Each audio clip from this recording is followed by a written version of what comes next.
Yo, Guardian. Yeah.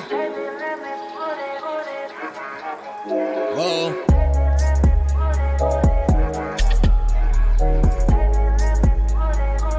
Long live John Teal.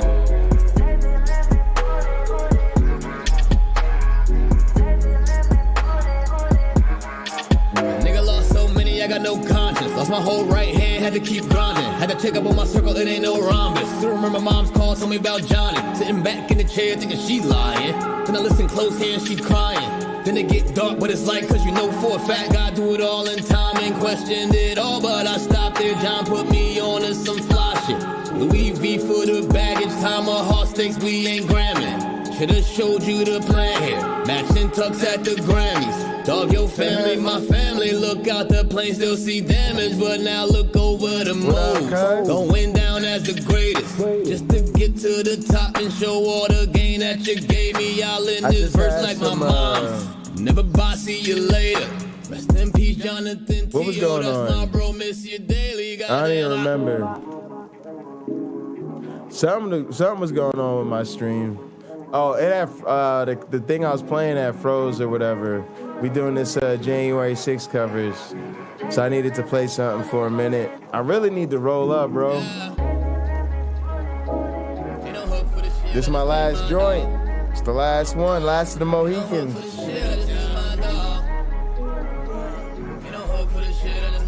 So I guess once we get back into this footage, I'm gonna sit here and roll up a few. But yeah, cuz that August 12th, the album gon' drop. We gon' spend that dough on it. Yeah. And I'm gonna say some shit that, like, this is documented. You know, I got a TED talk. I forgave my brother's killer. And I'm saying it to say this. Nigga that killed my brother, my brother died in my grandma's arms. Bro, this shit's so real, too. He shot my brother, he ran to the house. He died in Nanny Hall when she opened the door. So I'm telling you, this some real shit, man. If I ain't let that shit go, I won't be right here today. I won't be here for my niece and my nephews. Me and Gil won't be doing this. Y'all won't know me. I won't be able to get y'all this game. This nigga put a TED Talk on the motherfucking record, y'all. I had to let that shit go. That shit crazy. Shit go, nigga, I started to grow. And I started to glow. Right, and now right. Day, and it was harder than man. And I'm talking about this my big brother, nigga. They put a TED Talk on wax for y'all ass, like drop a little wisdom and shit on y'all. That's good in this community, cause all y'all fucking philosophy nerds. Oh, the philosophy nerds. Put that philosophy on the record. Get a beat. Get you some friends that make beats and shit. You know, I might be a little bit more into the philosophy if y'all could put it on some fly beats for me. President wanted no one. I don't know though. That shit's hard though. It takes a lot of talent to do that shit. All right, look, y'all. We gonna get up into this fucked up ass insurrection, part 3. The chairman is giving us his opening. We've had airplane mode in the building. If you missed the introduction, check it out. Appreciate Cuz being in the building with us. James Apperson's ass is around here somewhere, I think. But yeah, we gonna get into it. Took place on January 6, 2021. I ain't even gonna lie to y'all. I gotta pee and also grab my weed so I can roll up. So I'm gonna put this on the speakers and I'll be right back. Trump wanted Mike Pence to do something no other vice president has ever done. The former president wanted Pence to reject the votes and either declare Trump the winner or send the votes back to the states to be counted again. He resisted the pressure. He knew it was illegal. He knew it was wrong. We're fortunate for Mr. Pence's courage on January 6th. Our democracy came dangerously close to catastrophe. That courage put him in tremendous danger. When Mike Pence made it clear that he wouldn't give in to Donald Trump's scheme, Donald Trump turned the mob on him, a mob that was chanting, "Hang Mike Pence," a mob that had built a hangman's gallows just outside the Capitol. Thanks in part to Mike Pence, our democracy withstood Donald Trump's scheme and the violence of January 6th. But the danger hasn't receded. Led by my colleague, Mr. Aguilar, today we'll lay out the facts for the American people. But first, I'll recognize my colleague from Wyoming, Ms. Cheney, for any opening statement she'd care to offer. Thank you very much, Mr. Chairman. Let me take just a few minutes today to put the topic of our hearing in broader context. In our last hearing, we heard unequivocal testimony that President Trump was told his election fraud allegations were complete nonsense. We heard this from members of the Trump campaign. We heard this from President Trump's campaign lawyers. We heard this from President Trump's former Attorney General, Bill Barr. We heard this from President Trump's former acting Attorney General, Jeff Rosen. And we heard this from President Trump's former acting Deputy Attorney General, Richard Donahue. We heard from members of President Trump's White House staff as well. Today, we're focusing on President Trump's relentless effort to pressure Mike Pence to refuse to count electoral votes on January 6th. Here again is how the former vice president phrased it in a speech before the Federalist Society, a group of conservative lawyers. This week, that President Trump said I had the right to overturn the election. But President Trump is wrong. I had no right to overturn the election. The presidency belongs to the American people and the American people alone. And frankly, there is no idea more un-American than the notion that any one person could choose the American president. What the president wanted the vice president to do was not just wrong. It was illegal and unconstitutional. We will hear many details in today's hearing, but please consider these 2 points. First, President Trump was told repeatedly that Mike Pence lacked the constitutional and legal authority to do what President Trump was demanding he do. This is testimony from Mark Short, the Vice President's Chief of Staff, who served in the Trump administration in multiple positions over 4 years. But just to pick up on that, Mr. Short, was it your impression that the Vice President had directly conveyed his position on these issues to the President, not just to the world through a Dear Colleague letter, but directly to President Trump? Many times. And had been consistent in conveying his position to the President? Very consistent. Okay. But President Trump plotted with a lawyer named John Eastman to pressure Pence to do so anyway. As the federal court has explained, quote, based on the evidence, the court finds that it is more likely than not that President Trump and Dr. Eastman dishonestly conspired to obstruct the joint session of Congress on January 6, 2021. What exactly did President Trump know? When exactly did President Trump know that it would be illegal for Mike Pence to refuse to count electoral votes? Here is one sample of testimony given by one of the witnesses before us today, the Vice President's General Counsel. Did John Eastman ever admit, as far as you know, in front of the president that his proposal would violate the Electoral Count Act? I believe he did on the 4th. It was January 4th, 2 days before the attack on Congress. A second point, please listen to testimony today about all of the ways President Trump attempted to pressure Vice President Pence, including Donald Trump's tweet at 2:24 p.m. condemning Vice President Mike Pence when President Trump already knew a violent riot was underway at the Capitol. In future hearings, you will hear from witnesses who were present inside the White House, who were present inside the West Wing on that day. But today we focus on the earnest efforts of Mike Pence, who was determined to abide by his oath of office. As Vice President Pence prepared a statement on January 5th and 6th, explaining that he could not illegally refuse to count electoral votes, He said this to his staff. I mean, the vice president had said, this may be the most important thing I ever say. And This meaning the statement. The statement. And he really wanted to make sure that it was just so. You will hear today that President Trump's White House counsel believed that the vice president did exactly the right thing on January 6th, as did others in the White House, as did Fox News host Sean Hannity. Vice President Pence understood that his oath of office was more important than his loyalty to Donald Trump. He did his duty. President Trump unequivocally did not. Thank you, Mr. Chairman. I yield back.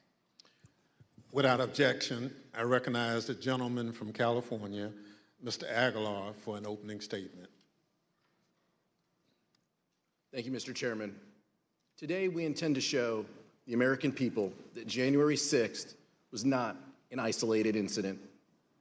In the weeks culminating before, it was a legal scheme and deception. We've already learned that President Trump knew he lost the 2020 election. Shortly after, he began to look for a way to circumvent our country's most fundamental civic tradition, the peaceful transfer of power. The president latched on to a dangerous theory and would not let go because he was convinced it would keep him in office. We witnessed firsthand what happened when the President of the United States weaponized this theory. The Capitol was overrun, police officers lost their lives, and the Vice President was taken to a secure location because his safety was in jeopardy. Let's take a look at the effect of Donald Trump's words and actions.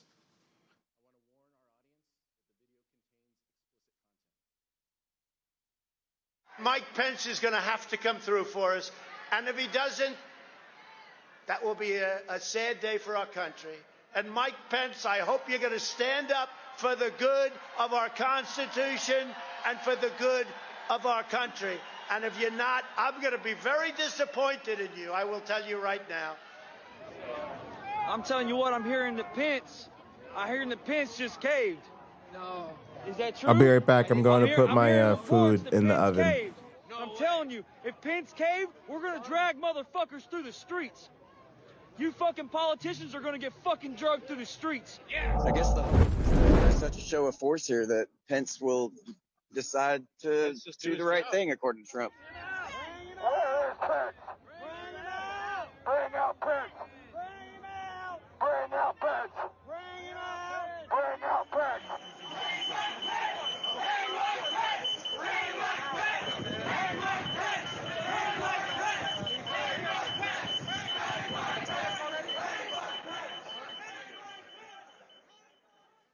How did we get to this point? How did we get to the point where President Trump's most radical supporters led a violent attack on the Capitol and threatened to hang President Trump's own vice president? You'll hear from witnesses that Donald Trump pressured Mike Pence to adopt a legally and morally bankrupt idea that the vice president could choose who the next president can be. You'll hear about how the vice president, the White House counsel, and others told Donald Trump that the vice president had no such authority. But President Trump would not listen. You'll hear how Vice President Pence withstood an onslaught of pressure from President Trump, both publicly and privately, a pressure campaign that built to a fever pitch with a heated phone call on January 6th. You'll also hear that the president knew there was a violent mob at the Capitol when he tweeted at 2:24 p.m. that the vice president did not have the, quote, courage to do what needed to be done. Let me be clear. Vice President Pence did the right thing that day.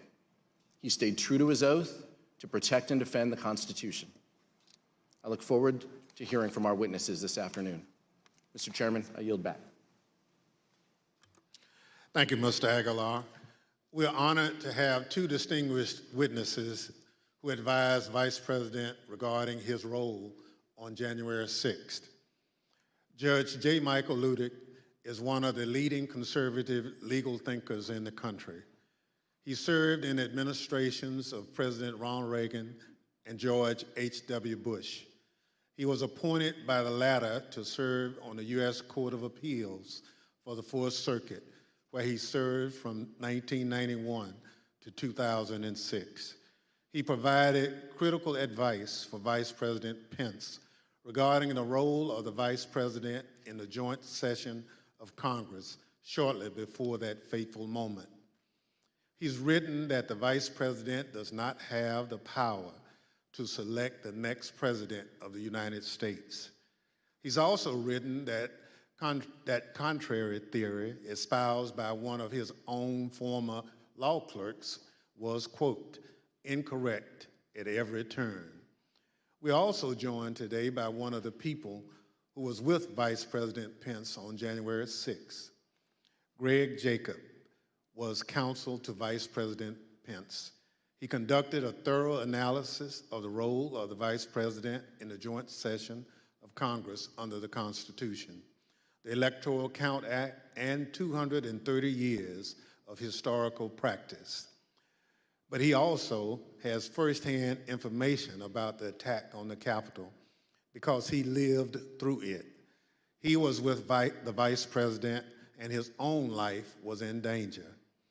I will now swear in our witnesses. The witnesses will please stand and raise their right hand. Do you swear or affirm under penalty of perjury that the testimony you're about to give is the truth, the whole truth, and nothing but the truth, so help you God? Thank you. You may be seated. Let the record reflect the witnesses answered in the affirmative. I now recognize myself for questions. In the United States, the people choose our representatives, including the highest official in the land, the President of the United States.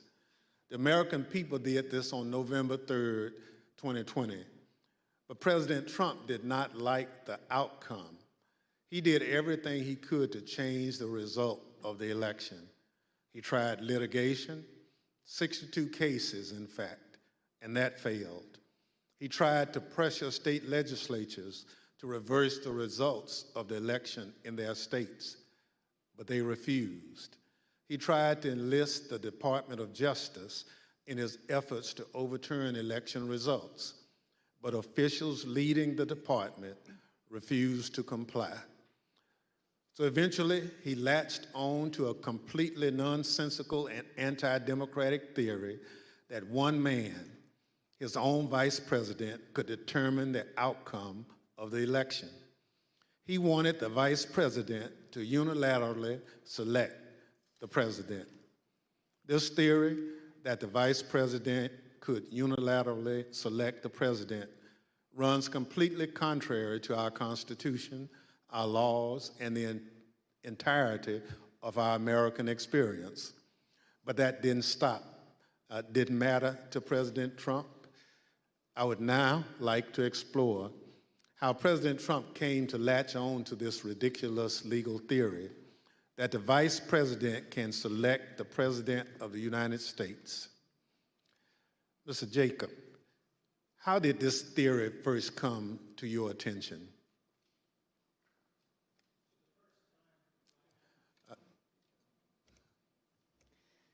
The first time that I had a conversation with the Vice President about the 12th Amendment and the Electoral Count Act was in early December, around December 7th.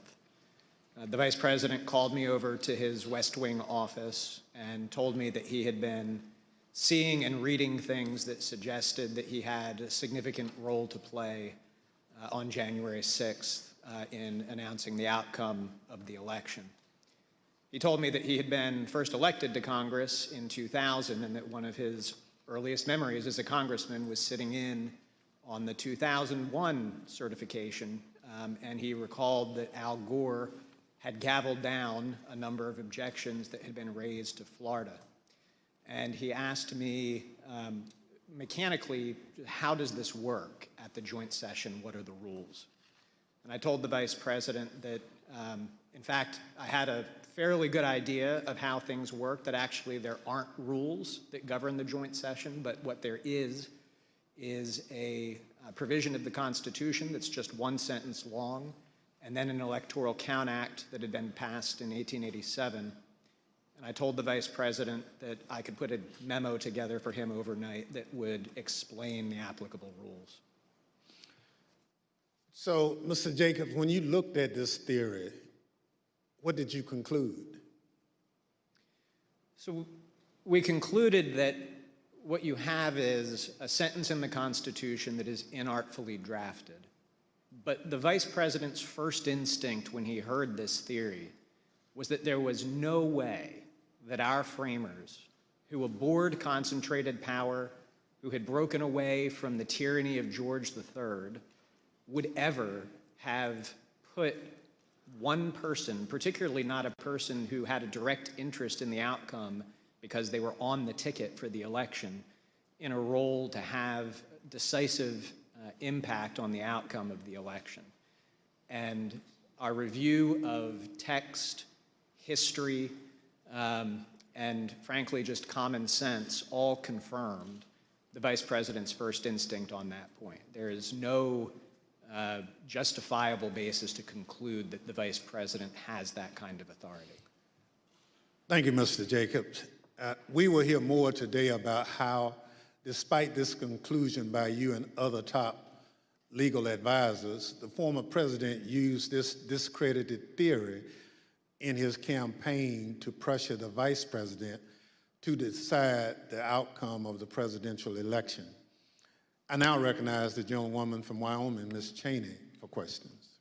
Thank you very much, Mr. Chairman. Judge Ludig, thank you as well for being here with us today. You issued a very important statement earlier today, which I urge all Americans to read. And I'd like to ask you, Judge, about one of the sentences in your statement and ask if you could explain to us the significance of it. You say, had the Vice President of the United States obeyed the President of the United States, America would immediately have been plunged into what would have been tantamount to a revolution within a paralyzing constitutional crisis. Could you elaborate on that for us, Judge?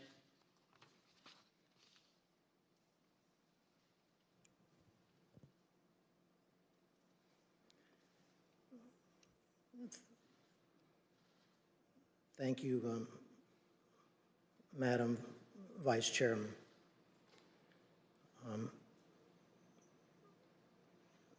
That passage in my statement this morning referenced the most foundational concept in America, which is the rule of law.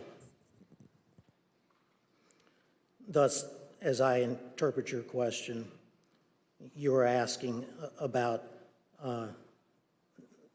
that foundational truth of these United States, which we call America.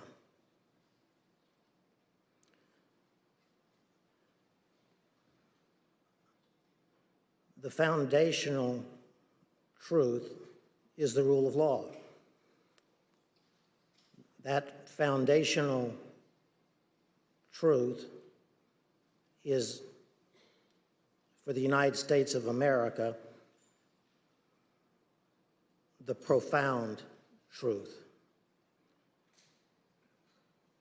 But it's not merely the profound truth for the United States. It's also the simple truth,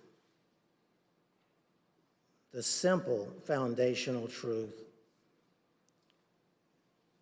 of the American Republic. Thus, in my view, the hearings being conducted by this select committee are examining that profound truth, namely the rule of law in the United States of America. The specific question, of course, before you and before the nation, not before me, is whether...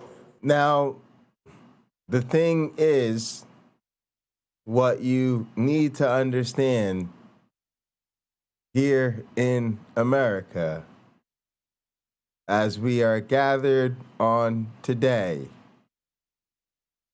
here in America's capital, that foundational rule of law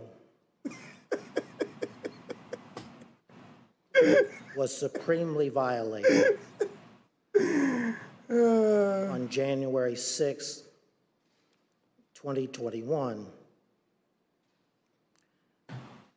Now, does he even remember the question? Where they do Madam Vice Chair. I have no idea. I believe that had Vice President Pence obeyed the orders from his president and the President of the United States of America during the joint session of the Congress of the United States on January 6, 2021, and declared Donald Trump the next President of the United States. Yo, what will it take for Benny to just cut him off? Like, all right, dude. Understanding that then President Trump had lost the Electoral College vote, as well as the roll so I can eat too. popular vote in the 2020 presidential election.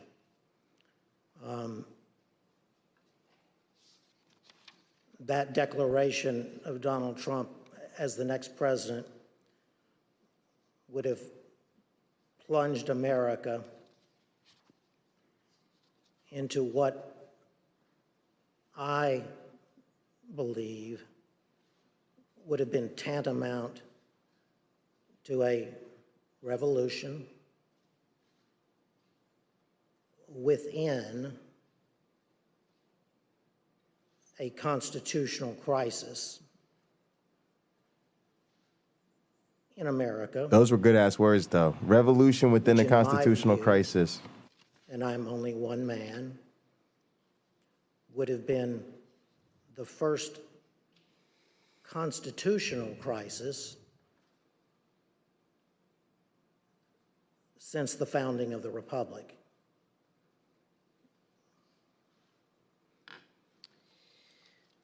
Thank you very much, Judge, for your solemn attention to these issues and for your appearance here today. We're going to describe and discuss in detail what happened, and as Now, this is quite good, actually. Those of you that are big public speech buffs will notice that she significantly slowed her pace down. She hasn't quite slowed down to his pace, but she slowed down quite a bit from her normal pace. This not only ensures that she'll have an easier time communicating with him, but it also, you know, has sort of that mirroring that sometimes people talk about with your body language. And if you think about it, your non-vocal communications are also your nonverbal communications, right? So the vocalization, your tone of voice, your pace of speech, little articulation cues and things like that. So I'm just trying to show y'all Cheney's sharp. And she probably does this at this point in her career very subconsciously, but I did pick up on it.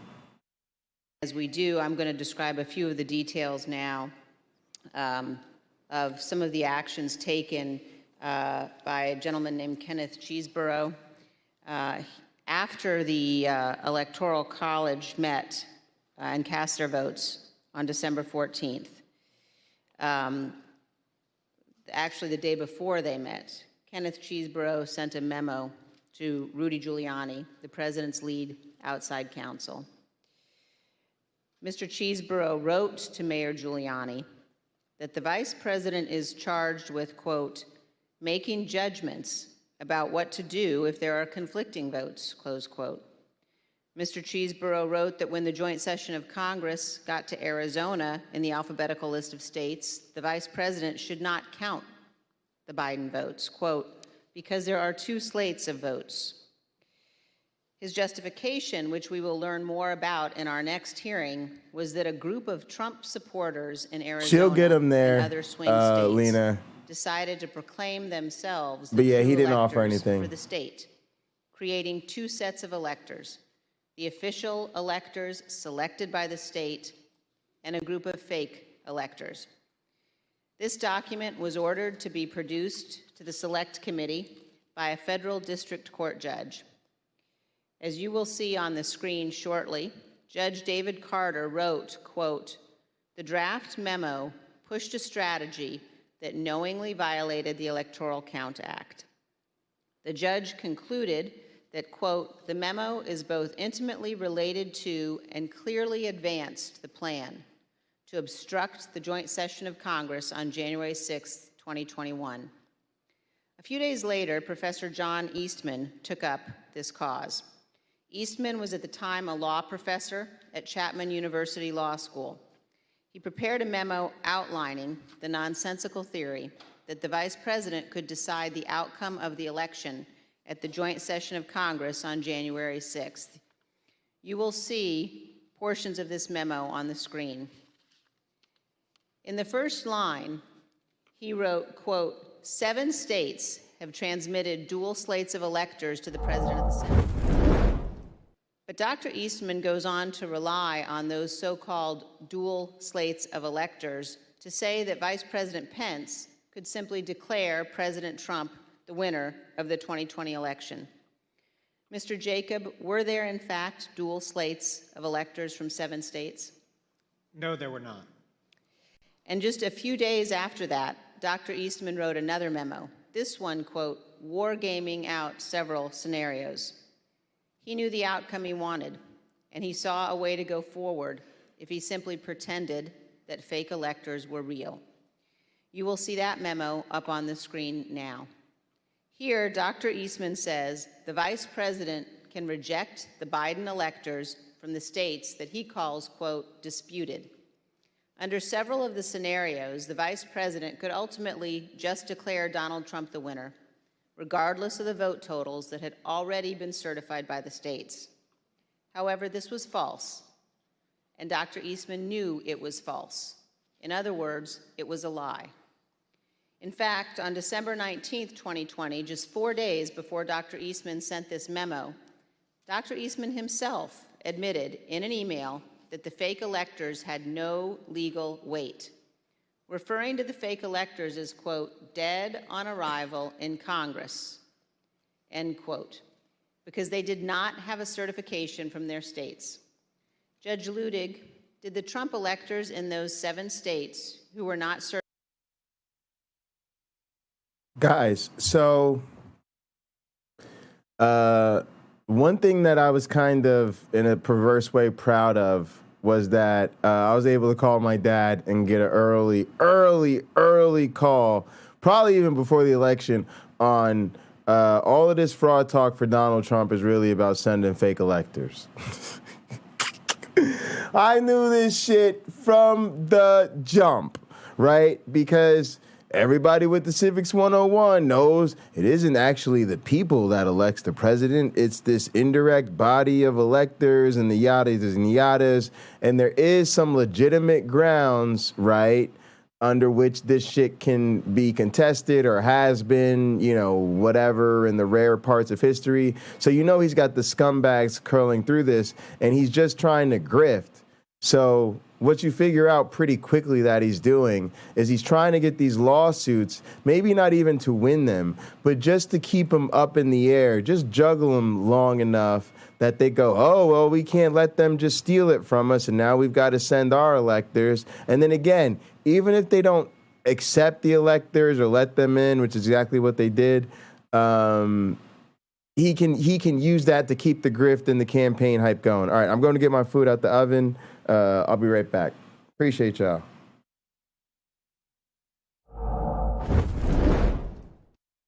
Certified by any state authority have any legal significance?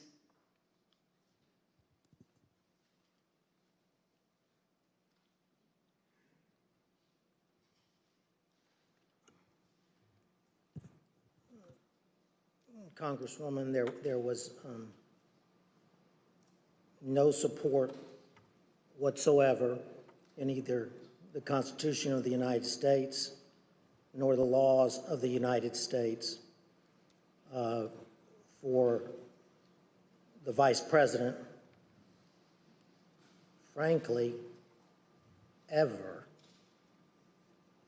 to count alternative electoral slates from the states that had not been officially certified by the designated state official in the Electoral Count Act of 1887.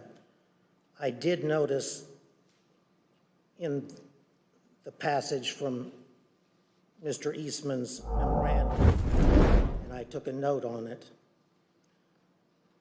and correct me if I'm wrong, but he said in that passage that there was both legal authority as well as historical precedent. I do know what Mr. Eastman was referring to when he said that there Yeah, was exactly, AR. He made up his mind the precedent. election was stolen in 2016 when he won. Ridiculous. He was incorrect. There was no historical precedent from the beginning of the founding in 1789 that even as mere historical precedent, as distinguished from legal precedent, would support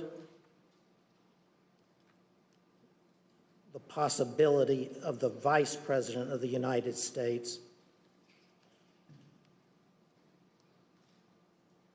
quote, counting alternative electoral slates that had not been officially certified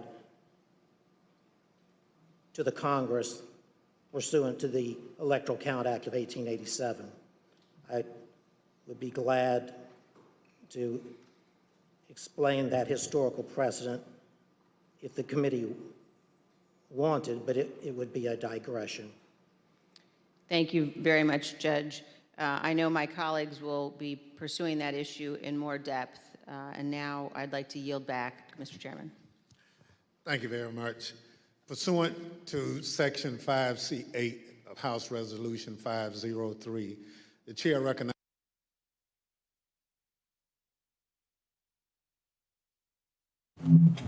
Y'all just saw a master at work. Some of y'all are used to television who say, sorry, we're going to have to move on now. They don't know what the fuck they doing. Y'all just saw a master at work. I said, when is Liz Cheney going to just get this guy off of here and get up out of here? She did it very quickly. All she did was ask a couple of questions to establish, based on his very legitimate conservative bona fides, his experience and expertise in this particular area. Oh, what is your opinion? Oh, the same as everybody else said. Yeah. Did you see this? Did you see that? Yup. You still came to the conclusion? Oh, thank you. My colleagues and I will be reviewing that in greater detail upcoming later on in this hearing, right? Because all she needs is his opinion that he went over what they about to show you, and he got the same conclusion. All right, cool. I yield back my time to the chair. Beautifully done. Beautifully done. recognizes the gentleman from California, Mr. Aguilar, and staff counsel, Mr. John Wood, for questioning. Thank you, Mr. Chairman. We're fortunate to have a bipartisan staff. Senior Investigative Counsel John Wood previously served as United States Attorney in Missouri under President George W. Bush. He and I will share today's lines of questioning. Mr. Wood? Thank you, Mr. Aguilar. Judge Ludig, I had the incredible honor of serving as one of your law clerks. Another person who did was John Eastman.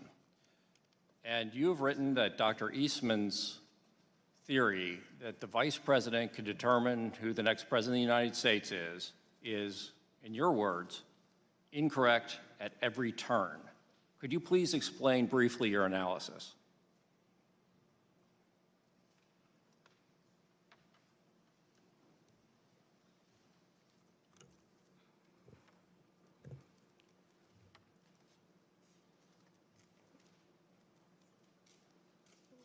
It was my honor, Mr. Wood, to have you serve as my law clerk.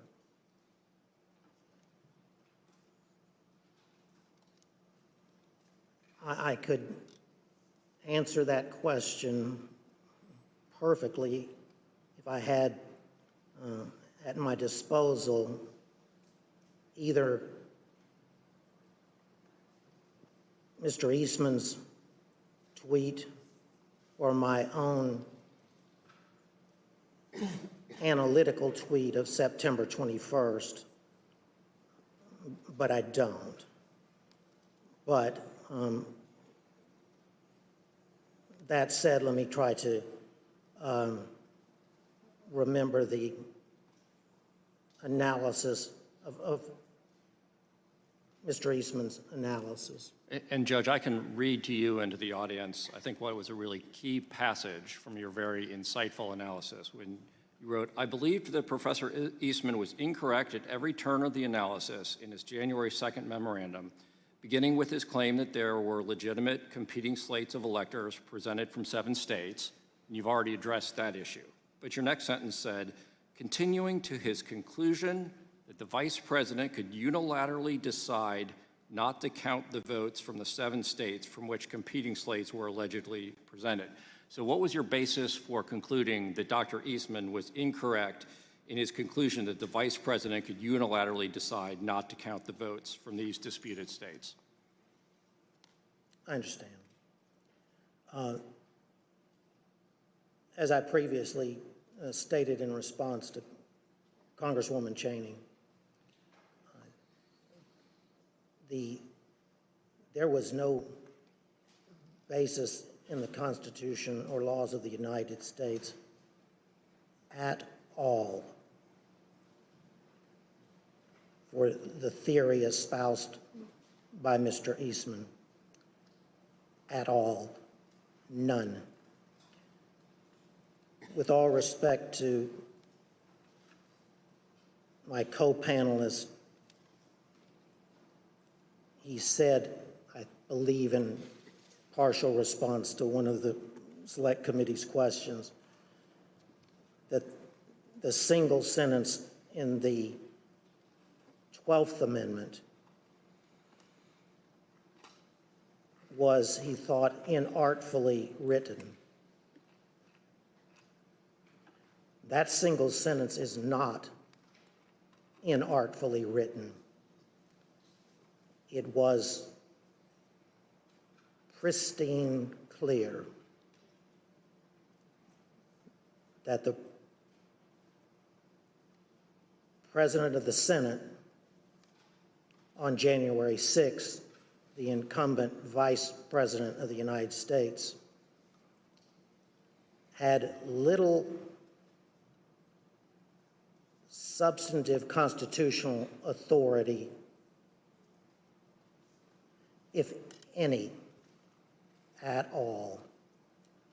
The 12th Amendment, the single sentence that Mr. Jacob refers to, says in substance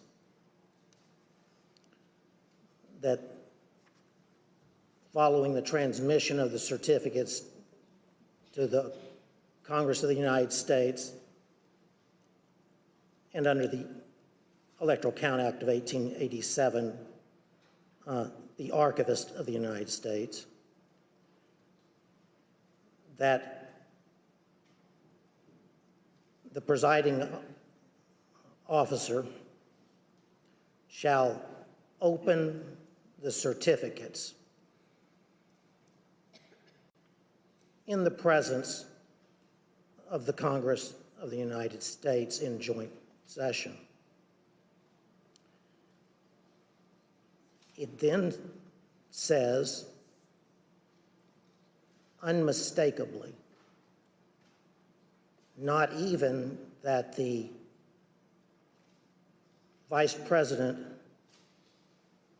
himself shall count the electoral votes. It clearly says merely that the electoral count votes shall then be counted. It was the Electoral Count Act of 1887 that that filled in, if you will,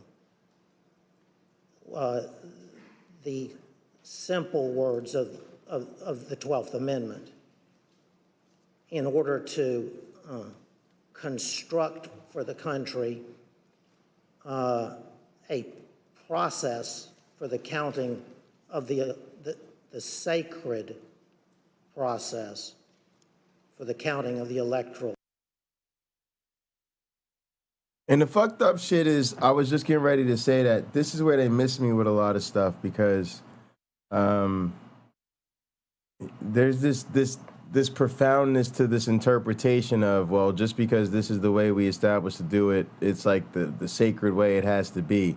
And then he literally said the sacred way, and I'm like, bro, it's just the way we do it. Like, it's really important in this context to remember that we're talking about what was right or wrong in the context of the legal prescriptions of the constitutional process as of, you know, the 2020 election, the January 6th activity, etc. Take two or three etceteras, and have a sleep. But the reason I mention that is to say, like, it's also important to call out that is just a constructed human legal process, and maybe we should be open to ideas of maybe that isn't the best way to do elections, although we should hold people accountable to what the law was that day. But we should not let this, otherwise, I would rather concede, you know, efficient and, not efficient, but, yeah, in the sense of he's not mincing words when he actually gets to his analysis. His pattern of speech is far from efficient.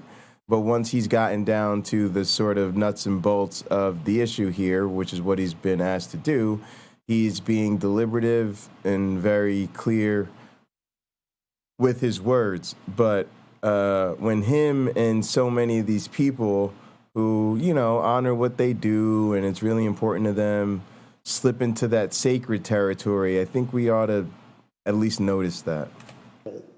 Votes from the states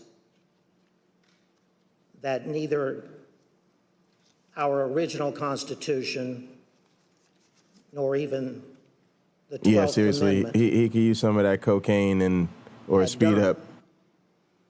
The irony, if you will, is that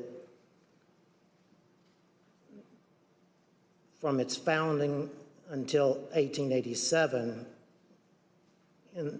when Congress passed the Electoral Count Act, the nation had been in considerable turmoil during at least 5 of its presidential elections, beginning as soon thereafter from the founding as 1800. So it wasn't for almost 100 years later until the Electoral Count Act was passed. So that's why, in my view, that piece of legislation is not only a work in progress for the country, but at this moment in history, an important work in progress that needs to take place. That was I like that. long-winded, I understand.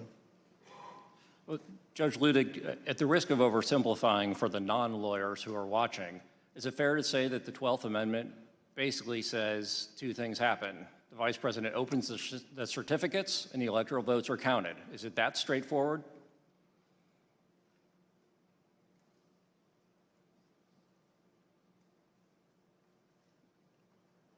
I would not want that to be my testimony before the Congress of the United States.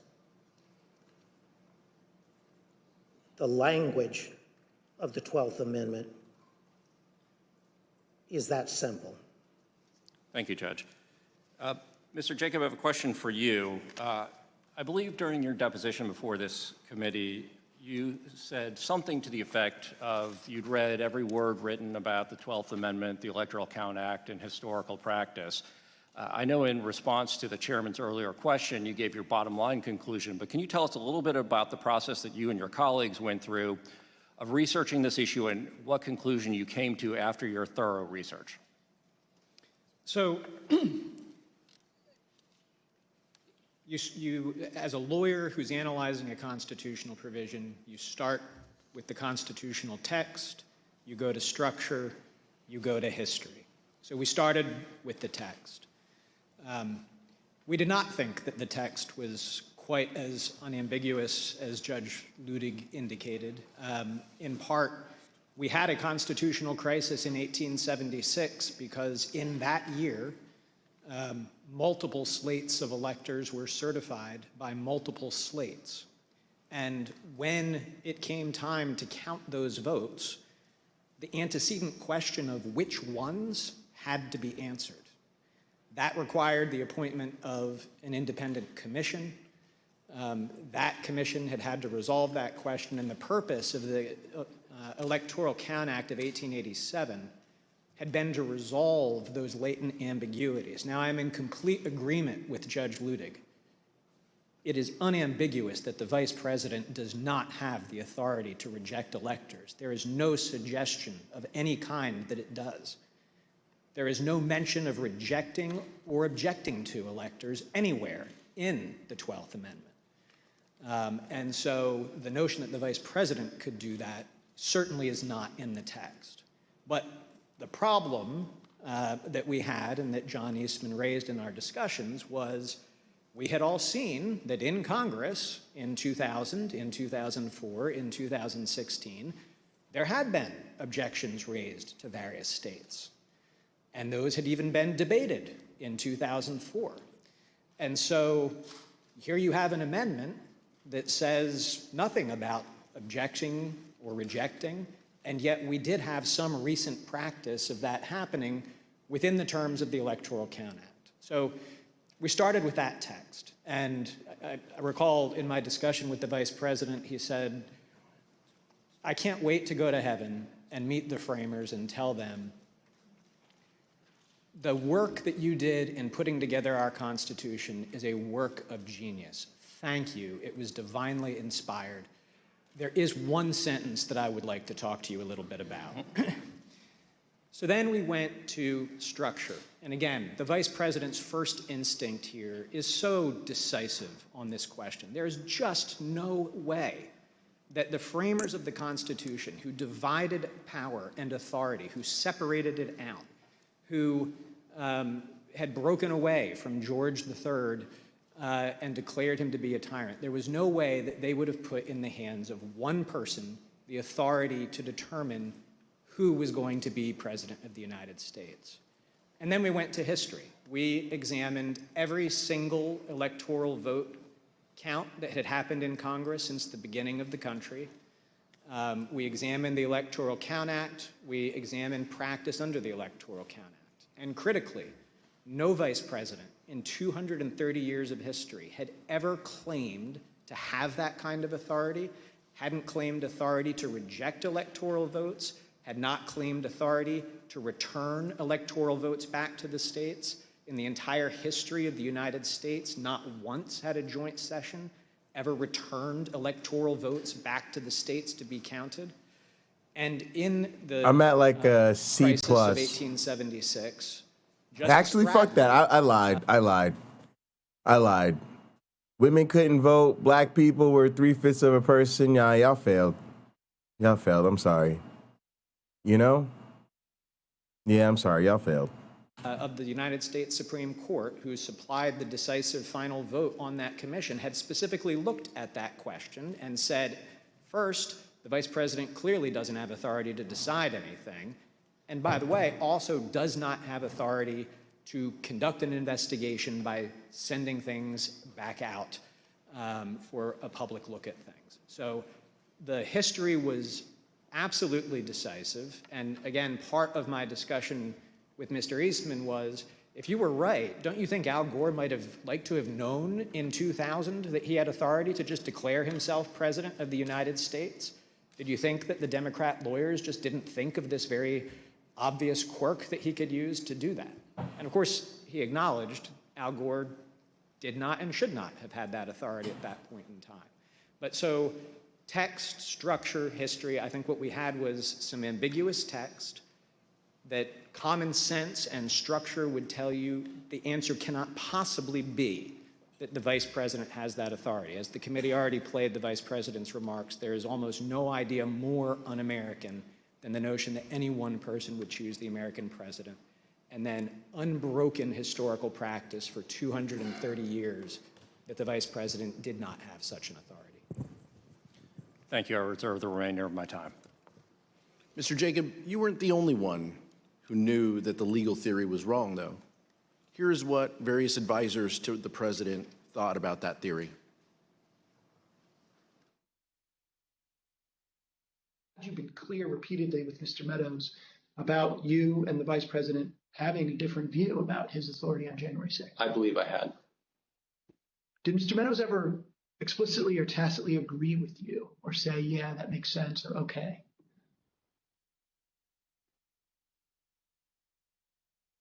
I believe that Mark did agree. What makes you say that? I believe that's what he told me. But as I mentioned, I think Mark had told so many people so many different things that it was not something that I would necessarily accept as, okay, well, that means that's resolved. I see. Tell me more what he told you on this topic. Well, I think it was that, the vice president doesn't have any broader role. And I think he was understanding of that. So despite the fact that he may have said other things to the president or others, to you, he said he understands the vice president has no role. Yes. Okay. Did he say that to you several times? A couple times. Mm-hmm. Before January 6th? Yes. The way it was communicated to me was that Pat Cipollone thought the idea was nutty and had at one point confronted Eastman basically with the same sentiment. Pat expressed his admiration for the vice president's actions on the day of the 6th and said that he concurred with the legal analysis that our team had put together to reach that point. It made no sense to me that in all the protections that were built into the Constitution for a president to get elected and steps that had to be taken, that the power to choose the next president would be sitting with the vice president. Do you know if Mr. Clark or Mr. Morgan, thought about that, Mr. Eastman's advice? Yeah, they thought he was crazy. Do you know if they ever expressed an opinion on whether they thought the vice president had the power that John Eastman said he did? I know for a fact I heard both say that his theory was crazy, that there was no validity to it in any way, shape, or form. And did they express that before January 6th? Yes. To whom? I think anyone who would listen. Okay. What were your prior interactions with Eastman? He described for me what he thought the ambiguity was in the statute, and he was walking through it at that time. And I said to him, hold on a second, I want to understand what you're saying. You're saying that you believe the vice president, acting as president of the Senate, can be the sole decision maker as to, under your theory, who becomes the next president of the United States? And he said yes. And I said, are you out of your effing mind? Right? And that was pretty blunt. I said, you're completely crazy. I said, you're going to turn around and tell 78 plus million people in this country that your theory is this is how you're going to invalidate their votes because you think the election was stolen? And I said, they're not going to tolerate that. He said, you're going to cause riots in the streets. And he said words to the effect of there's been violence in the history of our country, Eric, to protect the democracy or protect the republic.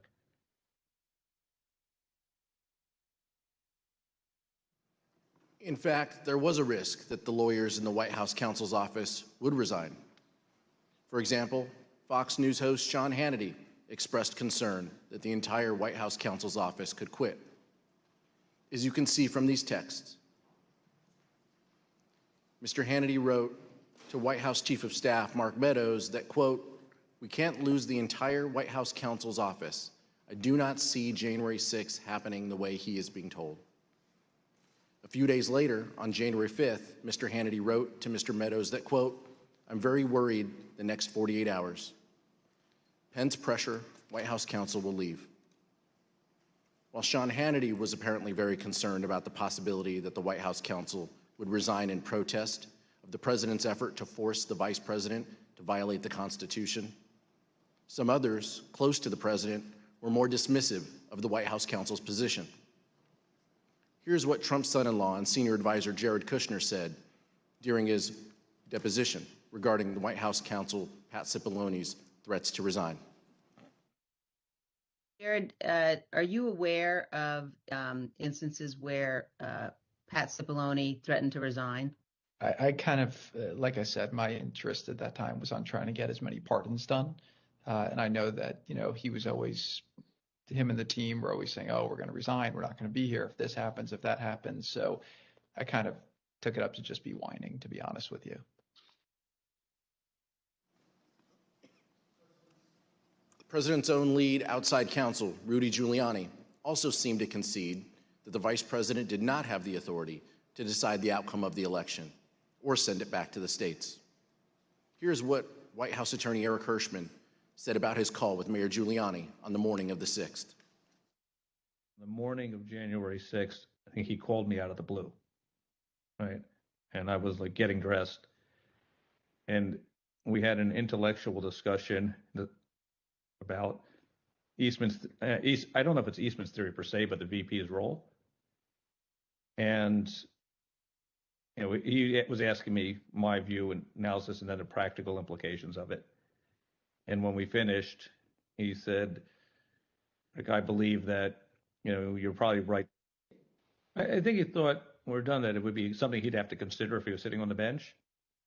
But he'd probably come down in that, you couldn't interpret it or sustain the argument long term.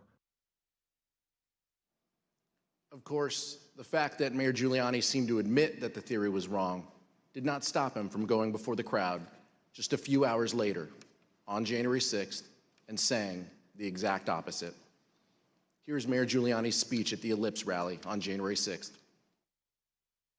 We're here just very briefly to make a very important 2 points. Number one, every single thing that has been outlined as the plan for today is perfectly legal. I have Professor Eastman here with me to say a few words about that. He's one of the preeminent constitutional scholars in the United States. It is perfectly appropriate, given the questionable constitutionality of the Election Counting Act of 1887, that the vice president can cast it aside. People believe crazier things. I think they were in a Jesus take the wheel moment, They were like, guys, look, let's just throw everything at it, right? We'll try to send some alternate electors. We'll do the lawsuits. We'll storm the Capitol. We'll do a rally beforehand. We'll try to hang the vice president if he doesn't go along with trying to, acknowledge the alternate electors. We'll do a Save America PAC. We'll sue all the machines. Is this reminding y'all or anything? Is this reminding y'all anything? Don't it feel like religion? Don't it feel like y'all could do everything except that one thing? What's that one thing, y'all? I want to hear you say it with me. Y'all could do everything except that one thing. Caterpillar. We're trying to identify what is the one common fatal flaw that the insurrectionists, Republic trash, and the motherfucking religiotards all have in common. What is the one fatal flaw? Both these worldview, y'all. Say it with me. Say it with me. Y'all can do everything except what? Admit when you're wrong. Oh, damn. Y'all the nicest people. You sing all the songs for Jesus. You put your money in the plate. You go to your Bible studies. You pray. You wear your American flag pins. You wave the flag. You root for your football teams. You make the biggest turkeys on Thanksgiving. Y'all can just do it all. Live in the American dream. You can do anything you put your mind to except that one thing. There's that one thing you must never do at all costs. Admit that you were wrong. Admit that you have lost and sit your grown ass down and take this L. Of these crooked ballots? Happily not American. Good for you. Good for you. I hear that's in these days. I hear that America shit is like kind of passe. Kind of like y'all had y'all little moment back in the 70s. Most of us really didn't want to invest in the Cold War. Y'all wasted a whole bunch of money dealing with them nincompoops. We kind of appreciated that, but we've mostly moved on. Yeah, there's a lot of democracy. Yeah, democracies are kind of dime a dozen these days. There's a lot of newer ones. Their constitutions are kind of fresh. They're on more stylish paper. They got cooler fonts. You know what I'm talking about? We're kind of more into those constitutions these days. America's like, we are the greatest in the world. Everybody's like, we ain't even listening. Yeah, y'all ain't even heard. Y'all ain't even in top of pop music no more. Yeah, y'all heard of K-pop? Yeah, everybody's into K-pop right now. Yeah, the Korean shit. Matter of fact, the Koreans is taking over the barbecue too. Y'all gotta pay attention, America. Catch the fuck up. The rest of the world no longer gives a shit. To the legislatures, give them 5 to 10 days to finally finish the work. And here's what Dr. Eastman said in his speech at the Ellipse on January 6th. And all we are demanding of Vice President Pence is this afternoon at 1 o'clock, he let the legislatures of the state look into this so we get to the bottom of it and the American people know whether we have control of the direction of our government or not. You were so right, which is ironically not why y'all had y'all bullshit ass Save America rally, but it is why we're having this here January 6th committee so we could figure out exactly that. Do we still have control of our democracy? Y'all put the shit so well. It's almost like you own yourselves. Like you just, like y'all just say, you had the wrong thing. You be projecting out into the public audience. You're doing this the wrong way. What you need to do, take your narrow, broke ass, beat down, old ass, fake ass, Indiana Jones, gone to Washington self. Take your ass back to the little Marriott or the Hotel 6, wherever they got you cooped up with Giuliani. Look in the mirror and give the very same speech. Go fuck yourself. Even Dr. Eastman knew his theory didn't hold water. Mr. Jacob, you discussed and even debated this theory at length with Dr. Eastman.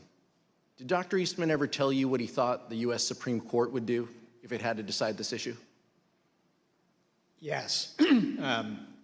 We had an extended discussion, an hour and a half to 2 hours on January 5th. And when I pressed him on the point, I said, John, if the vice president did what you were asking him to do, we would lose 9-0 in the Supreme Court, wouldn't we? And he initially started it, well, I think maybe you would lose only 7-2. And after some further discussion, acknowledged. Maybe well, like a David yeah, Pacman right, stolen pickles or something. I appreciate that. In our investigation, the Select Committee has obtained evidence suggesting that Dr. Eastman never really.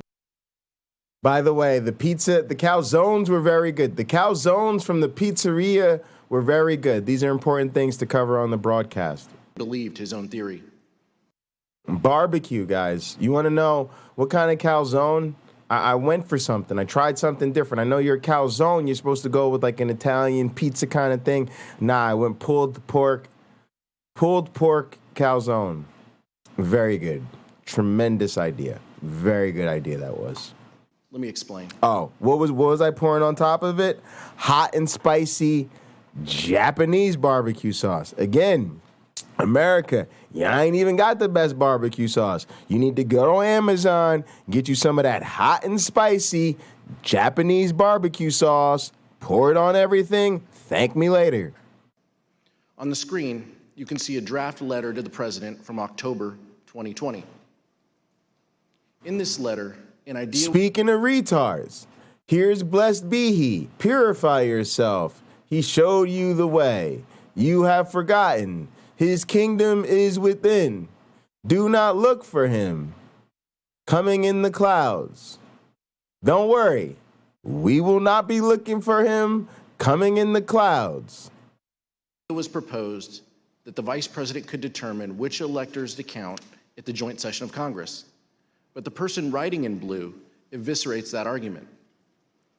The person who wrote the comments in blue wrote, quote, the 12th Amendment only says that the President of the Senate opens the ballots in the joint session and then, in the passive voice, that the votes shall then be counted. The comments in blue further state, nowhere does it suggest that the President of the Senate gets to make the determination on his own. Judge Ludig, does it surprise you that the author of those comments in blue was in fact John Eastman?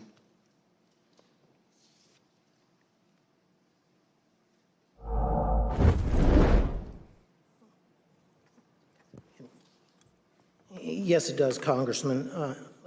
But let me, watching this unfold, let me try to unpack what was at the root of what I have called the blueprint to overturn the 2020 election.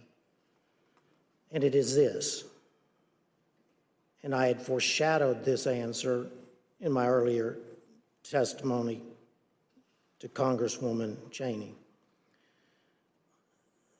Mr. Eastman, from the beginning, said to the president that there was both legal as well as historical precedent for the vice president to overturn the election. And what we've heard today, I believe,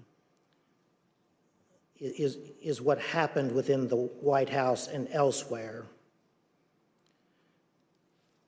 as all the players led by Mr. Eastman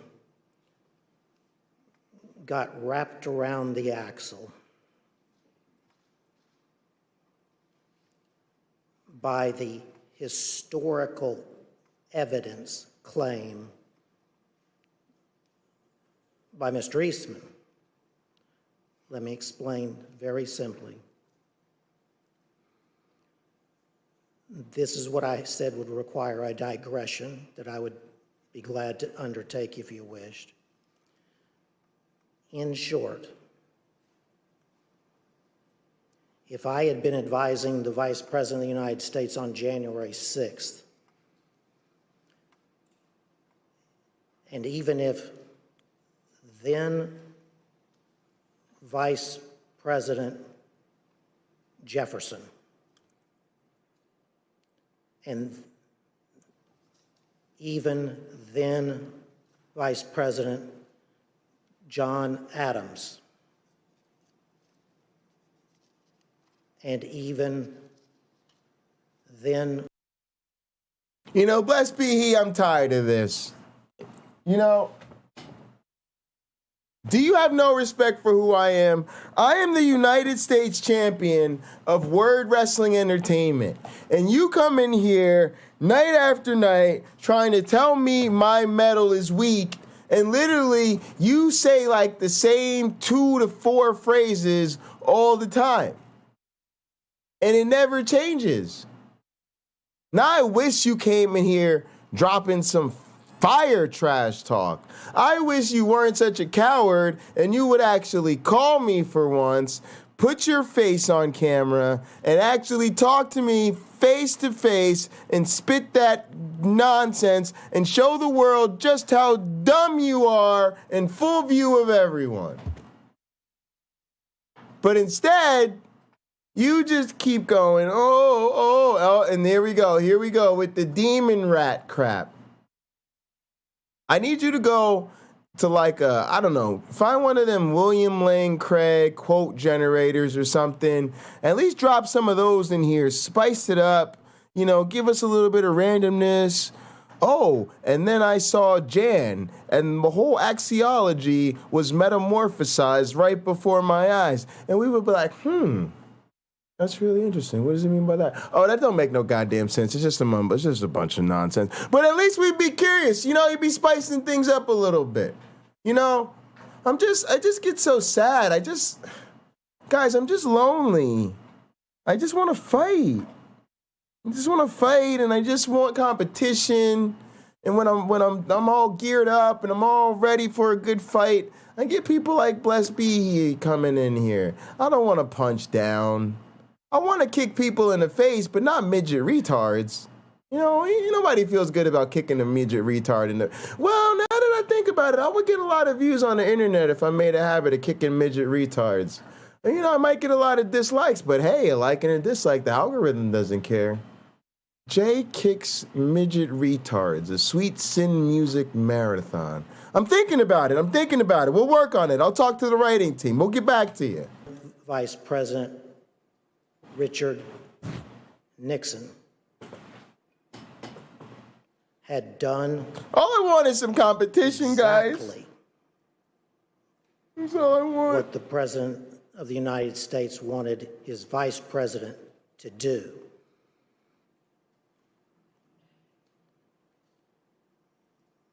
I would have laid my body across the road before I would have let the Vice President overturn the 2020 election on the basis of that historical precedent.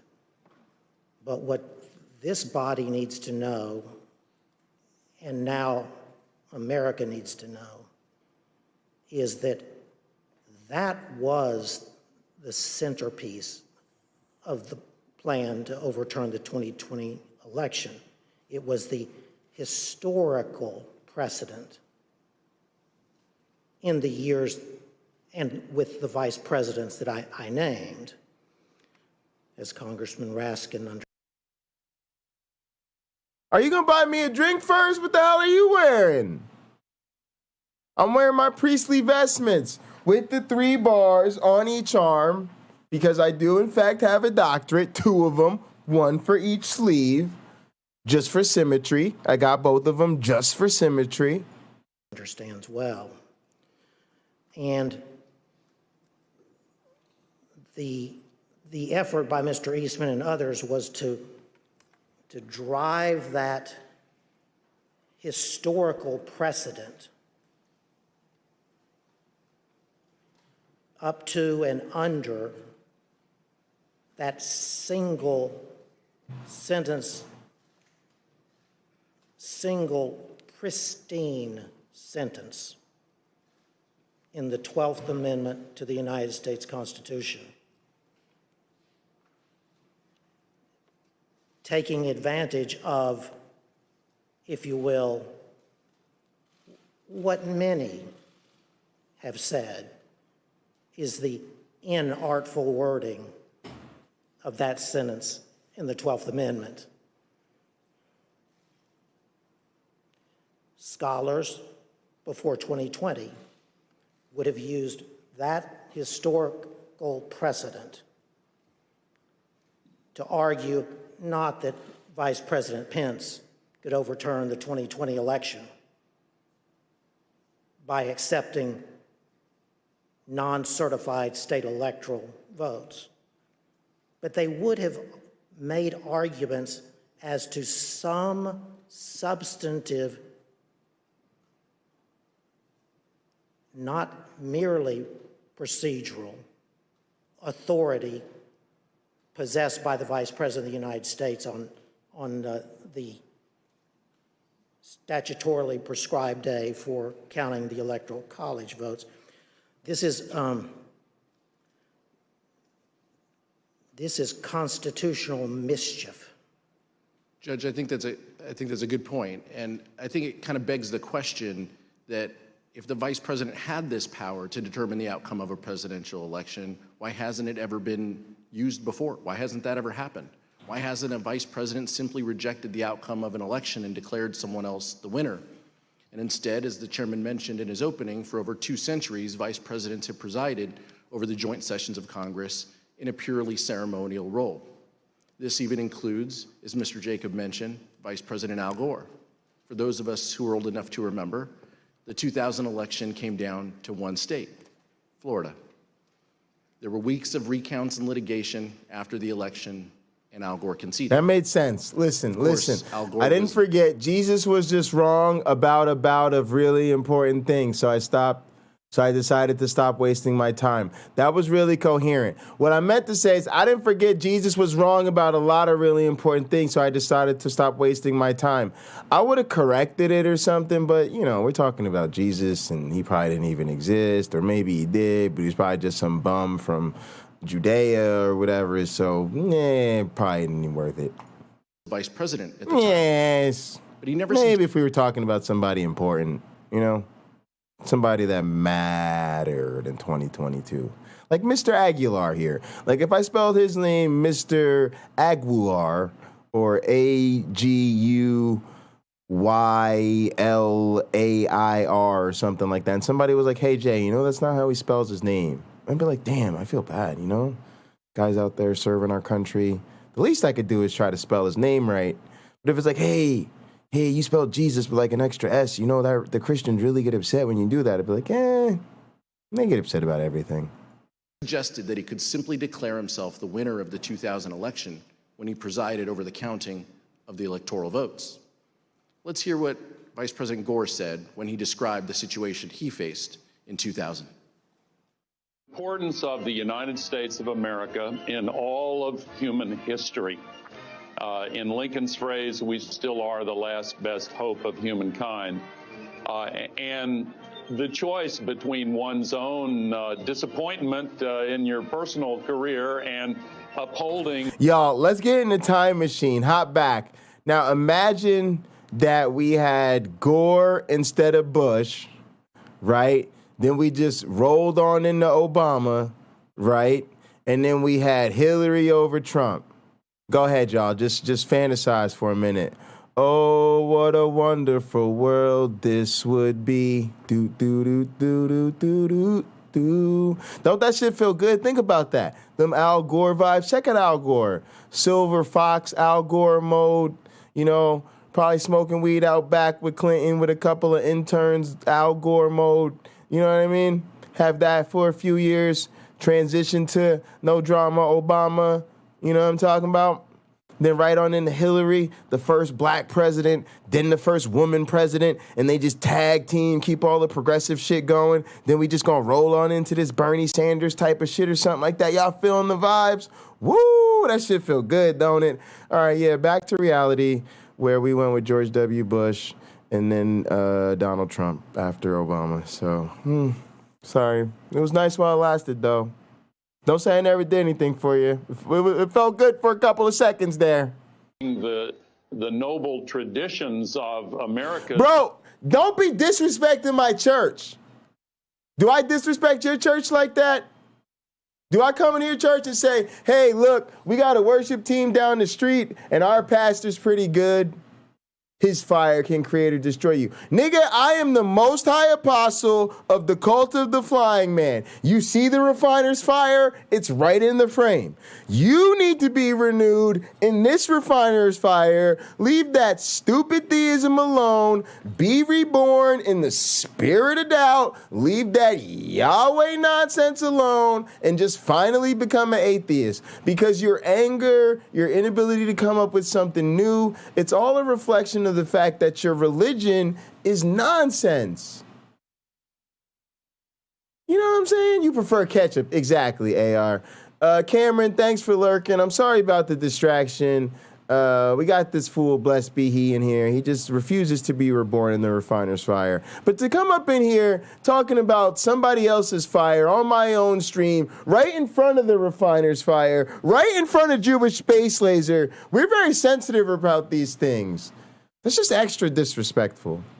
Democracy is a pretty I'm easy sorry, choice refiner's when fire. it comes down to it. They don't know any Mr. better. Jacob, Damn theists ain't got no manners. They were raised by other wolves. vice presidents such as Al Gore after the 2000 election or Kamala Harris after the 2024 election to have the power to decide the outcome of the election? So this was one of the many points that we discussed on January 5th. He had come into that meeting trying to persuade us that there was some validity to his theory. I viewed it as my objective to persuade him to acknowledge he was just wrong. And I thought this had to be one of the most powerful arguments. I mean, John, back in 2000, you weren't jumping up and saying Al Gore had this authority to do that. You would not want Kamala Harris to be able to exercise that kind of authority in 2024 when I hope Republicans will win the election, and I know you hope that too, John. And he said, absolutely. Al Gore did not have a basis to do it in 2000. Kamala Harris shouldn't be able to do it in 2024, but I think you should do it today. Mark Short told the Select Committee that Vice President Pence consulted with one of... Y'all, did this nigga say to another human being what I think he said to another human being? I need to hear that again. I need to hear that again. You weren't jumping up and saying Al Gore had this authority to do that. You would not want Kamala Harris to be able to exercise that kind of authority in 2024 when I hope Republicans will win the election, and I know you hope that too, John. And he said, absolutely. Al Gore did not have a basis to do it in 2000. Kamala Harris shouldn't be able to do it in 2024, but I think you should do it today. Mark Short told this. By the way, y'all, he meant that. He meant that. He literally meant, what up, Shane? Appreciate you. He literally meant, look, if Al Gore's Democratic ass would have tried that shit back in the day, oh no, we'd have put the squash on that. We'd have put the squash on that. We would have done whatever it takes to put the squash on that right then. Yep. Oh, Kamala Harris? Her black ass better be lucky we still let her in the building and no longer have segregated bathrooms. Y'all remember when we had segregated bathrooms up in this bitch? Now she the vice president. I wish she would try some shit like that. I wish she would try some shit like that. Okay? So basically, once her black ass becomes the vice president, we will make sure we do whatever it takes to put a couple of laws in place that make sure that specifically in 2024, when her ass is sitting in that seat, she cannot do it either. Okay? Now, with all of that being said, let's get to what we're really here to talk about. You all need to do that shit right now. Oh, yeah. Oh, yeah. What we let them do back then, that ain't got shit to do with nothing. What's she gonna deal with 4 years from now? That ain't got the damn thing to do with this. Yeah, like my man Jen and Truth would say, everything else is everything else. Right now, today? Yeah. Today, what we need Mike Pence to do is keep my man Donnie JJ in power, okay? You see, the vision is Trump forever. We gonna keep Trump in office till we can put another Trump in office. And then after that, they gonna stay there for 8 years till we can put another Trump in office. By then, we got a grand plan, and hopefully we could bring back one of the first two by then, right? It's Trump's all the way down. So what we need you to do is, today, today you need to keep Trump in office. Y'all, we heard the man say it twice. He said it with a straight face. I'd certainly believe him. But don't think that they were slipping. He was talking out to both sides of his mouth. He didn't even realize how stupid what he said. Oh, no. He wasn't being stupid. He was being very, very serious. Very, very serious. That was the strategy. The strategy is there is no fucking strategy. We stay in power. Game respects game. The select committee that Vice President Pence consulted with one of his predecessors, Vice President Dan Quayle, regarding the role of the vice president. Vice President Quayle confirmed Pence's view that the role was purely ceremonial. Mr. Short also told the committee that he, Mr. Short, received a call from former House Speaker Paul Ryan. Here is Mr. Short's description of his conversation with Speaker Ryan. Speaker Ryan wanted to call and say, you don't have any greater authority. And I said to him, Mr. Speaker, you know Mike, he doesn't, he recognizes that. And we sort of laughed about it, and he said, I get it. And he later spoke to the vice president too, to, I think, have the same conversation. Fortunately for the fate of our republic, Vice President Pence refused to go along with President Trump's demands that he determine the outcome of the presidential election. Mr. Jacob, what was the vice president's reaction when you discussed with him the theory that the vice president could decide the outcome of the election? Congressman, as I've testified, the vice president's first instinct was that there was no way that any one person, particularly the vice president who is on the ticket and has a vested outcome in the election, could possibly have the authority to decide it by rejecting electors or to decisively alter the outcome by suspending the joint session for the first time in history in order to try to get a different outcome from state legislatures. Despite the fact that the vice president had a strongly held and correct view that he could not decide the outcome of the election, President Trump launched a multi-week campaign of both public and private pressure to get the Vice President Mike Pence to violate the Constitution. Here are some examples of the intense pressure the Vice President faced from all sides and what his Chief of Staff thought of it. I hope Mike Pence comes through for us, I have to tell you. Blessed be he. That's fucking awesome. I'm so sorry. I regret everything I said to you. I really do. First of all, I want to acknowledge something. I challenged you to say something different and stop dropping the same 2 or 3 apocalyptic catchphrases. And you did that. I want to give you credit for that, number one. Number two, you dropped some fire knowledge right there. These people have been paid by the demon rats to say that, okay? So number two, that's fire. That's very interesting. That you have all my attention with that comment right there. Number three, you have brought us some real news, something really spicy, something of real substance worth talking about. So blessed be he. Congratulations. Matter of fact, let me give you some pocket change right here. I don't want to be hypocritical. I'm actually very impressed, blessed be he. I really am. You've really stepped your game up. I'm incredibly impressed. Here we go. Here's 5 million pocket change. Wow. I mean, guys, when you're an educator, you gotta be reliable. When you ask somebody to step up, and they do, you gotta acknowledge that. We say that's the power of grades. That's the power of grades. When I get to grade you, I get to evaluate you. If you messed up, I get to be like, that ain't it. But if you step up, woo, I get to be like, way to step up. All right, now blessed be he. Pay attention. Yeah, the truth do hurt sometimes. Speaking of truth hurts. See that name right there? Pocket Locker 86. POCKETLOCKER 86. In case you just, are just listening along with us, Pocket Locker 86 at Gmail. Pocket Locker 86. Right. Don't spend that all in one place. Remember, you can't take it to heaven now. Bless your heart. Cameron Bennett's back just in time. Cameron Bennett, blessed be he, has just let us know that the people we are watching in this January 6th committee have been paid to say this. Now, he spelled paid, P-A-Y-E-D, instead of P-A-I-D, but that's because he likes things with a little flavor. It's late night. We don't matter. It's all love around here. He came through with the fire, some really great information. I gave him the $5 million pocket change. I'm very impressed, blessed be he. I really appreciate you. Now, like I said, it's pocketlocker86@gmail. We're going to do a whole new episode. We might change courses even in the middle of our January 6th coverage. Blessed be he. All I'm going to need you to do is me one little favor. Just go ahead and stake that pocketlocker686@gmail. Don't forget that. And just send me the evidence.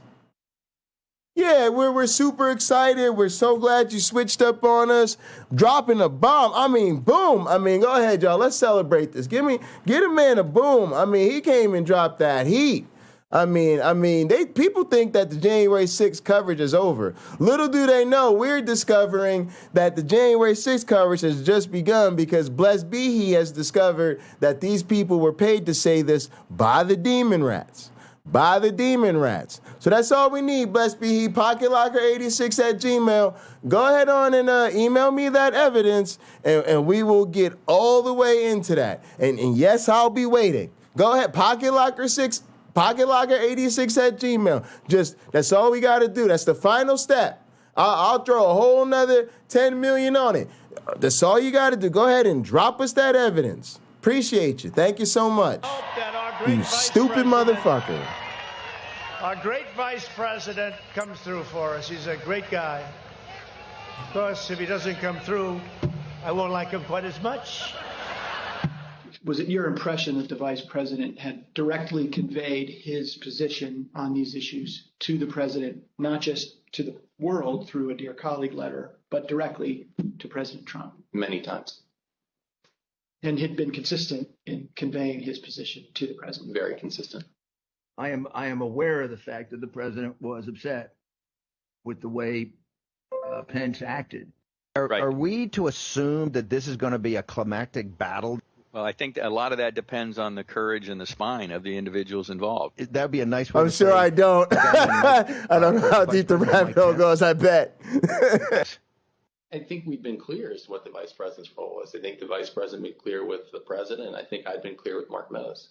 I think the vice president is going to throw down tomorrow and do the right thing because, Lou, like I said before, this is a time for choosing. People are going to look back at this moment tomorrow and remember where every single one of their elected officials were. Did they vote for the rule of law and getting these elections right, or did they give it away to the Democrats and the people who cheated and stole their way through this election?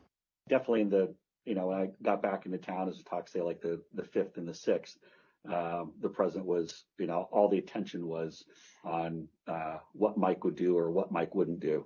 The vice president really was not wavering in his commitment to what his responsibility was. And so, yeah, was it painful? Sure. The president's pressure campaign. Can you just call it the evidence? Can you stop disrespecting the refiner's fire like that? The refiner's fire is a jealous fire. See, in the Myronist scripture, the refiner's fire has a whole passage in there that's like, I am the one true refiner's fire. Thou shalt have no fires before me. That means you can't be coming through here talking about. So just send the evidence.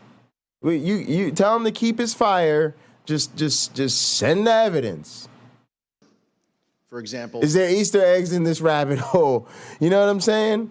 Yeah, I like rabbits that come out of the hole because then my dog tries to chase him. My dog can't really catch a rabbit, so the rabbit is in no real danger, but it's really good exercise for my dog. With an aging dog, you need him to kind of just chase after something to make him sprint real fast so we can get some real good exercise. But, like I said, he ain't going to catch the rabbit. That just ain't never going to happen. But, yeah, you know what I'm saying? I'm trying to get an Easter egg, but I've got to be honest. I really prefer sweet tarts. I'm more of a sour guy, So, like one of them sweet tart hearts or just like a bag of them. Maybe like the boxes of sweet tart hearts, just a big bag of them, put that in the rabbit hole. I'll go way down in there, Matrix style, Cameron Bennett is in the rabbit hole. It don't count. When you eat sweets in the rabbit hole, it don't matter. The subterranean environment helps your system cleanse it. It's something I was reading about. I did my own research on this. I was really getting deep into the You guys don't know how deep the rabbit hole goes on this. Although the vice president made his views clearly and unmistakably known to the president and others in the White House, on December 23rd, President Trump retweeted a memo from an individual named Ivan Reichlin entitled All right, we gotta read. Operation Hang on. Pence Card that called on the vice president to refuse the Electoral College vote in certain states that had certified Joe Biden as the winner. President Trump started his pressure campaign in December, but he dialed up the pressure as January 6th approached.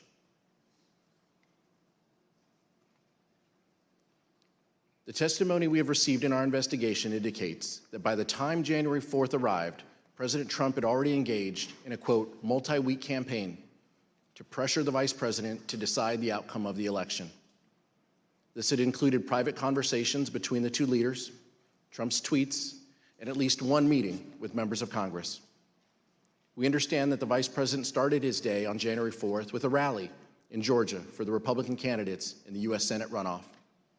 When the vice president returned to Washington, he was summoned to meet with the president regarding the upcoming joint session of Congress. Mr. Jacob, who attended that meeting? The attendees were the vice president, the president, Mark Short, the chief of staff to the vice president, myself, and John Eastman. It's just really sad, Busby. I feel bad for you because it feels like the anti-evolutionists and the flat earthers that really have to just construct this whole literally alternate reality just so that, again, y'all don't have to do that one thing. That one thing you can't do, which is admit when you're wrong. And the funny thing is, here's the funny thing, and you could ask most of the chat this, they'll tell you this. You probably won't believe us when we say it, but it really is true. Y'all think telling us that you have thought about it and you finally realized that you're wrong is a sign of weakness. And the fucked up thing is y'all coming here night after night on some bullshit, night after night, on some bullshit. Come up in here one time and say, hey guys, I thought about it, I was wrong, and I changed my mind. We'd be like, blessed be, oh my God, we have so much fucking respect for you. You know, it's actually really hard to do that, especially the older you get in life and the more most people get set in their ways, to really like go out of your way, take an honest evaluation of something and say, you know, guys, I really am going to change my mind on this one. You know, I'm really going to go with the consensus of the evidence here. You know, we really do. We really would be like, wow, that blessed be, he's got some character. We might have been wrong about that. We might have to change our minds, right? We might have to in turn change our minds about blessed be he. We might have to recognize that blessed be he's a hell of a lot stronger, got a hell of a lot deeper resolve, and is a hell of a lot more of a person than to stay on some bullshit. We gonna have to really give Blessed Be He some real props. We might have to fucking have Blessed Be He on Hot Program. We might have to really get into this. We might have to platform this nigga. We might have to get this nigga some extra platform to break down how he was strong enough to change his mind, especially amidst all the fire we've been thrown at him. We'd be like, God damn, that Blessed Be He's a motherfucking impressive one, ain't he? Woo! We'd be like, hey, Rebecca, go check out Blessed Be He. Yo, Blessed Be He, drop the link on us. So we oh boy, you don't even know. We got a whole bunch of people to send your way. But nah, guess what you'll be doing next time? Sitting on some bullshit. There was about a 5-minute period where Mark Meadows came in on a different issue. Let's show a photo of that meeting. I hope so. Mr. Jacob, during that meeting between the president Don't threaten and the me vice with president, competency. what theories did Dr. Eastman present regarding the role They're of a the little vice awkward president in socially, counting the but electoral votes? I take them two over Trump. During the meeting on January 4th, 900 out of 10 Mr. times. Eastman was opining that there were two legally viable arguments as to authorities that the vice president could exercise 2 days later on January 6th. One of them was that he could reject electoral votes outright.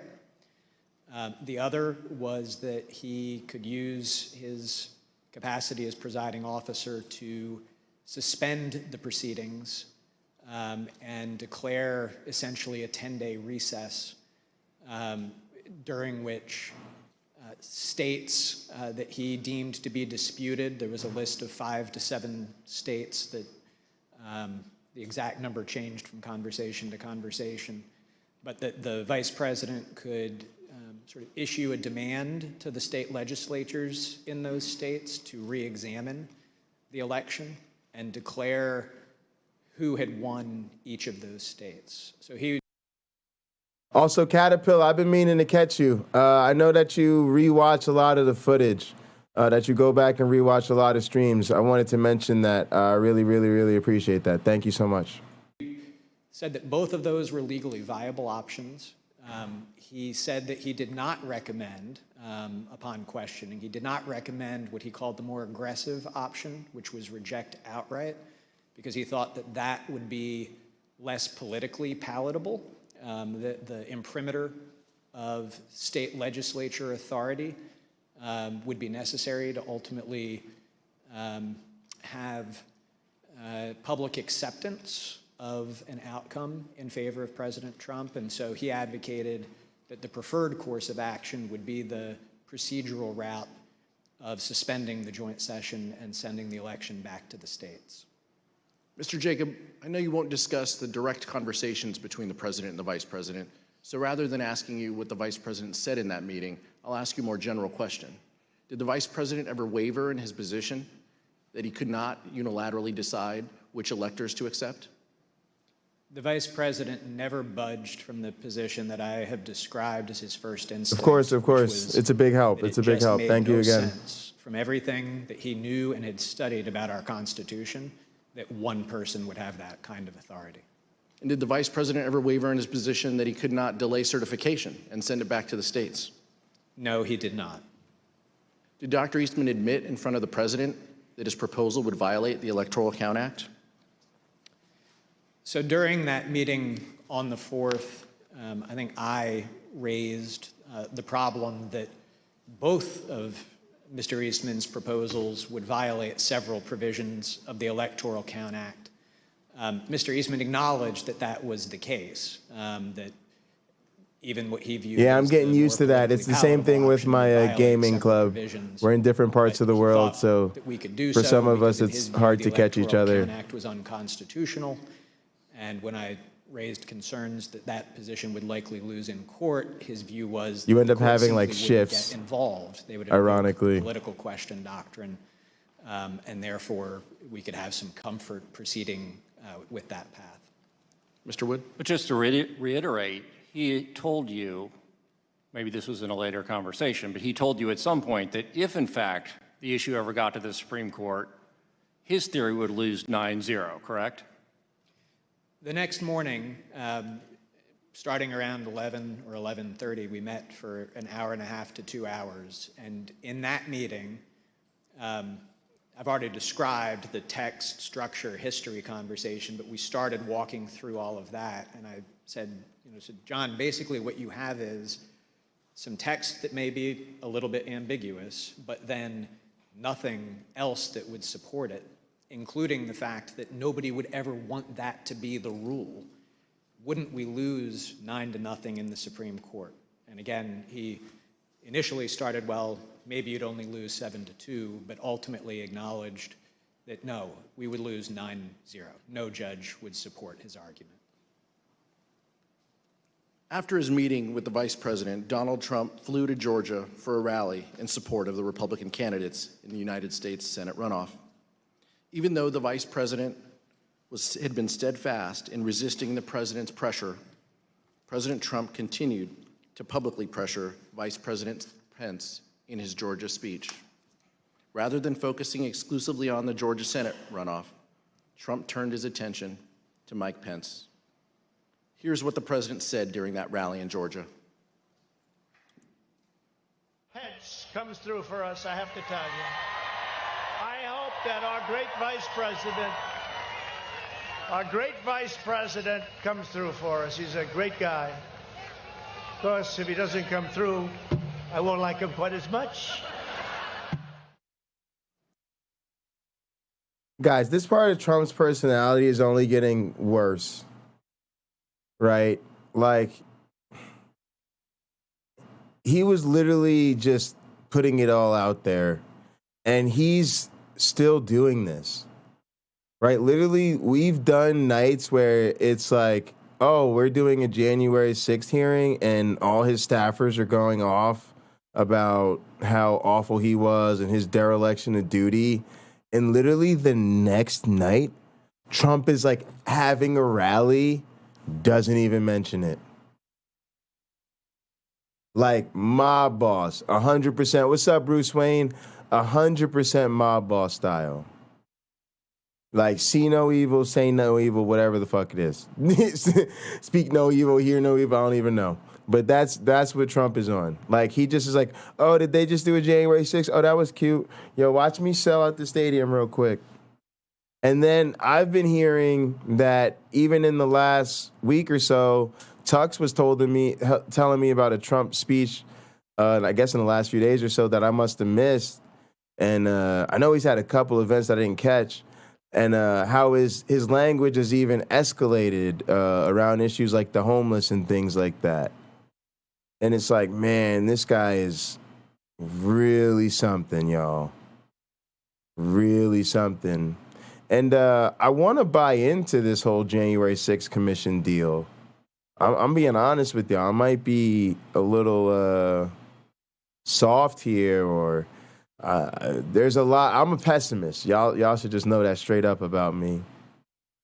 I think it's a mistake to be optimistic in the face of evidence to the contrary. I think you just have to be, just go with what it probably really is and do your best to prepare for that. But I really do hope that this has been all very strategic. It's very well choreographed. They did do their due diligence. There has been a lot of information coming out. They've also been adopting the things as they come out. We'll see that as we go through these hearings. And I'm hoping that what people say about, on the bigger scale, the reason, they get a lot of the doofuses and not the bigger power players is because they've got to prosecute the easier crimes to build the longer, bigger cases. And in the end, they're going to go after all of that. I really, really hope all of that is true. I genuinely do. I'm not too optimistic that they're going to get all the people and the organizers and hold all the fuck faces accountable for the felonies that most of them probably committed that day instead of the misdemeanors they've been giving them so far. And I'm not really confident that they'll get the senators and the politicians and the strategists and the lawyers and these crazy fucks that we're talking about. And I damn sure ain't confident that they're going to get Donald Trump. But I really, really, really hope all of that happens. So the president had been told multiple times that the vice president could not affect the outcome of the election, but he nonetheless publicly pressured Mike Pence to do exactly that by saying, quote, "If he doesn't come through, I won't like him as much." Let's turn now to January 5th. Mr. Wood. Thank you.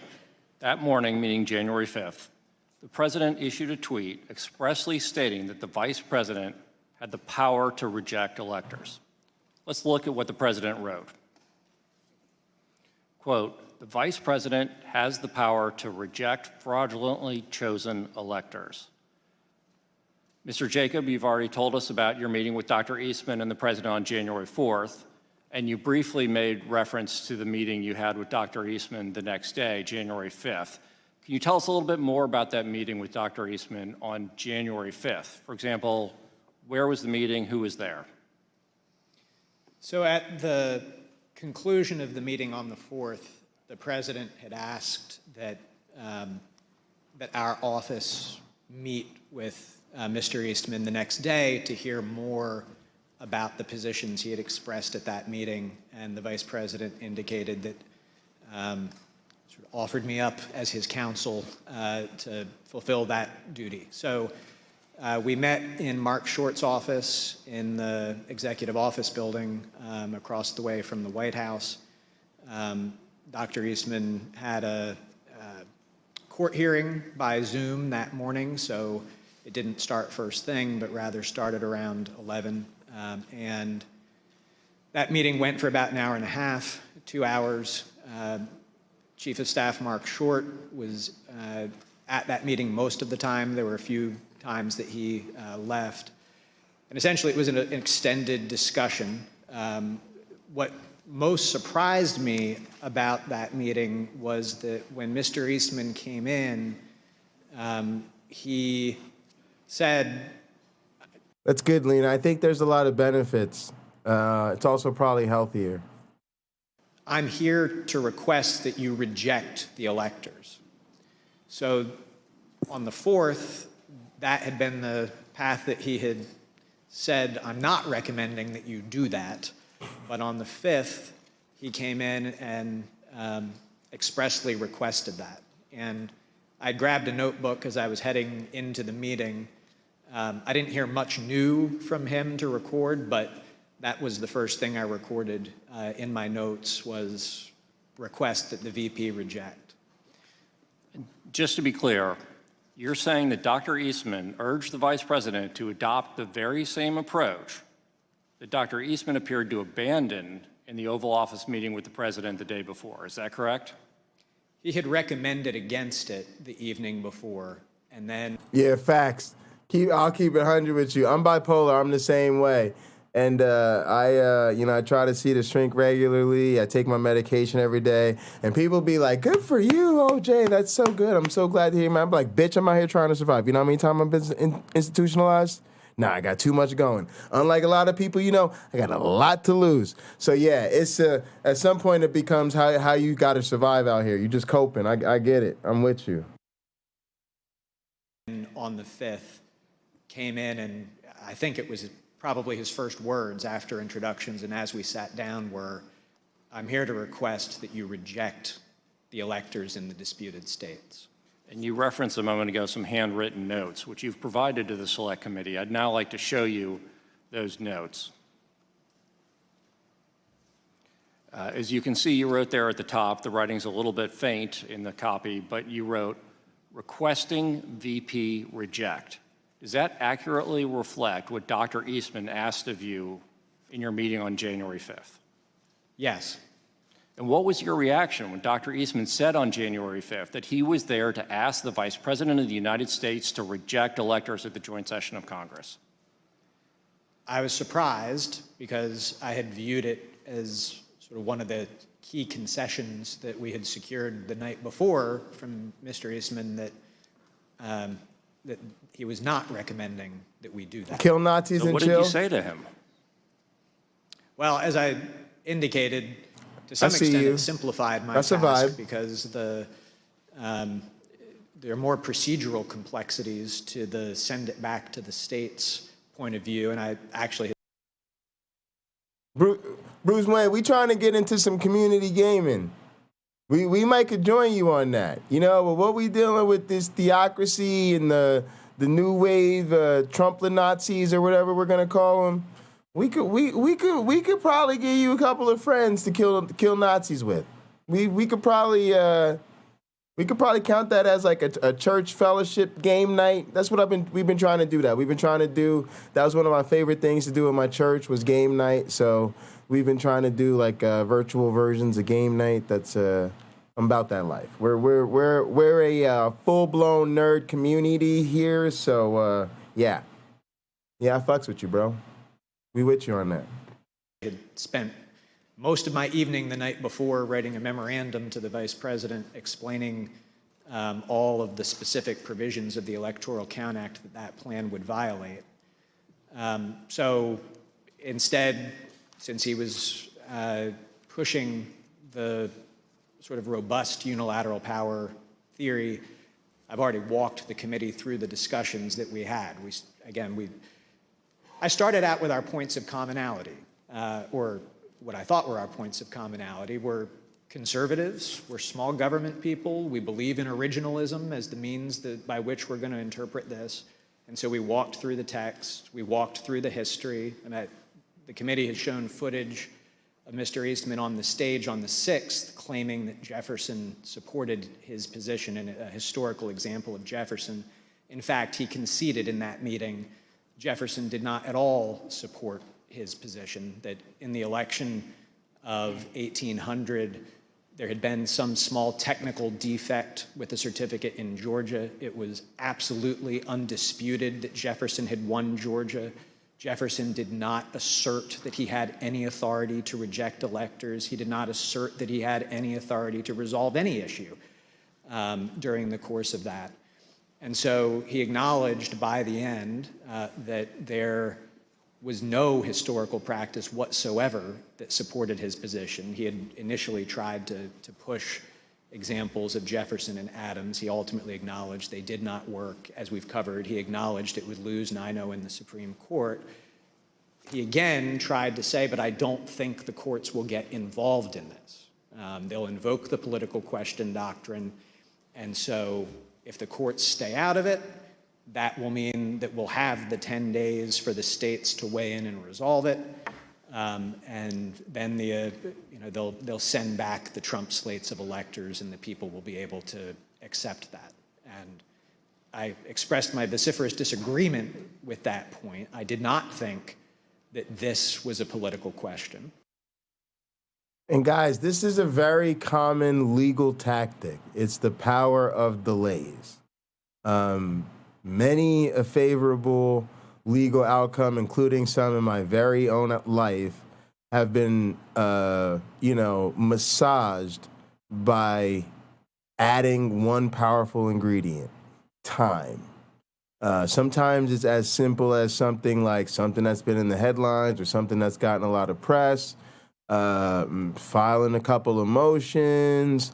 Hopefully one of the judges goes on vacation, and it creates just a lot of time between when the thing happened and it's fresh in everybody's memory. And that thing, nobody cares about that anymore. Right? It's a huge difference. This is all a very human system.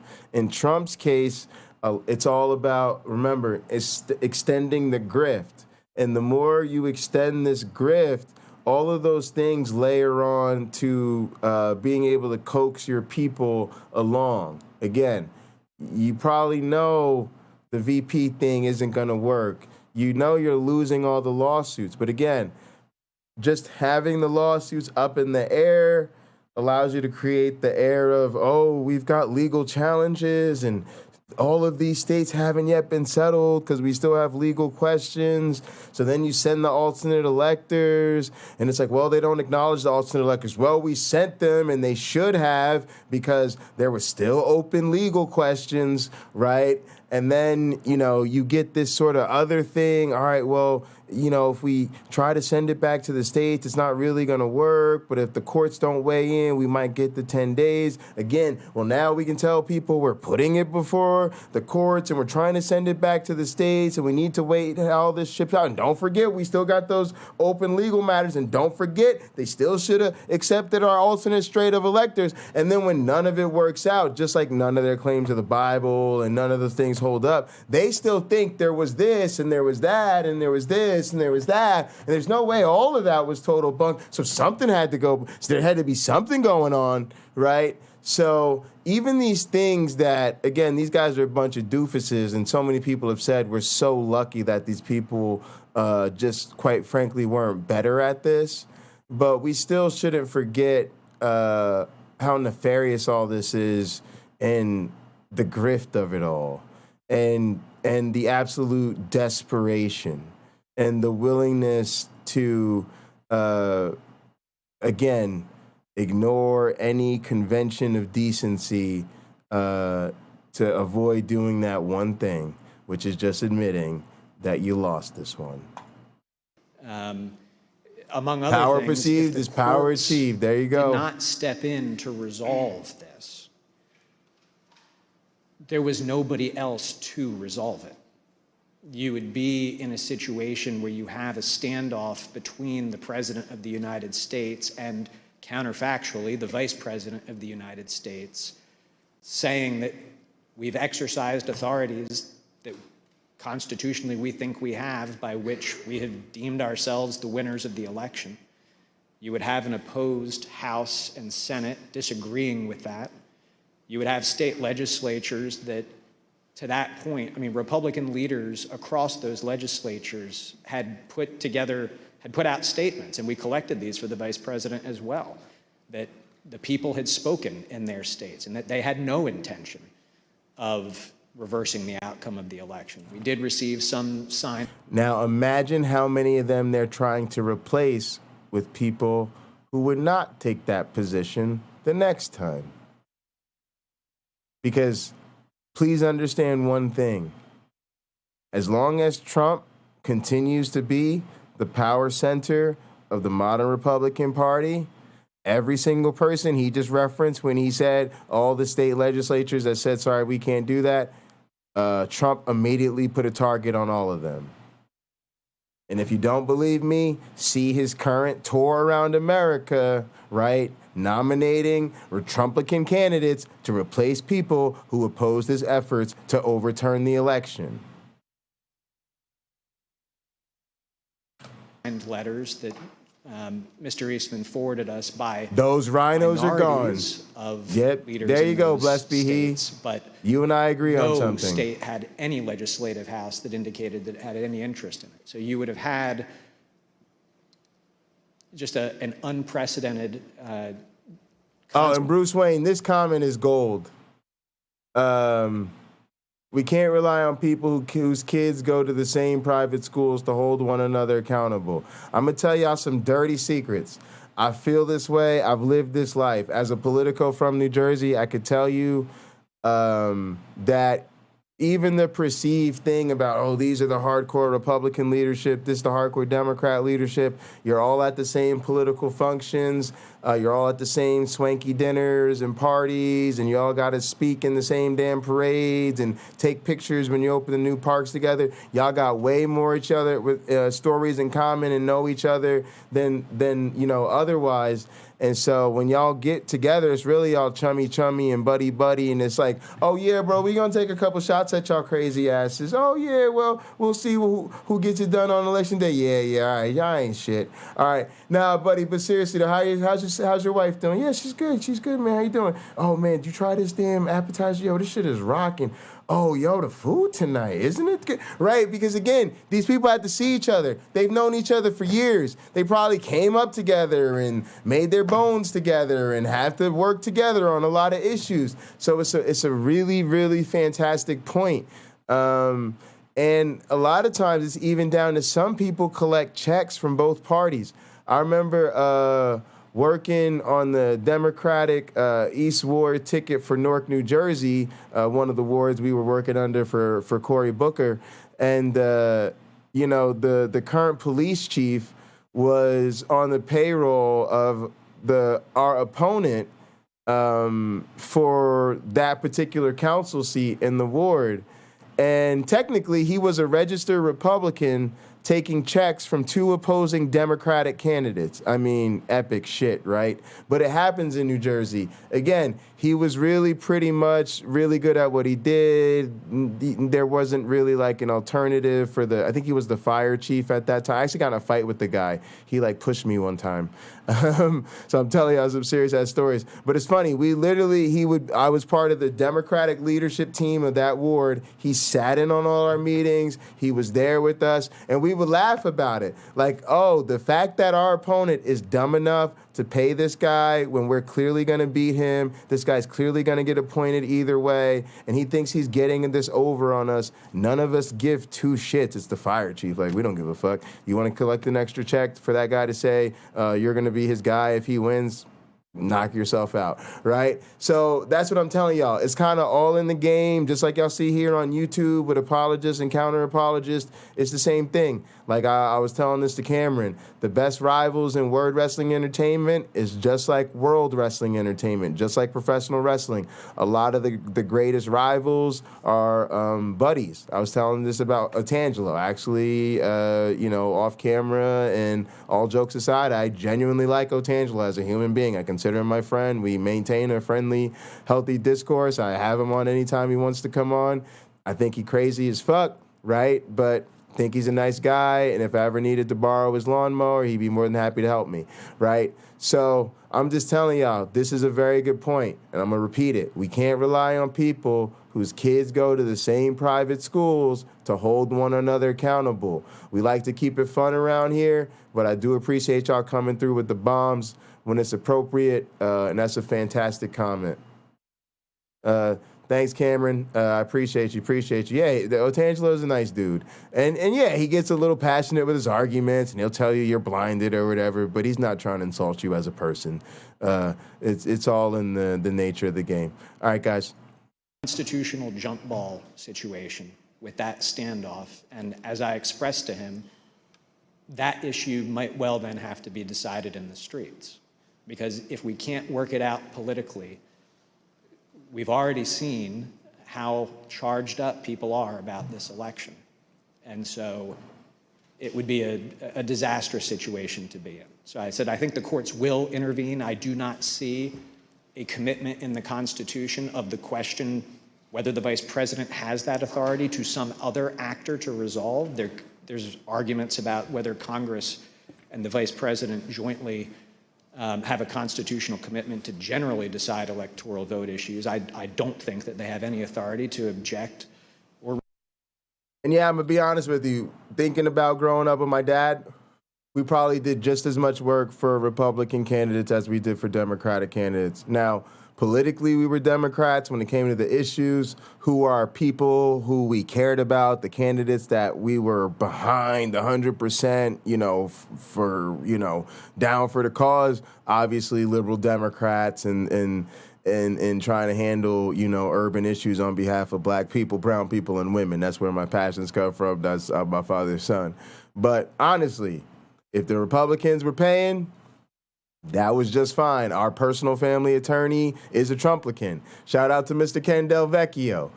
People in Jersey know Ken very well. He's one of Trump's big organizers in the state of New Jersey. He's literally our personal family attorney. He's gotten me out of many a tough legal spot, and anytime he couldn't, he called us a lawyer who could. So I got nothing but love for that man. Actually, matter of fact, when I got diagnosed as bipolar, my dad was really worried. Obviously, it's a very serious diagnosis. I was at Penn State on a full scholarship. There was a lot going on in my life. It was Ken Del Vecchio, our Republicard attorney, who's like a bodybuilder and makes these crazy like anti-reality films.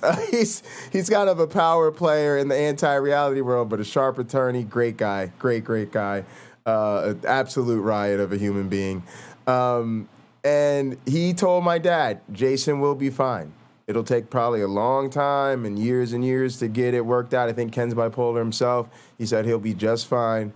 It's just going to take some time. And my dad told me about that, and he said, I remember my dad said that conversation was very encouraging. So shout out to Ken. We love you. Check out Ken Del Vecchio, New Jersey. He's probably got a film festival. He wants to be like John Grisham. So he does films, he writes books, and he's a, political player. He's a prosecutor and a lawyer. He's just a fucking character. Reject them. I don't see it in the 12th Amendment, but nonetheless. And I concluded by saying, John, in light of everything that we've discussed, Trump saved 3 million baby lives. Just both on the way back. He's making a comeback. Terrible idea. He delivered on that promise, bless be he. To say yes to that, but he very clearly said, well, yeah, I see we're not going to be able to persuade you to do this. And that was how the meeting concluded. But you just described a terrifying scenario. Sounds like there could have been chaos under the Eastman approach. It isn't easy, Bruce Wayne. It potentially could be decided in the streets. And you described several concessions that Dr. Eastman made throughout that discussion or even debate that you had with him. At some point during that meeting on January 5th, did Dr. Eastman seem to admit that both of the theories that he had presented to the United States the day before? I'm going to be honest. What happens is familiarity, right? What happens is they just become people you know. When you first start, I'm going to give you an example, playing drums at a church as an atheist. The first couple weeks, you're like a you know, you're trying not to be outed. You don't want everything to be weird, but, oh, the people are really nice. Okay, let me just stay focused on my gig. I'm just going to focus on playing the drums. I want to make sure I do everything right? Couple weeks later, you're like, oh, I'm pretty comfortable here. These people are really nice. I'm starting to gel with the other band members, right? A few weeks later, you're like, oh, this is just me and my band. We're up here. We got this. Oh, the audience is here. Our audience is so enthusiastic, man. They really love us, man. I like playing for this audience. You know what I mean? 6 months later, you're like, y'all, this is my church. Yeah, this is my church. This is my homie so-and-so. This is my homie so. Yeah, I'm going to take you all. I'm going to take you all around this building. I know all these crazy motherfuckers. Yeah, this motherfucker right here from Iowa. This so-and-so. This so-and-so. Let me introduce your sound team. Oh, you want to meet the people that set up the stage? Yeah. Come on. Oh, yeah, we going on a trip. You want to come? Oh, you don't want to go on the church trip? You crazy as fuck. They about to have a Jesus conference. You ain't never been to a Jesus conference? Nigga, it's a motherfucking concert every night. Oh, what do we do after the concert every night? Oh, we just hit the town, go out to eat, chill, have some drinks. Oh, you don't want to come? See you later. It's a great fucking time. We about to go on a road trip. See, we out, right? It's just the familiarity. You just become, you know them, you know their stories, and despite all that difference between y'all, the human nature of that time y'all spent in each other's lives, just you either gonna really know them and you can't stand them, or you really get to know them and you just gotta admit to yourself you just really like these people. So the theory that the vice president could reject electors outright and declare Donald Trump the winner, and his less aggressive theory that the vice president could simply send it back to the states. At some point in that conversation on the 5th, did Dr. Eastman seem to admit that both of these theories suffered from similar legal flaws? So I had at least one, possibly two other conversations with Dr. Eastman later that day. In the earlier meeting, we really were focused, because his request that he made had been reject the electors outright, on why that theory was wrong and why we certainly would not be doing that. Later that day, he pivoted back to, well, we hear you loud and clear, you're not going to reject. But remember last night, I said that there was this more prudent course where you could just send it back to the states. Would you be willing to do that? And during the course of our discussion about his renewed request that we consider that option, he acknowledged to me, he put it, both Mr. Eastman and myself are graduates of the University of Chicago Law School, and he said, look, as graduates of that august institution, you and I will mutually understand that the underlying...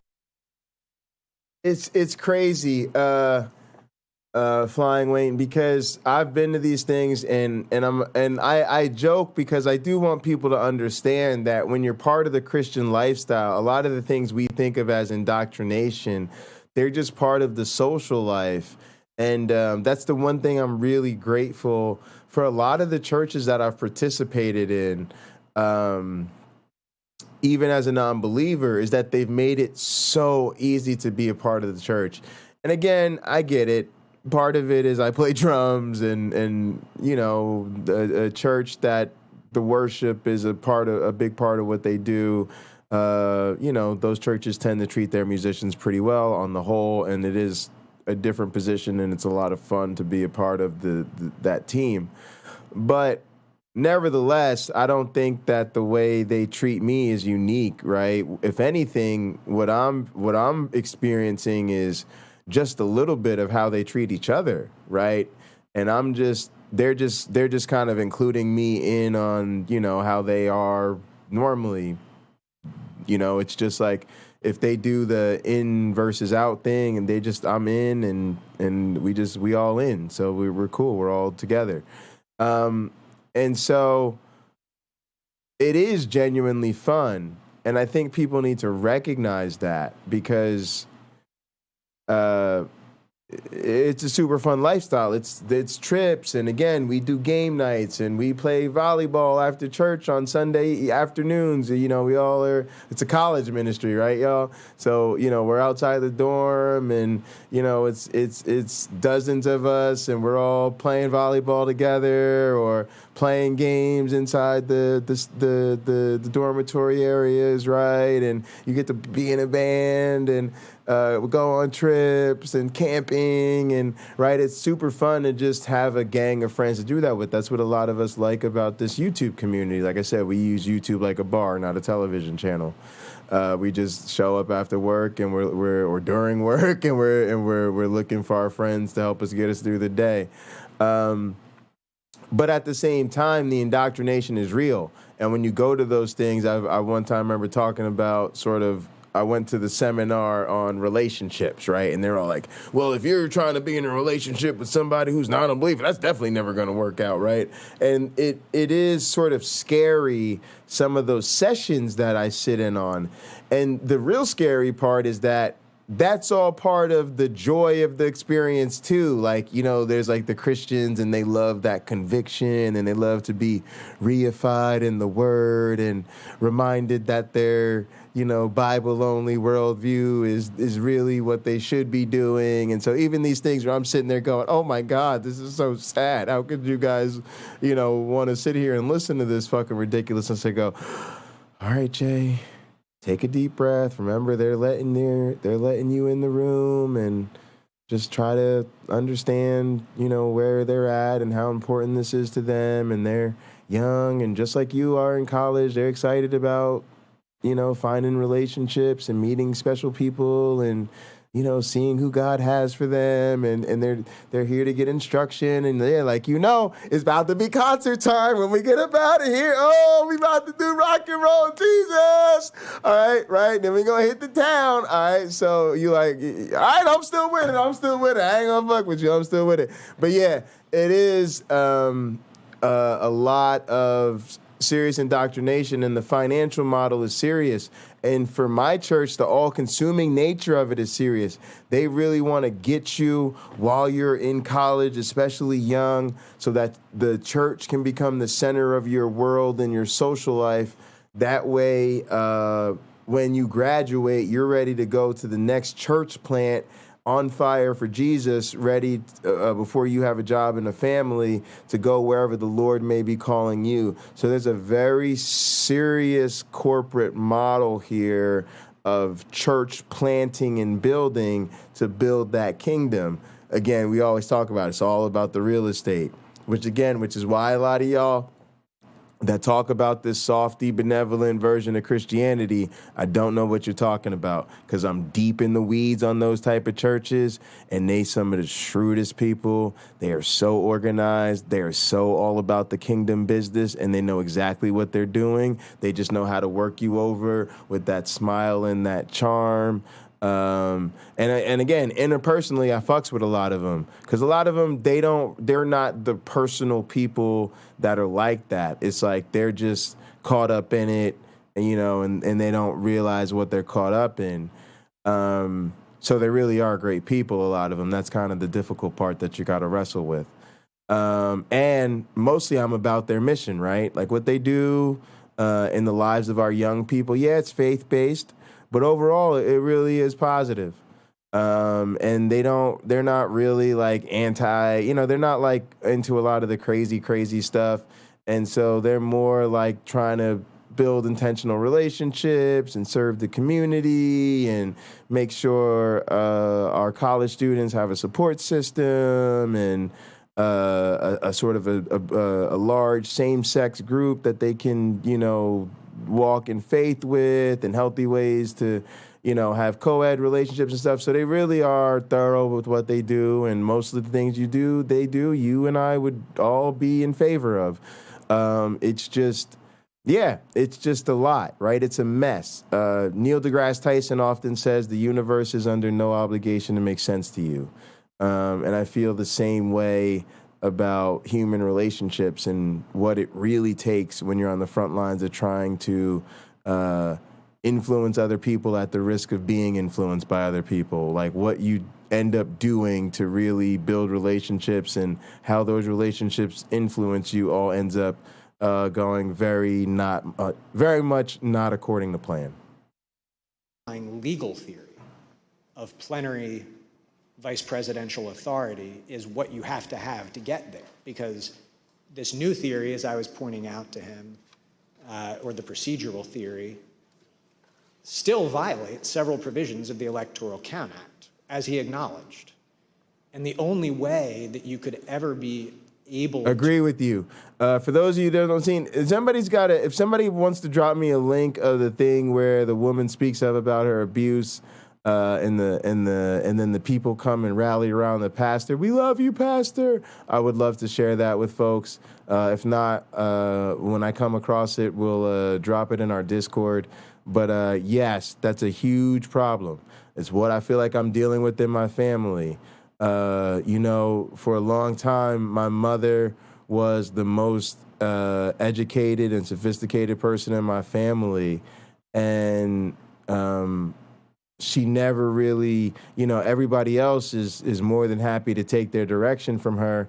And for the most part, my grandparents are. But when it comes to the challenges, it's like they never really understood how to pass that baton. And like, nah, y'all gotta, when my mom makes them really, really big calls and them really, really big decisions, like, y'all gotta let her lead. But there's all this deference and, you know, not being able to let go of the old way, and then you got to respect your elders, but your elders are not as educated as you are, and they know it, and it just becomes a problem, right? And then I become in this position I am, and it's not any help that I'm such a damn fool, but you know, it just becomes problematic when you're trying to help people, and people in the world see how valuable your perspective is. But it's hard to, you know, win over your own family because, again, they don't know how to really challenge their worldview. And to me, that's where the abusive type stuff tends to happen, right? Because, like, even with issues like homosexuality and different things like that, it's been a real struggle in my family because of the deference people have wanted to show to the older traditional perspective rather than just coming straight out and saying, nah, that's just not going to work. We can't do that. To their perspective, to their credit, they've really grown and matured and come a long way on a lot of those issues. But to Bruce Wayne's point, the whole system is out of order, and it's set up to let people in a much bigger sense who are doing much, much worse things, not really capable to get themselves out of the indoctrination, and definitely not able to do with people who are abusive in positions of power. But I also think we deal with that very much in the microcosms of our family, right? Where your racist uncle goes off and you go off on him, and then they tell you to stand down. Hey, don't you now know how Uncle Jim Bob is. Now you can't come home now and yeah, but you know how he is. Now look, right then they pull you aside. Now, but you know how he is. Now you can't. Yeah, but now look at what you did. You made dinner awkward for everybody, and it's like I made dinner awkward. You know what I'm saying? Y'all know what I'm talking about. Don't act like I'm the only one. To ignore several provisions of statutory law as if it was pretty clear that they were unconstitutional. And the only way they could be unconstitutional is if the vice president had the plenary authorities and not reported to the secular authorities. Exactly. Well. So he acknowledged in those conversations that the underlying legal theory was the same. He just thought that the send it back to the states option would be more politically palatable, and he hoped more palatable to the vice president for that reason. And in fact, when Dr. Eastman made this concession during that meeting, according to your earlier deposition, Dr. Eastman said, just between us, University of Chicago chickens. Is that right? I don't think that the University of Chicago is going to start a Chicago Chickens fundraising club. But yes, that is the terminology that he used. He said, you know, just between us Chicago chickens, we will understand as lawyers who have studied the Constitution that the underlying basis really is the same. I reserve the remainder of my time. Thank you, Mr. Wood. Mr. Jacob, the president and the vice president meet again on that same topic the next day, January 5th, correct? So after my extended meeting with Mr. Eastman that morning, During that time, the vice president had been back at his residence working on his statement to the nation that we released the next day. He got down to the White House some point between 1 o'clock and 2 o'clock as my meeting with Mr. Eastman was wrapping up. And when we, Mark Short and I went over to meet with the vice president, and actually we thought maybe we had good news. We felt like we had sort of defeated Mr. Eastman, that he was sort of acknowledging that there was no there. But the vice president was then asked down to the Oval Office, and he went down to the Oval Office while Mark and I stayed back in the vice president's office. You weren't in that meeting. I was not. In the book Peril, journalists Bob Woodward and Robert Costa write that the president said, quote, "If these people say you have the power, wouldn't you want to?" The vice president says, quote, "I wouldn't want any one person to have that authority." The president. Yeah, that's exactly right. Because, and it's the same thing with like the taxes, right? With the, the taxing the rich. Also on the Congress being able to, have private investments and buy stocks and all that type of stuff. There's this obvious tension between what 8th grade them would say is best for democracy and what actually holding that job and wanting to keep that job and that reality brings with it is, wait a second. If I go with that rule, then that rule will apply to me, right? And then there's a lot of historical stuff. I say the same thing about the GRE. They've done study after study after study. They know the GRE ain't shit. We keep talking about, oh, we should get rid of the GRE. We're going to get rid of the GRE. Here and there, this school. Sorry. I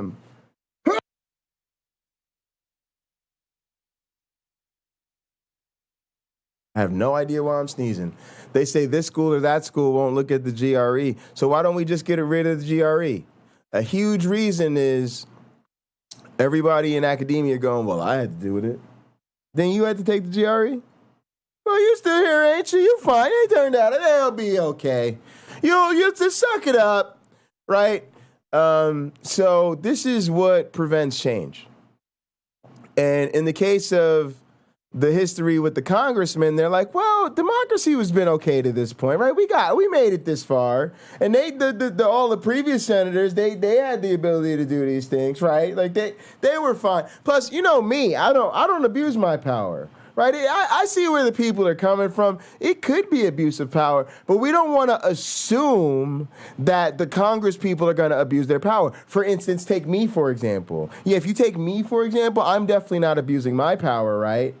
Right. So we all know I'm not abusing my power. So see, it's not really that big of a problem, right? Like, see, that's how they rationalize this shit, y'all. And again, that's what they're thinking. Yeah, he committed treason, but they like, but what if I said some fucked up shit just because I didn't want to give up my office? I mean, damn, it would be fucked up, but like, I don't know if I want to go to jail for that shit. I mean, but would you really want to go to jail for that shit?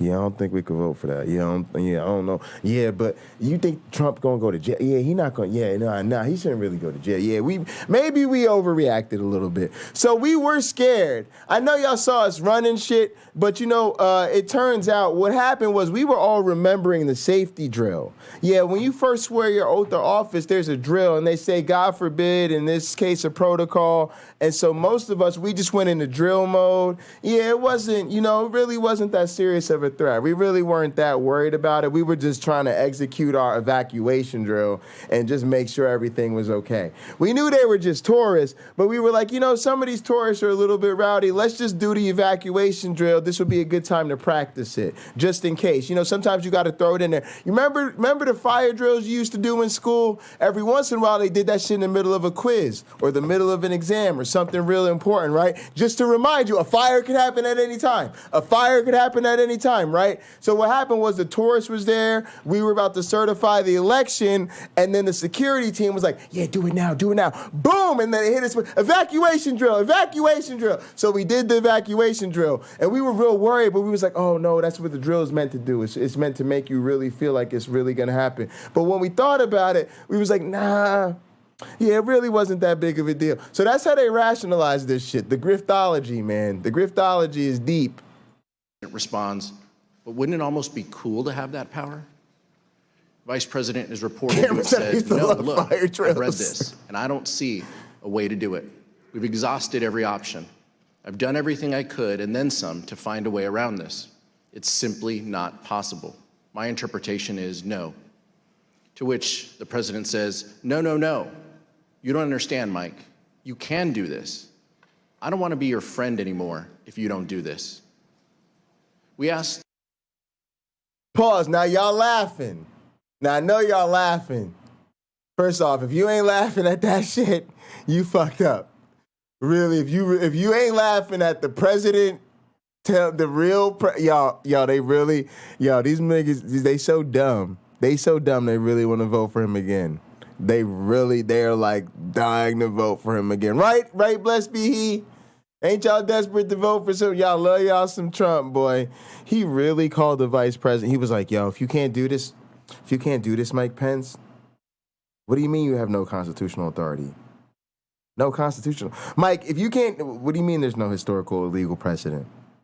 Mike, I don't know what you're talking about. I don't know, Mike, I told you when you talk that constitutional nerd stuff, I don't really know what you're talking about, Mike. You know I didn't spend all them years in government that you did. Stop talking government to me. Mike, what I'm telling you is that if you can't do this, I don't think you can sit next to me at lunch anymore. Yo, he really said that. You gotta appreciate that. All right, now when you're done laughing, y'all, isn't this terrifying? Like, oh my God, this is just scary. Mark Short about this during his deposition. The understanding that I would have in other conversations with the vice president, he articulated, if you can't overturn democracy, I don't want to be friends anymore. He wouldn't want that power bestowed upon any one person. Damn straight. Mr. Jacob, did you, Mr. Short, and the vice president have a call later that day again with the president and Dr. Eastman? So, yes. Imagine that, Trump, you stupid motherfucker. Not everybody actually wants to be a fucking criminal. Yeah, some of us don't want a dictator. Yeah, even faithful old Mike Pence was like, yeah, nah, I don't know. Let y'all know, honestly, I kind of really like this whole democracy thing. That's kind of my gig. Yeah, it turns out I'm like the Christian democracy guy. Yeah, it's a weird combo, but it works for me. It works for me. Yeah, so I don't, even if I could overturn the election, I don't think I'd want to. Yeah, it's not really my thing. I'm not really into that type of thing. Yeah, he could have just asked me. I'd have told him. But, Trump, he doesn't like to ask questions. We did. And what did Dr. Eastman request on that call? On that phone call, which I believe was around 5 o'clock that afternoon, Mr. Eastman stated that he had heard us loud and clear that morning. We were not going to be rejecting electors, but would we be open to considering the other course that we had discussed on the 4th, which would be to suspend the joint session and request that state legislatures re-examine certification of the electoral votes? That same day, January 5th, the New York Times ran a story about the disagreement between the president and the vice president about whether the vice president could determine the outcome of the election. What up, YouTube Even though punk? the New York Times story was indisputably correct, Donald Trump denied it. Trump issued a statement claiming that the vice president had agreed that he could determine the outcome of the election. despite the fact. Guys, I just want to remind you of how brilliant I am. I want you to observe a couple of things that are bona fide facts. Number one, ask anybody in my community, they will tell you I hate philosophy. Yet, despite my absolute hatred of philosophy, I have come up with two profound counter-apologetic concepts that are undeniable contributions to the academic discourse. Number one, denialism. And number two, griftology. This community is the place to be, y'all. I'm taking credit for that shit. Let's go. That the vice president had consistently rejected that position. Let's look at what the president said in his statement. Quote, "The New York Times report regarding comments Vice President Pence supposedly made to me today is fake news. He never said that. The Vice President and I are in total agreement that the Vice President has the power to act." Mr. Jacob, how did the Vice President's team react to the statement from the President that the Vice President could take an active role in determining the winner of the presidential election? We were shocked and disappointed because whoever had written and put that statement out, it was categorically untrue. Vice President's Chief of Staff Mark Short had an angry phone call with Trump campaign senior advisor Jason Miller about this statement. Here's what Mr. Short and Mr. Miller told the committee about that call. Okay. Tell me about the conversation you had with Jason. It was brief. I feel like most of them are. Irritated and expressed displeasure that I think they consider that an asset, not a weakness. Misrepresented the vice president's viewpoint without consultation. The statement says the vice president and I are in total agreement that the vice president has the power to act. Is that incorrect? I think the record shows that that's incorrect. Yeah. I mean, we've been through many documents that clarify that this is not where the vice president was. Right. So essentially, the president is sending out a baldly false statement about being in alignment, purported alignment with the vice president, despite all of the predicate that you indicated had gone before about their respective positions. Is that effectively what happened? I interpret the statement as false. I'll let you figure out who sent it out. When Mark Short contacted you, he was upset. Is that what you said? He clearly was not pleased. Tell us what he said. What's the process for putting out a statement for a meeting where only two people were in the room? Did he ask you to retract the statement? No, I think it went right to what's the process for putting out a statement for a meeting when only two people were in the room. And he clearly disagreed with the substance.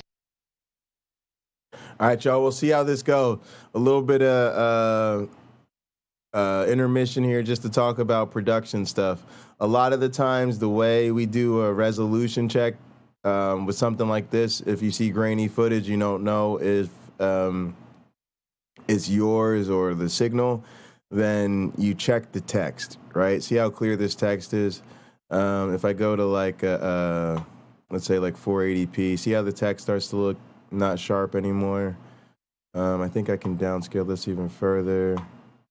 144p, see how awful the text looks, right? So now when I go back to 1080p, you can see the text looks super sharp, but he still looks grainy. So now I'm like, all right, it's probably the footage and not on my end. Since though, right? Because he said the vice president doesn't agree with this. Trying to think what exactly he said. I mean, the tone was very clearly that he used some language to strongly infer that the vice president disagreed with that take, but I don't remember what that language was. Did he dictate this statement? He dictated. He dictated. There you go, farting out buzzwords.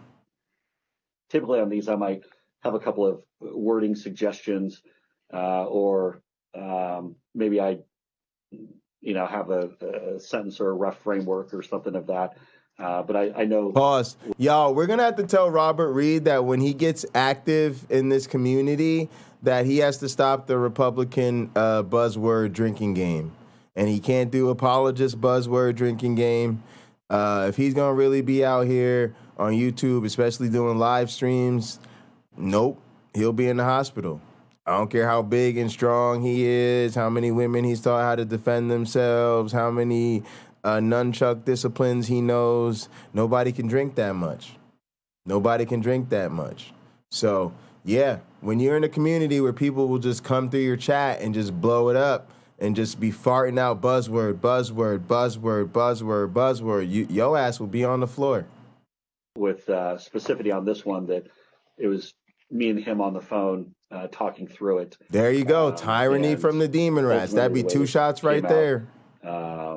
Was the way that you'd be about 32 deep right now with the dispute between the president and the vice president had grown to the point where the vice president's chief of staff, Mark Short. Oh yeah, YouTube punk. We're walking through that right now. We've gotten a few of those accounts so far, and as we go here, we will get a few more. But yes, the moral of the story is yes. Lots of people told him to his face, this was all bullshit. Lots of people told him. Liz Cheney actually summarizes it at the beginning of this if you want to go there. But yes, lots of people told him. And it's a great question. It's one of the things I've actually been most impressed about. They will revisit some of it as we go through some of the other hearings and stuff. As you know, this one is pretty narrowly focused on the vice president thing. I'm also getting the vibe that they told him this too. It's like it's really kind of impressive how they've been able to piece all this together and how we're getting so much more of an explicit picture than ever. Y'all got to remember, if this would have happened 25 years ago, right, it would have been nowhere near the level of detail that we have about all of this. Concern that the president could, in Mr. Short's words, quote, I know, YouTube punk, that's what I'm saying. It's sad. Like, they're coming up in here challenging us, but it's not even a challenge. Like I said, it feels like the only thing I'm getting out of it is views off the shock value that somebody of my stature is willing to take the time to kick a retarded midget in the face, And I'm happy to get views off kicking midgets in the face because we're doing a lot of great things on this channel. We're raising money for charity and things like that. So I could be like, well, I might have kicked a few midgets in the face, but it was for a good cause, But at the end of the day, I just want to fight, and these aren't good fights. I want to challenge, and they keep coming in here with this nonsense, and it's really not a good challenge. And my regulars, I got a ride from my regulars. My regulars are not impressed with me kicking a midget in the face. They know I could beat the crap out of a midget. They want to see me in a fight. They want to see what I can do. Main event, title on the line, Iron Man match against somebody of equal stature who's really ready to throw down and really challenge me to be the United States champion of Word Wrestling Entertainment. They know the title's not up for grabs when I'm kicking a midget in the face. They know that's just an exhibition. Lash out at the vice president on January 6th. In fact, Mr. Short was so concerned about it that he talked with the head of the vice president's Secret Service detail on January 5th. Here's Mr. Short. Concern was for the vice president's security, and so I wanted to make sure the head of the vice president's charity service that provides relief to midgets kicked in the face. Exactly. That'll be next month's thing we're trying to raise money for. Became more public than the president would. All the midgets we've harmed in the process of raising money for bipolar. After the recess, we will hear that Mark Short's concerns were justified.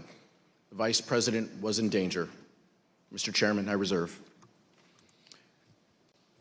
Pursuant to the order of the committee of today, the chair declares the committee in recess for a period of approximately 10 minutes.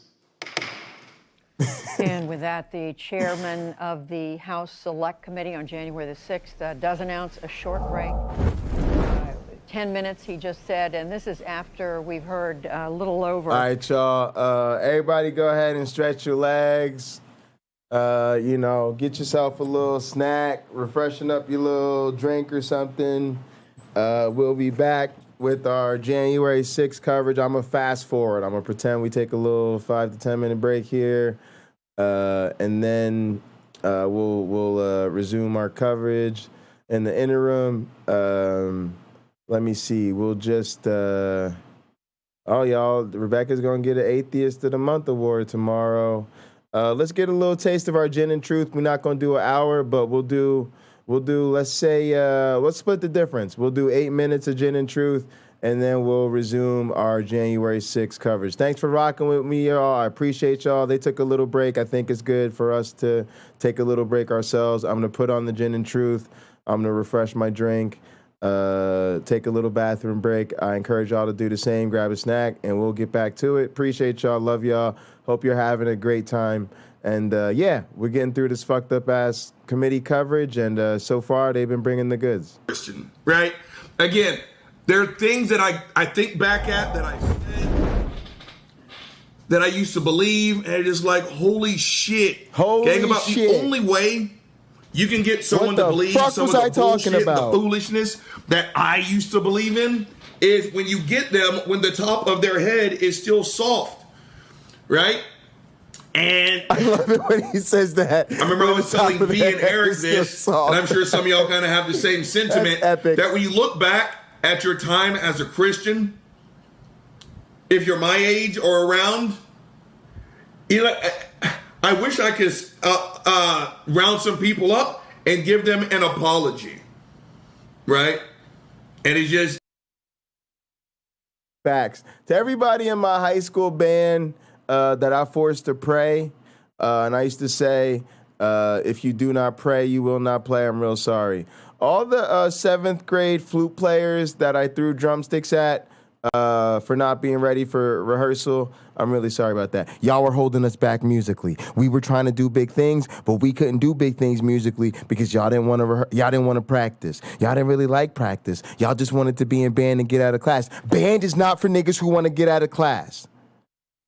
Band is for people who understand you have to go home and do all that same goddamn classwork on your own anyway, and then you still have to do what?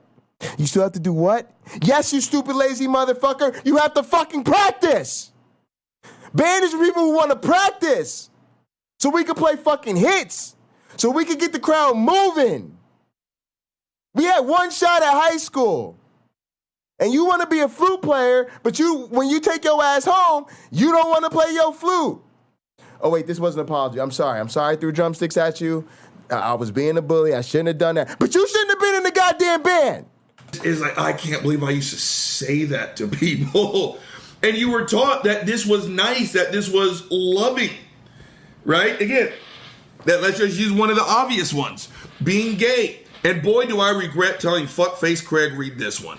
I mean, he always just hung that over my fucking head. But again, if you want to know what's wrong with that Christian over there, ask this Christian sitting right here, right? But oh yeah, there was a point in my life where I was taught that if you truly loved the homosexual, you would drop some bombs on them. You absolutely would. And they'd always get you with, you don't want that person to go to hell. It's like, oh God, I don't. And so you're just like, God damn, because Craig always said, oh, you're one of those persecuting Christians. As opposed to what? There's a verse in that fucking book, arguably the most popular one when it's time to go anti-LGBTQ, that quite literally says, throw rocks at them until they're fucking dead. How else are you supposed to interpret that, fucking Craig? Right? But the new thing, before we jump into these fucked up ass videos, gang, I almost chuckle at the newest excuse on what Leviticus 18:22 is actually supposed to read. Right? Again, as a man, if a man lies with a man, that one, yeah. So kind of the new thing, again, Christianity does not change. Right? It's just kind of that, it's the intellectual version of that New York subway game. You know, find the queen. She's a tricky gal. Where is she? Where? That's what it is. It doesn't change. They just change the numbers, the order of numbers in an addition problem, and then act like they got a different answer, right? But kind of the newest excuse for Leviticus 18:22 is they didn't have a word for pedophile back then. And so the verse is supposed to read out, If a man lies with a little boy, right? Don't pull a Jerry Sandusky. Don't be a Catholic priest. Don't rape a child. That's what the verse apparently is supposed to say. And I've seen the videos where people sit there and they break down, the translation and the blase and the glavinoids. And I say, I'm still not impressed. You mean to tell me that your God sat his monkey ass up there by himself, created a world 6 days, through nothing but dictation?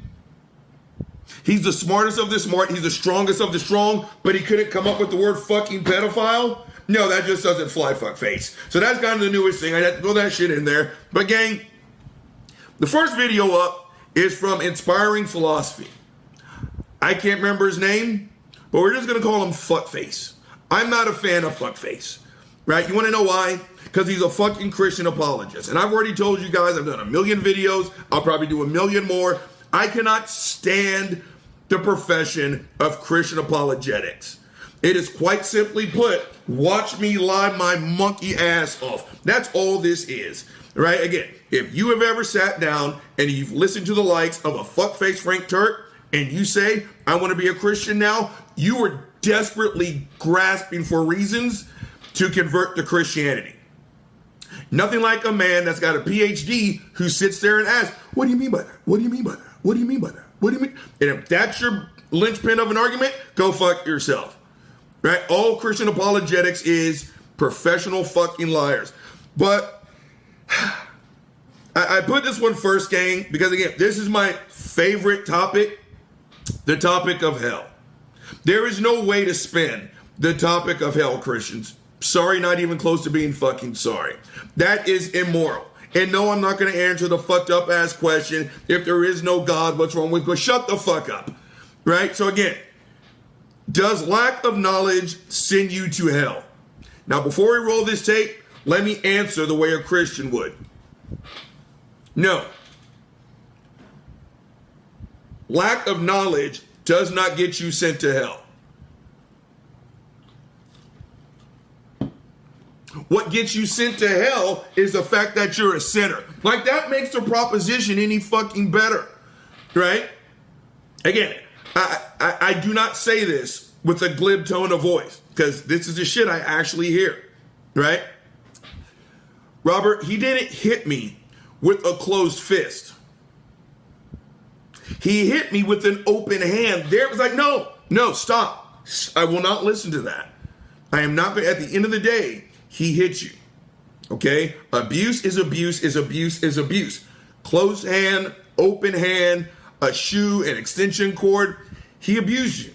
Period, end of story. When there are no excuses in this classroom. That's what this is, right? I don't want to hear jack shit about why you go to hell. It's immoral. Gang, roll it. Let's get some liquor first. Roll the tape. Billions of people who died that didn't believe exactly the way you believe. Do you truly believe that they're all burning in hell? No, and I'll tell you why. But first, no one is literally burning in hell, as theologians like Clay Jones and Jerry Walls have pointed out. Fire burns physical... Oh, wait, what was that?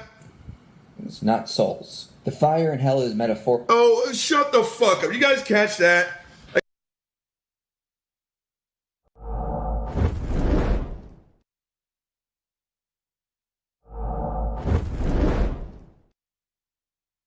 Guys, who does that?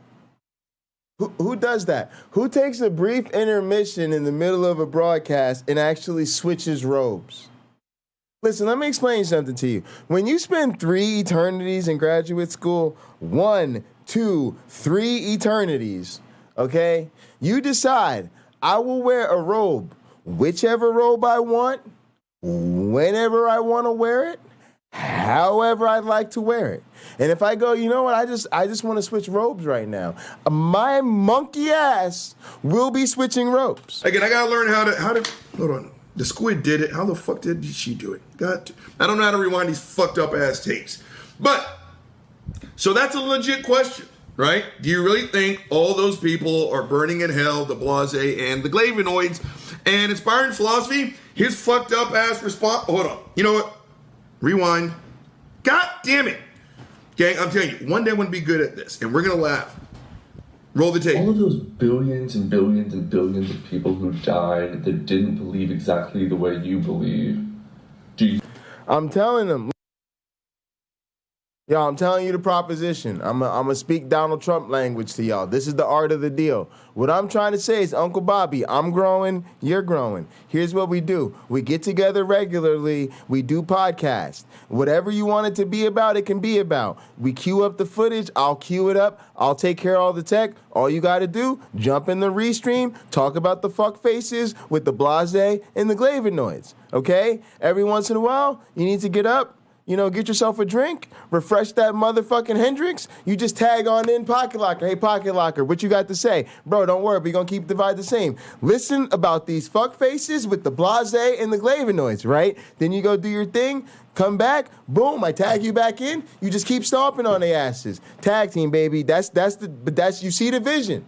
I'll handle the tech support. Y'all know me. Y'all see all the tech around me. I'll do the tech. You know what I'm saying? You just bring the disrespect. I'll bring the tech. You bring the disrespect. Y'all already know what it is. Do you truly believe that they're all burning in hell? No, and I'll tell you what. Monday Night Apologist Smackdown. There you go. Hell, keeping it raw. Like Clay Jones and Jerry Walls have pointed out. Fire burns physical things, not souls. Pause the tape. Okay, he started out on some bullshit, right? No one's literally burning in hell.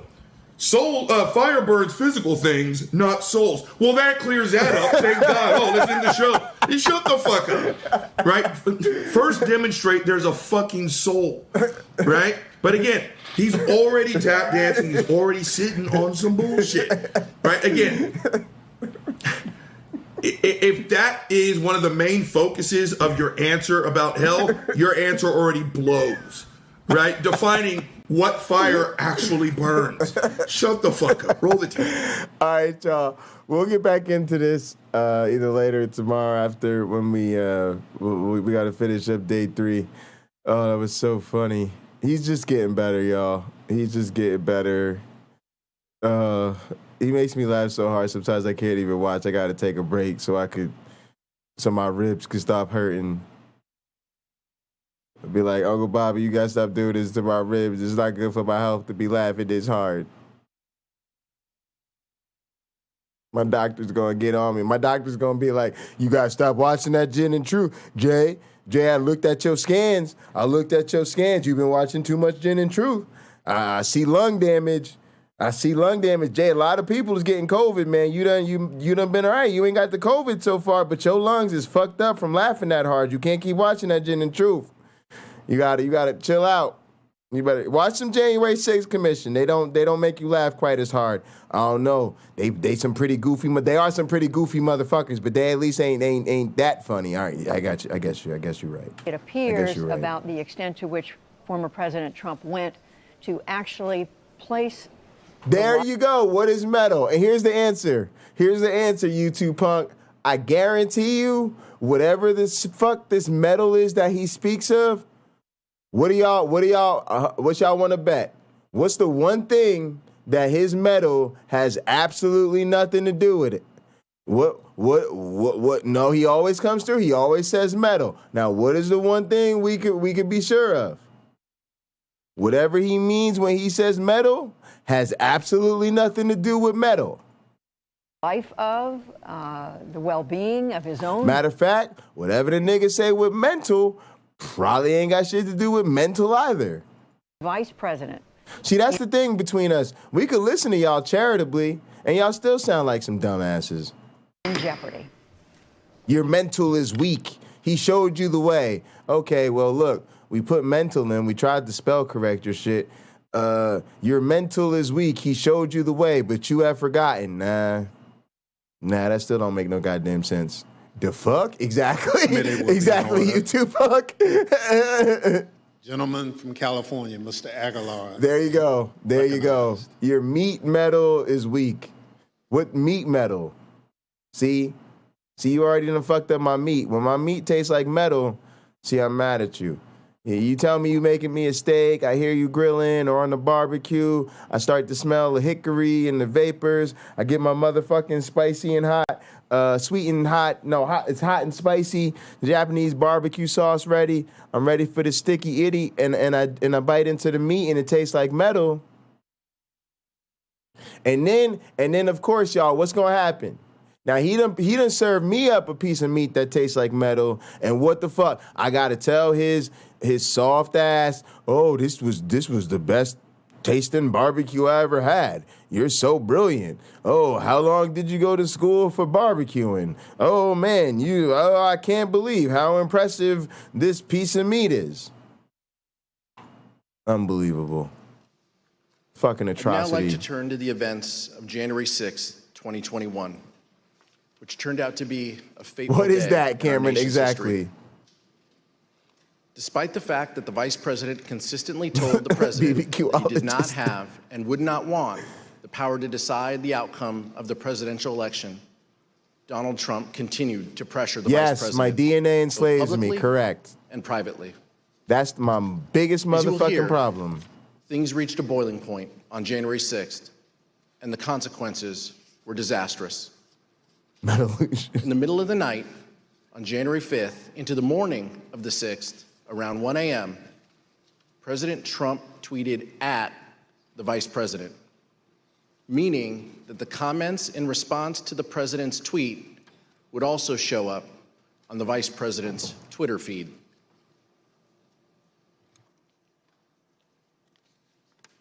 The tweet stated that the vice president could, quote, come through for us and send it back to the states. Then around 8 a.m. on January 6th, President Trump again tweeted, this time to say that the vice president could send it back to the states and, quote, we win, and that this is the time for extreme courage.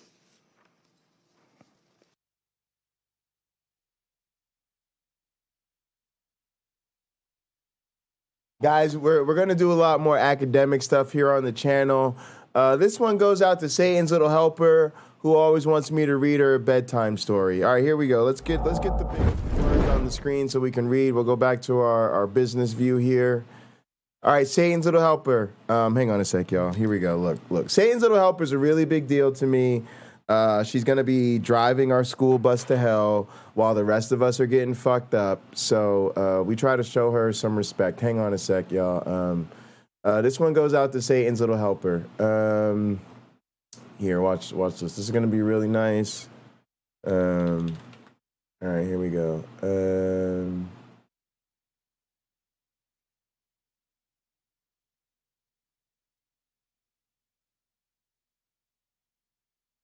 All right, here we go.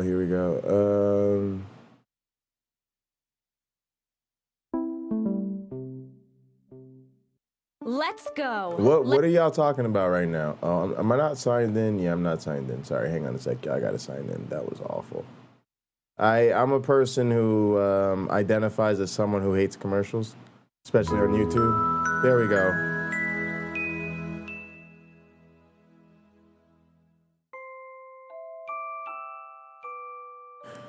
All right, Satan's little helper, this is for you. I'm going to read you a little lullaby called Donald Trump Wants to Rule Over You Forever. States want to correct their votes, which they now know were based on irregularities and fraud. Plus, the corrupt process never received legislative approval.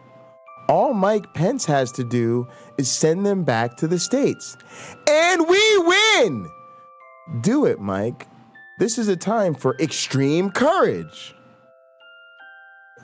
What? What's that? Twitter put some little blue text on this. It says, this claim about election fraud is disputed. Interesting. Well, certainly Donald Trump, I'm sure he didn't send that around January 6th when all this was 8:17 a.m. January 6th, 2021. That's not good. I think that's gonna be a fatality. All right, guys, here we go. Have a good night, Satan's little helper. Go fuck yourself.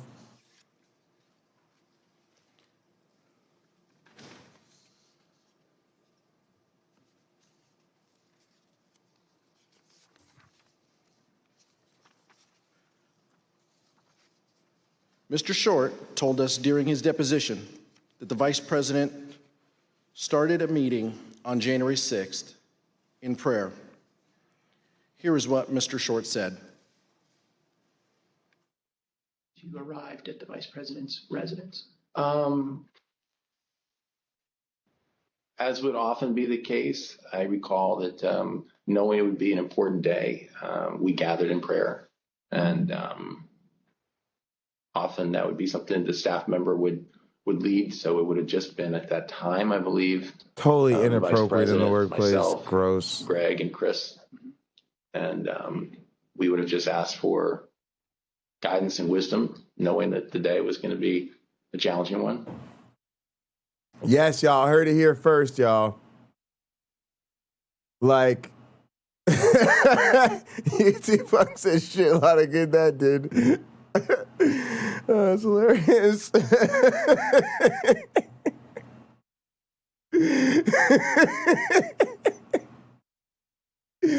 But yo, that's really funny. Yeah, exactly. I think that is. But y'all, isn't that scary though? That for real, y'all, we really live in a country where there was about to be an insurrection and shit, and the vice president has his staff gather in prayer. Like, y'all, I'm telling y'all, this country is stuck on stupid. Just, even with the full weight and power of the United States government behind you, the motherfucking Secret Service in the room, your ass still wants to bow to the Lord and Master and supplicate Jesus. Unfucking believable.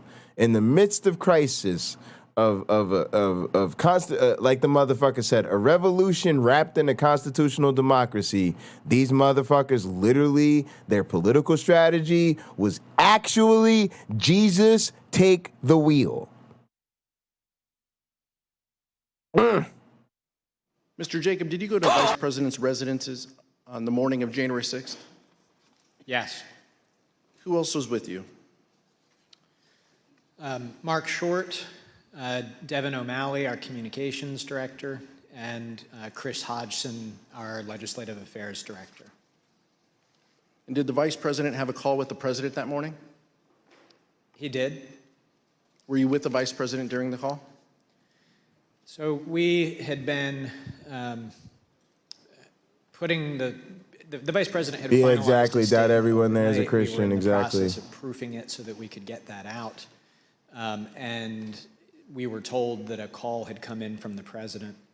The Vice President stepped out of the room to take that call, and no staff went with him.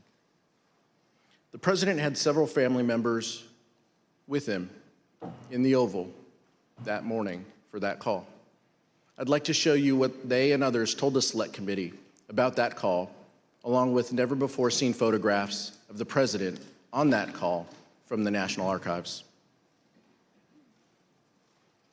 When I got in,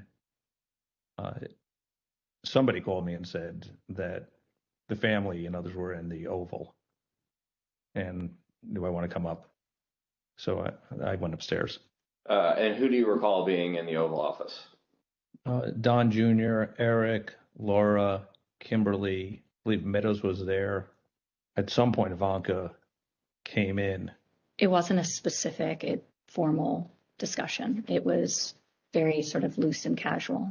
So then you said at some point there's a telephone conversation between the President and the Vice President. Is that correct? Yes. When I entered the office the second time, he was on the telephone with who I later found out to be was the Vice President. Could you hear the Vice President or only hear the President's end? Only heard the President's end. But at some point, it started off as a calmer tone and everything, and then became heated. The conversation was pretty heated. I think till it became Oh, yeah. somewhat, louder. Yes. Where is Hillary's emails? Right. So that's going to be the lineup, y'all. That's going to be the three-way. It's going to be Hillary's emails, Hunter Biden's laptops. Follow me on YouTube, and Secret Service text. That's it right there. Tone. I don't think anyone was paying attention to it initially. Did you hear any part of the phone call, even if just the end that the president was speaking from? I did, yes. All right, and what did you hear? So as I was dropping off the note, my memory, I remember hearing the word wimp. Either he called him a wimp. I don't remember if he said you are The a tech wimp, trio, guys. That's Wimp it. is the word I remember. I just branded it. The tech trio. Hillary's emails, Hunter Biden's laptops, Secret Service text. The tech trio. It's also been The perfect trio of tech conspiracies. that something to the effect of you don't have the courage to make a hard decision. There you go. Deleted Secret Service text. That's YouTube. That should be your secondary account. Like being, you're not tough enough to make the call. Deleted Secret Service text. We'll troll right-wingers together. Did Ms. Trump share with you any more details about what had happened, or any details about what had happened in the Oval Office that morning? Triple tech threat. Exactly. It's perfect. Had an upsetting conversation with the vice president. Do you recall anything about her demeanor, either during the meeting or when you encountered her in Dan Scavino's office? I don't remember specifically. I mean, I think she was uncomfortable over the fact that there was obviously that type of interaction between the two of them. Something to the effect, the wording's wrong. I made the wrong decision 4 or 5 years ago. And the word that she relayed to that the president called the vice president, I apologize for being impolite, but do you remember what she said her father called him? The P word.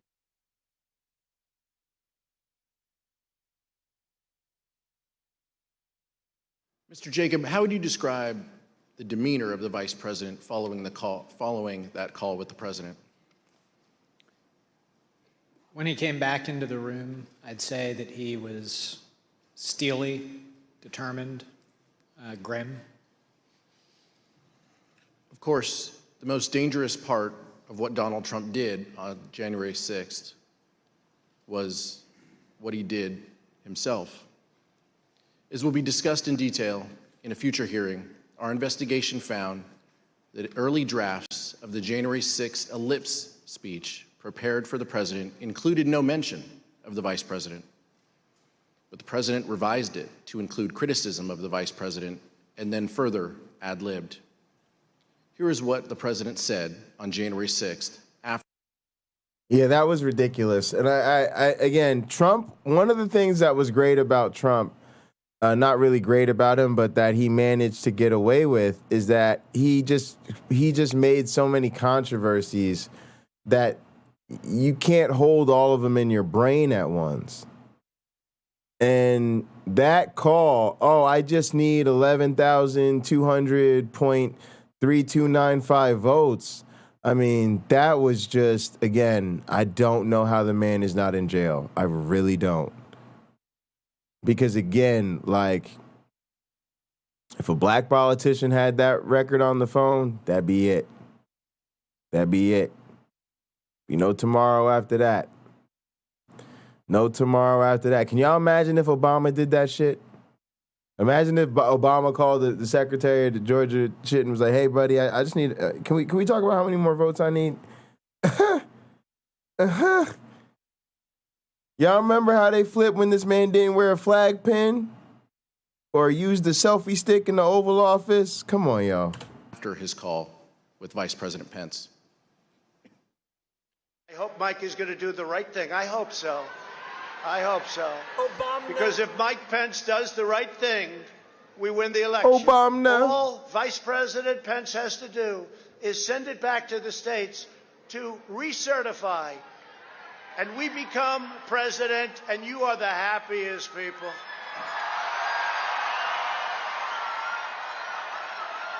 And I just spoke to Mike. I said, Mike, that doesn't take courage. What takes courage is to do nothing. That takes courage. And then we're stuck with a president who lost the election by a lot, and we have to live with that for 4 more years. We're just not going to let that happen.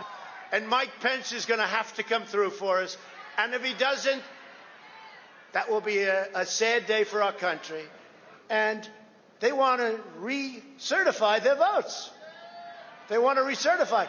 But the only way that can happen is if Mike Pence agrees to send it back. So I hope Mike has the courage to do what he has to do. And I hope he doesn't listen to the rhinos and the stupid people that he's listening to. Of course, we all know what happened next. The president's words had an effect. President Trump's supporters became angry. When the vice president issued his public letter, the crowd at the Capitol erupted in anger. The rioters who had erected makeshift gallows began chanting, "Hang Mike Pence." Testimony in our investigation has made clear what the target of the rioters' ire was: Vice President Mike Pence. Again, y'all, I hate to say this,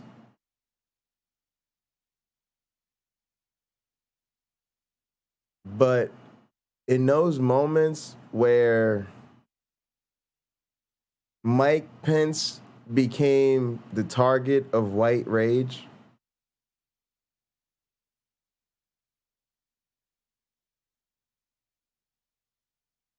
you know, you really do identify with him. Because you grow up black in America, you know, they just talk about them lynchings.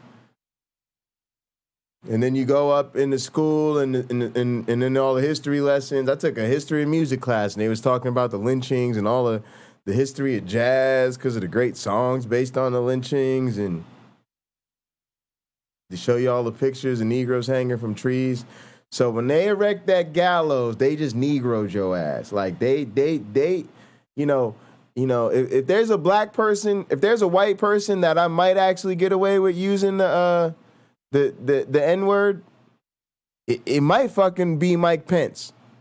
Of all the white people that I could think of that I would just kind of let ride with the N-word, I think after this shit, because think about it, if Mike Pence was at a party and he dropped the N-word in a joke and everybody's like, poop,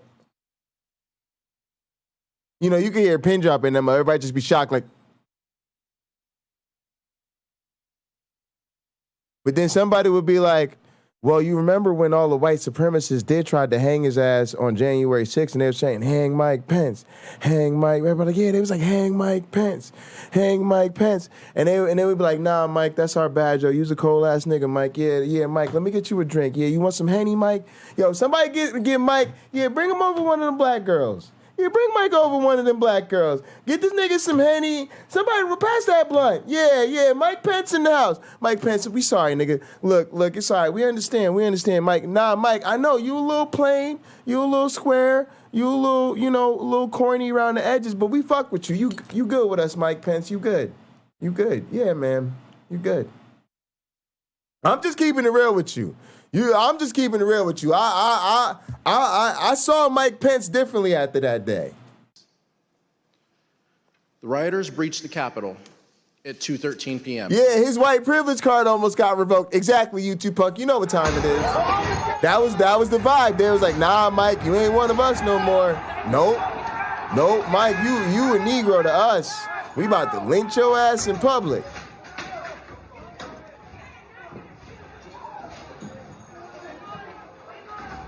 Nancy Pelosi almost had her shit revoked too. Now let's take a look at what was going on at the White House. They wasn't fucking with Nancy. We received they testimony put their feet up on her desk and Mark shit. Meadows was notified. Bitch, we coming to get you. By 2 p.m. Yeah, they pulled her card that day too.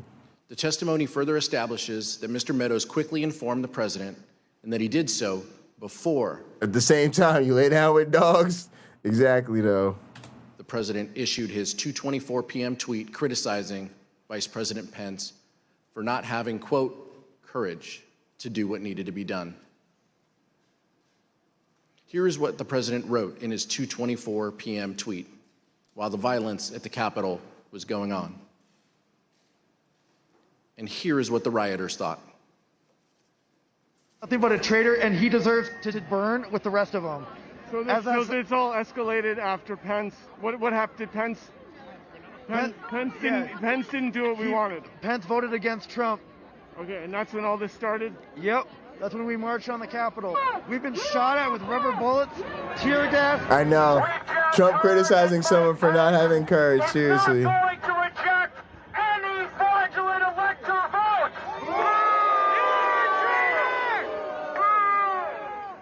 That's right. You've heard it here first. Mike Pence has betrayed the United States of America. I'm just saying, y'all, America, look, this is not a good look, America. Y'all really do look stupid. Like, y'all don't really, this is not a good look for our country. I hope y'all just realize that the world stage does not look at this and go, oh, look, honey, look at those American flags and their red hats. They're so patriotic, man. Those look like the type of guys you really definitely want representing your country. Like, y'all really do look retarded. Like, I mean this sincerely. Like, y'all look like a bunch of retarded people who have no idea what you're doing, who are just so dumb that y'all really think that y'all could, like, in this fantasy, like, y'all are LARPing, right? Don't they look like they LARPing? Like they are in a civics class field trip and it's turned into a LARP. And they're like, no, guys, and we do we want a president that won't hear the alternate electors? Like, wow.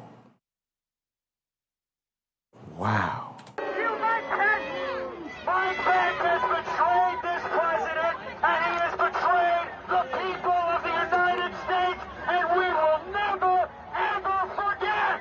Yeah! Hey, guys, remember that story about how crazy I was when I ran for president of student government when I was in college?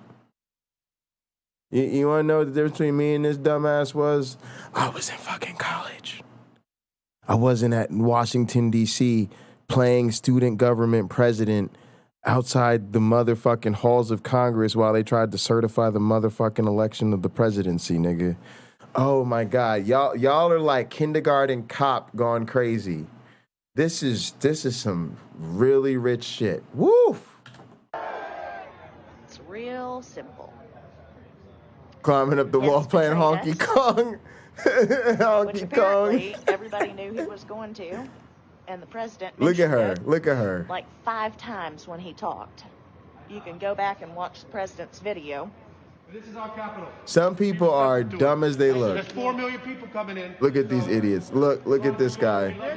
We love the cops. God bless America. Yeah, hopefully.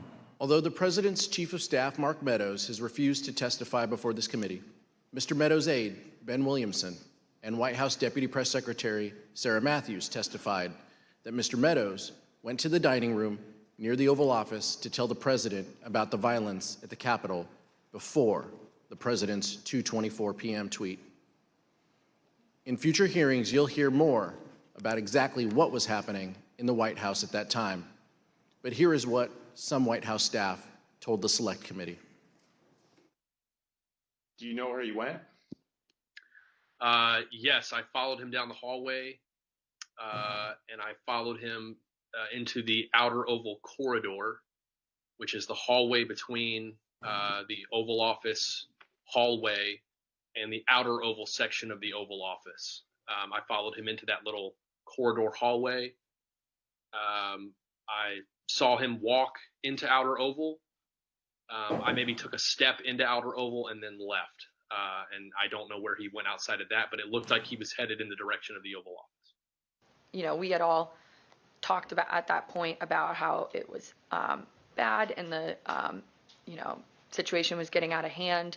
And I know Ben Williamson and I were conferring, and we thought that the president needed to tweet something immediately. And I think when Kaylee gave us that order of don't say anything to the media, I told her that I thought the president needed to tweet something. And then I remember getting a notification on my phone, and I was sitting in a room with Roma and Ben, and we all got a notification. So we knew it was a tweet from the president, and we looked down, and it was a a tweet about Mike Pence.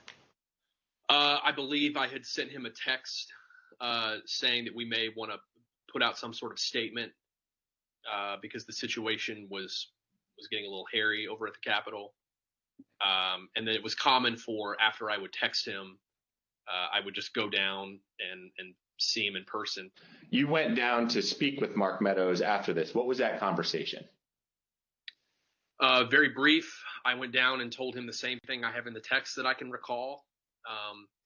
And I don't remember anything that was said between us other than I told him that. And to my recollection, he immediately got up and left his office.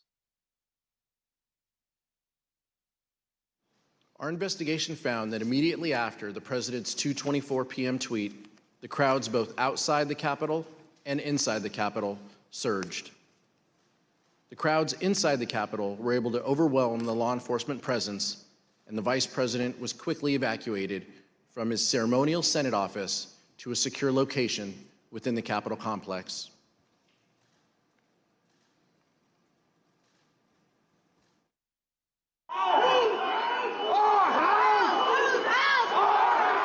By 2:24 p.m., the Secret Service had moved Vice President Pence from the Senate chamber to his office across the hall.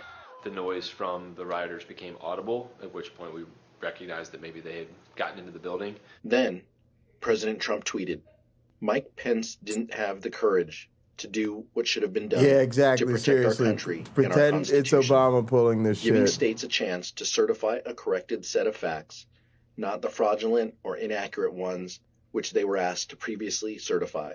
USA demands the truth." Bring out Pence! It was clear that We sure do demand the truth. quickly. We want to get to the bottom of all of So then this. when that tweet, the Mike Pence tweet, was sent out, I remember us saying that that was the last thing that needed to be tweeted at that moment. The situation was already bad, and so it felt like he was pouring gasoline on the fire by tweeting that. 30 seconds later, rioters already inside the Capitol opened the East Rotunda door just down the hall. And just 30 seconds after that, rioters breached the crypt, one floor below the vice president. The Secret Service couldn't control the situation and do their job of keeping him safe. At 2:26 p.m., Secret Service rushed Vice President Pence down the stairs. I think they had been trying to figure out whether they had a clear route to get us to wherever it was that they wanted to move us to. We moved pretty quickly down the stairs and through various hallways and tunnels to the secure location. Upon arriving there was further discussion as to whether or not we were going to leave the Capitol complex or stay where we were. Vice President Pence and his team ultimately were led to a secure location, where they stayed for the next 4.5 hours, barely missing rioters a few feet away.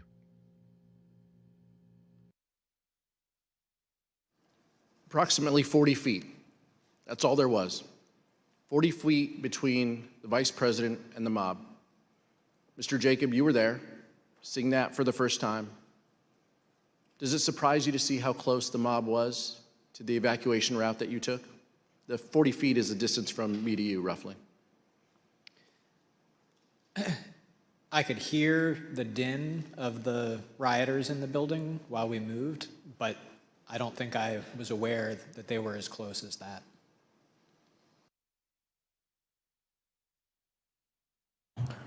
And folks, that is one of the most powerful pieces of evidence you will hear this entire thing. So soak it in. The mob was 40 feet away from the vice president, with a gallows outside, erected in the shadow of the Capitol, after they had been screaming, "Hang Mike Pence." Unbelievable. All right, YouTube punk, we'll see you later. Make no mistake about the fact that the vice president's life was in danger. A recent court filing by the Department of Justice explains that a confidential informant from the Proud Boys told the FBI that the Proud Boys would have killed Mike Pence if given a chance. This witness, whom the FBI affidavit refers to as W1, stated that other members of the group talked about things they did that day, and they said that anyone they got their hands on, they would have killed, including Nancy Pelosi.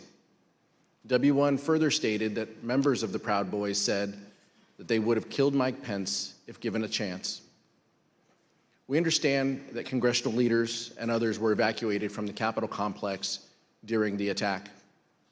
We'd like to show you what happened after the Vice President was evacuated from the Senate. The Select Committee has obtained never-before-seen photos from the National Archives that show Vice President Pence sheltering in a secure underground location as rioters overwhelmed the Capitol. At 4:19 p.m., Vice President Pence is seen looking at a tweet the President had just sent, a tweet asking the rioters to leave the Capitol. After 4.5 hours spent on working to restore order, the Vice President returned to the Senate floor to continue the certification of electors. So Vice President Pence was a focus of the violent attack. Mr. Jacob, did the Vice President leave the Capitol complex during the attack? He did not. Can you please explain why the Vice President refused to leave the Capitol complex? When we got down to the secure location, Secret Service directed us to get into the cars, which I did, and then I noticed that the Vice President had not. So I got out of the car that I had gotten into, and I understood that the Vice President had refused to get into the car. The head of his Secret Service detail, Tim, had said, "I assure you we're not going to drive out of the building without your permission." And the Vice President had said something to the effect of, "Tim, I know you, I trust you, but you're not the one behind the wheel." And the Vice President did not want to take any chance that the world would see the Vice President of the United States fleeing the United States Capitol. He was determined that we would complete the work that we had set out to do that day, that it was his constitutional duty to see through, and that the rioters who had breached the Capitol would not have the satisfaction of disrupting the proceedings beyond the day on which they were supposed to be completed. Now, to me, this is huge because it really is a breach in the safety protocol. And it really says that the situation certainly warranted getting the Vice President out of there.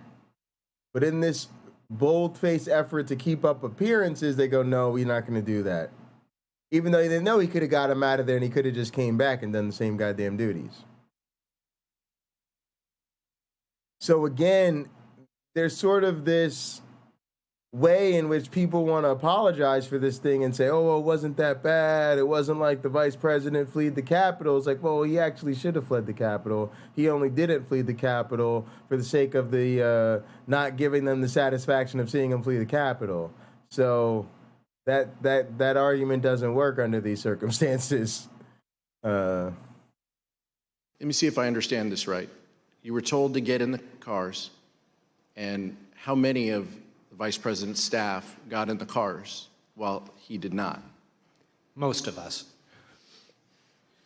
During our investigation, we received testimony that while the Vice President was in a secure location within the Capitol complex, he continued the business of government.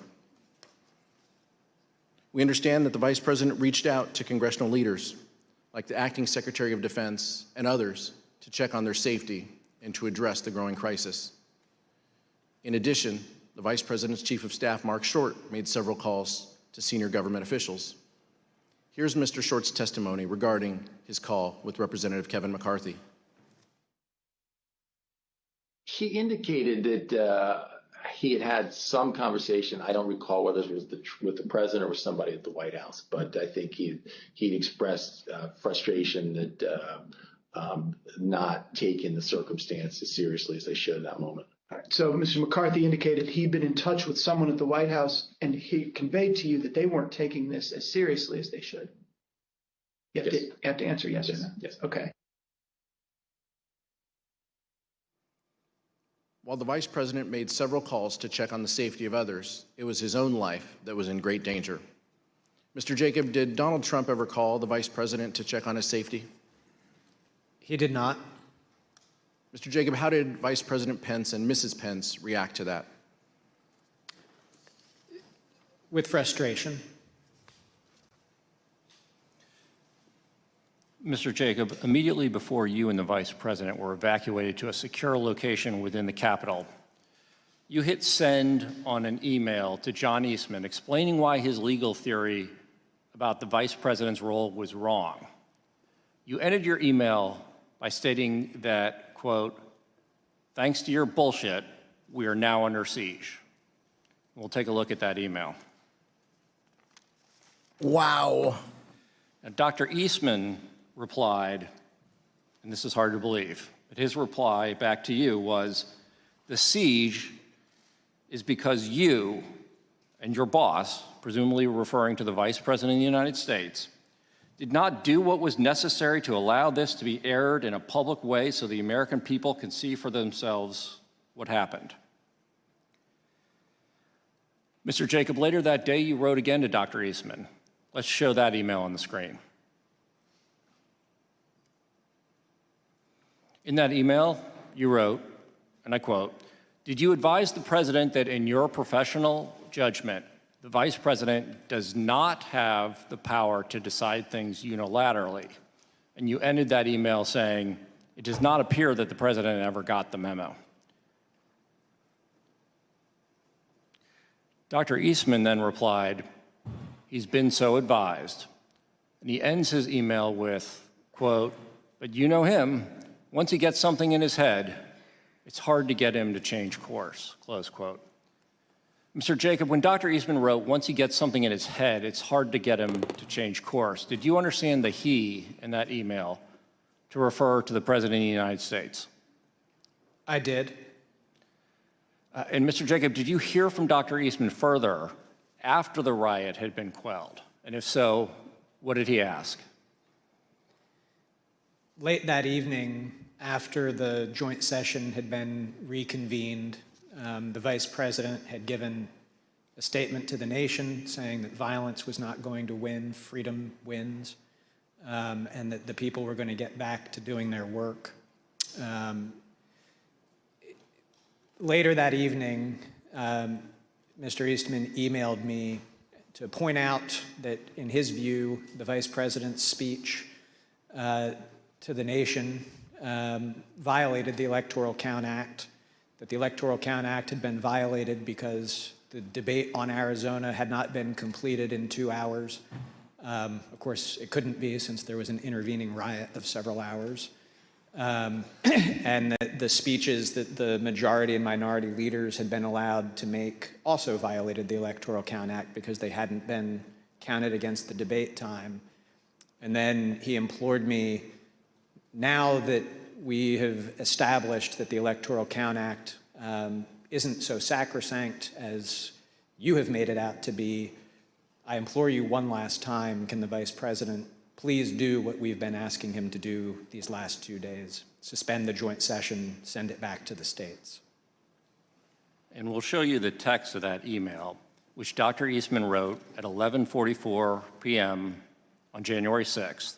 So after the attack on the Capitol and after law enforcement had secured the Capitol, he still wrote, as you described, quote, "So now that the precedent has been set that the Electoral Count Act is not quite so sacrosanct as was previously claimed, I implore you to consider one more relatively minor violation and adjourn for 10 days to allow the legislatures to finish their investigations." So even after the attack on the Capitol had been quelled, Dr. Eastman requested, in writing no less, that the vice president violate the law by delaying the certification and sending the question back to the states. Is that correct, Mr. Jacob? It is. Did you eventually share Dr. Eastman's proposal with Vice President Pence? Not right at that time, because the vice president was completing the work that it was his duty to do. But a day or two later, back at the White House, I did show him the that final email from Mr. Eastman. And what was Vice President Pence's reaction when you showed him the email where Dr. Eastman, after the attack on the Capitol, still asked that the Vice President delay certification and send it back to the states? He said, that's rubber room stuff. I'm sorry, Mr. Wood. He said it's rubber room stuff? Yes, Congressman. What did you interpret that to mean? Now that's a bit of showmanship. I think they already know with this testimony that he was going to say that that's rubber room stuff, right? And I at least like to think that they knew that. and for the sake of getting him to repeat it, I'm gonna play it back. Y'all gonna tell me what you think. But I think he wants to just to drive it in with good old conservative, straight-laced Mike Pence saying, "Good night, Cameron. Appreciate you, bro." That's rubber room stuff. That's rubber room stuff. I'm sorry, Mr. Wood. He said it's rubber room stuff? I'm sorry, wait? Yes, Congressman. What did you interpret that to mean? I understood it to mean that after having seen play out what happens when you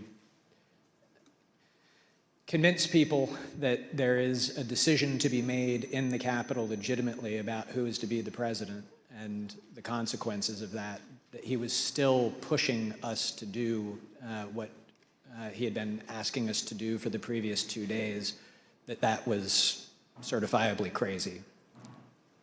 We know that the Vice President did not do what Dr. Eastman requested because he presided over the completion of the counting of electoral votes late in that evening. The number of electors appointed to vote for President of the United States is 538. Within that whole number, a majority is 270. The votes for President of the United States are as follows. Joseph R. Biden, Jr. of the state of Delaware has received 306 votes. Donald J. Trump of the state of Florida has received 232 votes. The whole number of electors appointed to vote for Vice President of the United States is 538. Within that whole number, a majority is 270. The votes for Vice President of the United States are as follows. Kamala D. Harris of the state of California has received 306 votes. Michael R. Pence of the state of Indiana has received 232 votes. The announcement of the state of the vote by the President of the Senate shall be deemed a sufficient declaration of the persons elected President and Vice President of the United States, each for the term beginning on the 20th day of January, 2021, and shall be entered together with the list of the votes on the journals of the Senate and the House of Representatives. Mr. J. Y'all, I don't know if you've picked up on the theme so far, but some real shit. Mike Pence was the president that day.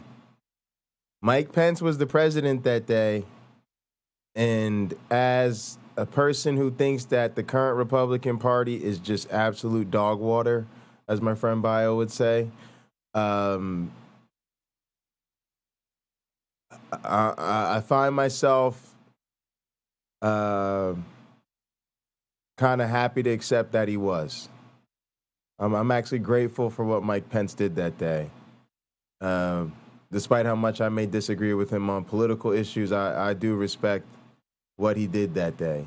He did what we hope a vice president would do in a situation that we hope no vice president ever finds themselves. Jacob, we heard earlier that you and We'd be cowards to not admit that. the vice president and the team started January 6th with a prayer. You faced a lot of danger that day. And this is a personal question. But how did your faith guide you on January 6th?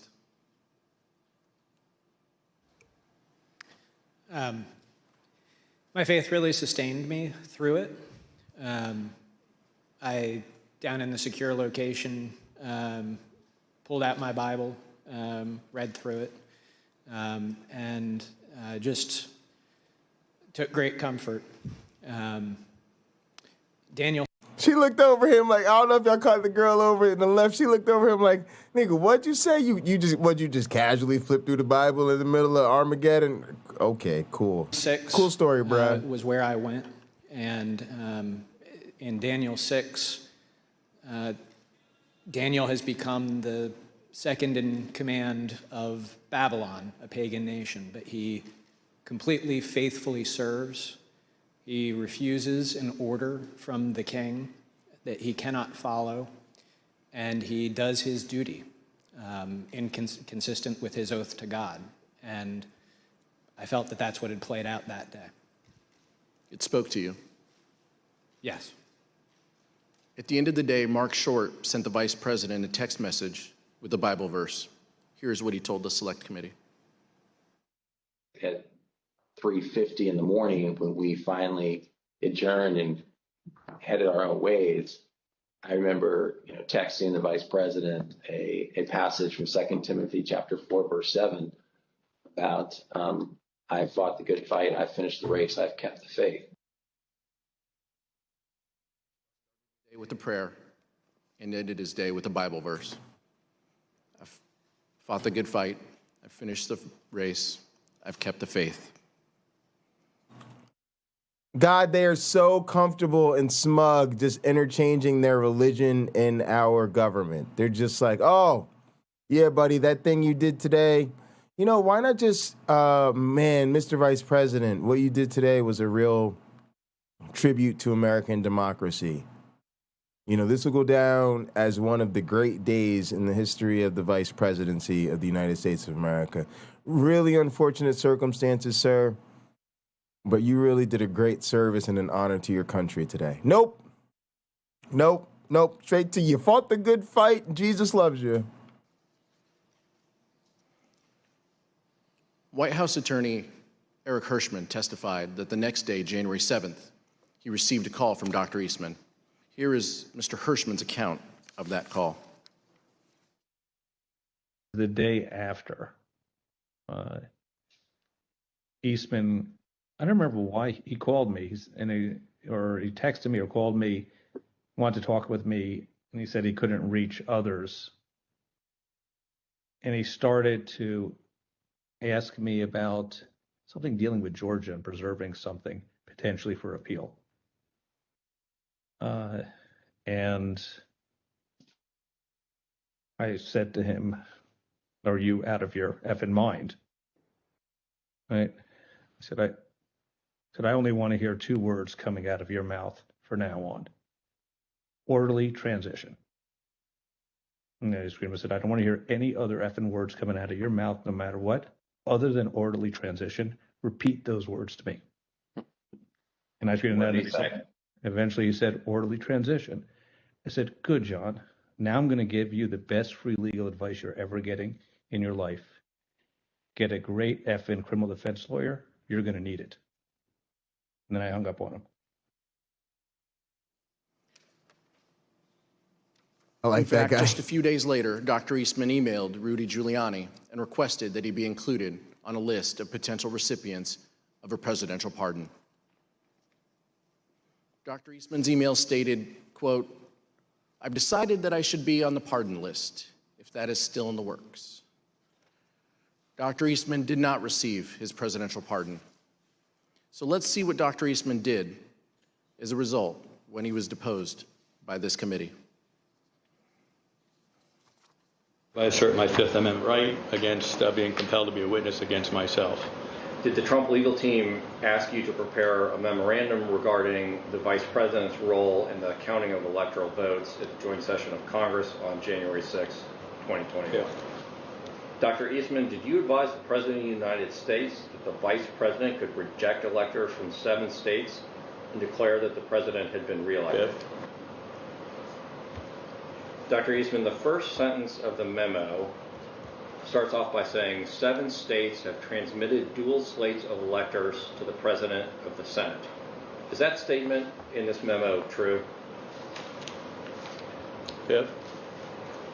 Did President Trump authorize you to discuss publicly your January 4th, 2021 conversation with him? Yeah. So is it your position that you can discuss in the media direct conversations you had with the President of the United States, but you will not discuss those same conversations with this committee? Fifth. Dr. Eastman pled the fifth 100 times. Finally, let's hear from a federal court judge, the only one to date who has opined on whether the president was involved in criminal activity. Page 36 of Judge Carter's ruling says, quote, based on the evidence, the court finds it more likely than not that President Trump corruptly attempted to obstruct the joint session of Congress on January 6, 2021. Page 40 of the ruling says, quote, based on the evidence, the court finds that it is more likely than not that President Trump and Dr. Eastman dishonestly conspired to obstruct the joint session of Congress on January 6, 2021. And page 44, Dr. Eastman and President Trump launched a campaign to overturn a Democratic election, an action unprecedented in American history. Their campaign was not confined to the ivory tower. It was a coup in search of a legal theory.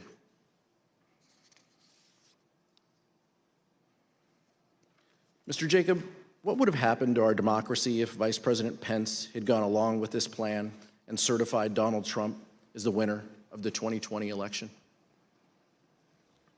So there would have been short-term and long-term effects.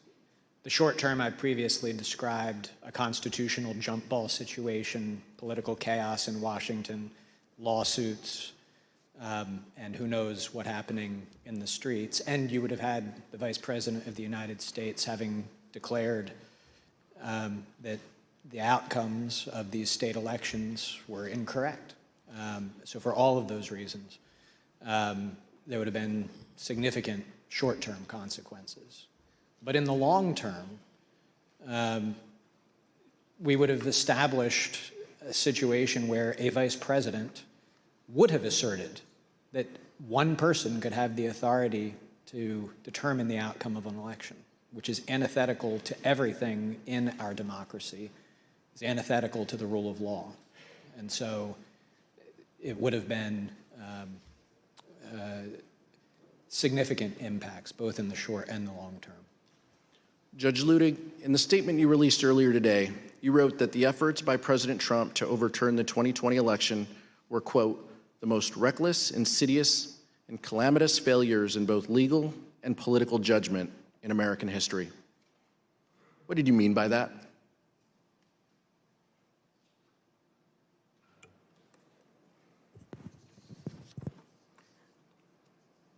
Exactly what I said, Congressman. Thank you, Judge. Thank you, Mr. Jacob. Mr. Chairman, I yield back.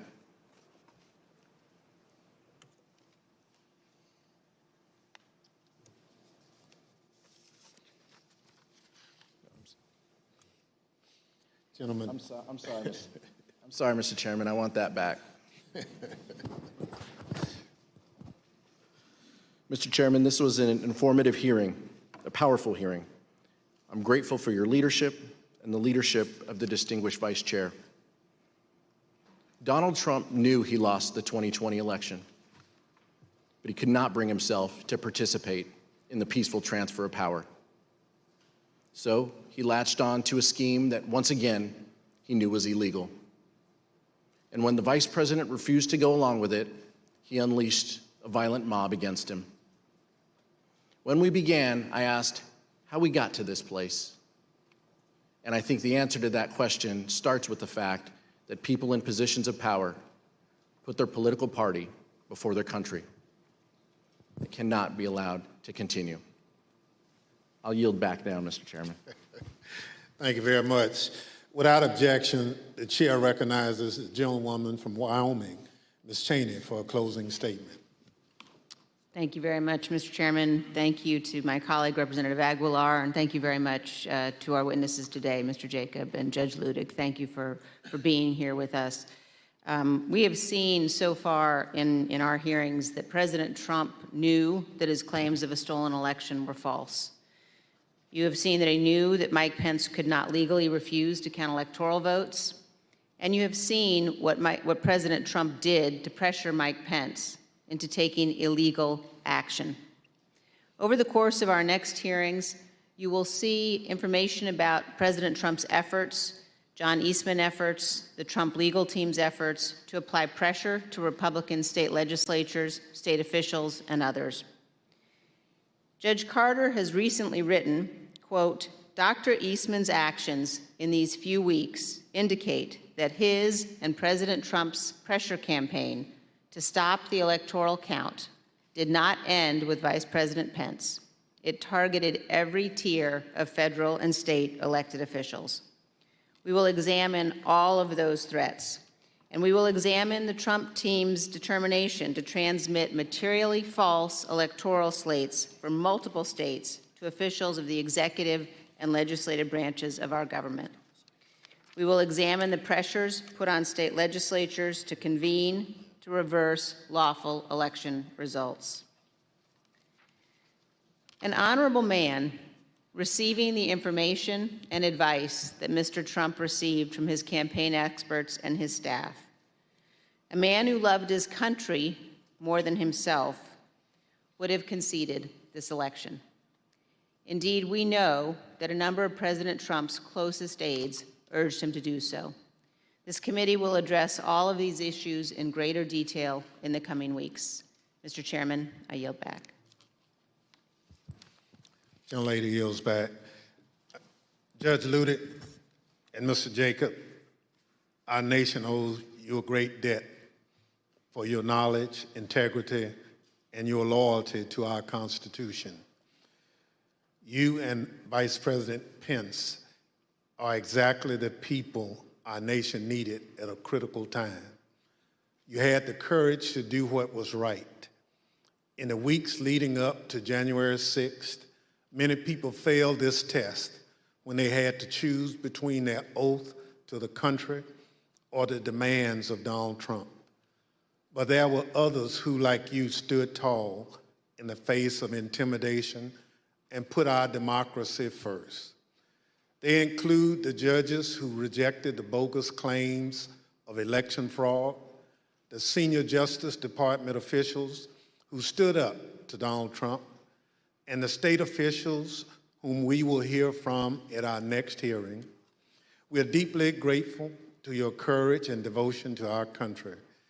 There are some who think the danger has passed, that even though there were violence and a corrupt attempt to overturn the presidential election, the system worked. I look at it another way. Our system nearly failed and our democratic foundation destroyed, but for people like you. Judge Ludick, I want to give you an opportunity to share your thoughts on the ongoing threat. You've written the clear and present danger to our democracy. Now is that former President Donald Trump and other political allies appear prepared to seize the presidency in 2024 if Mr. Trump or one of his anointed candidates is not elected by the American people. What do you mean by this?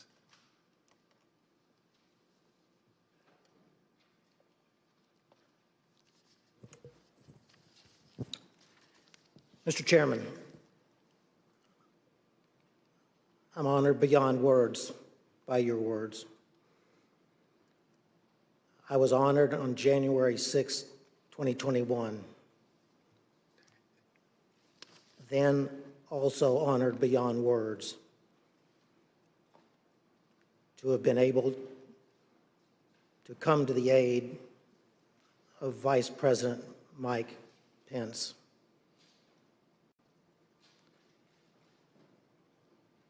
I prayed that day, just like the Vice President prayed that day. I believe we may have prayed the same prayer to the same God. I prayed that same prayer with my wife this morning before I came into these hearings.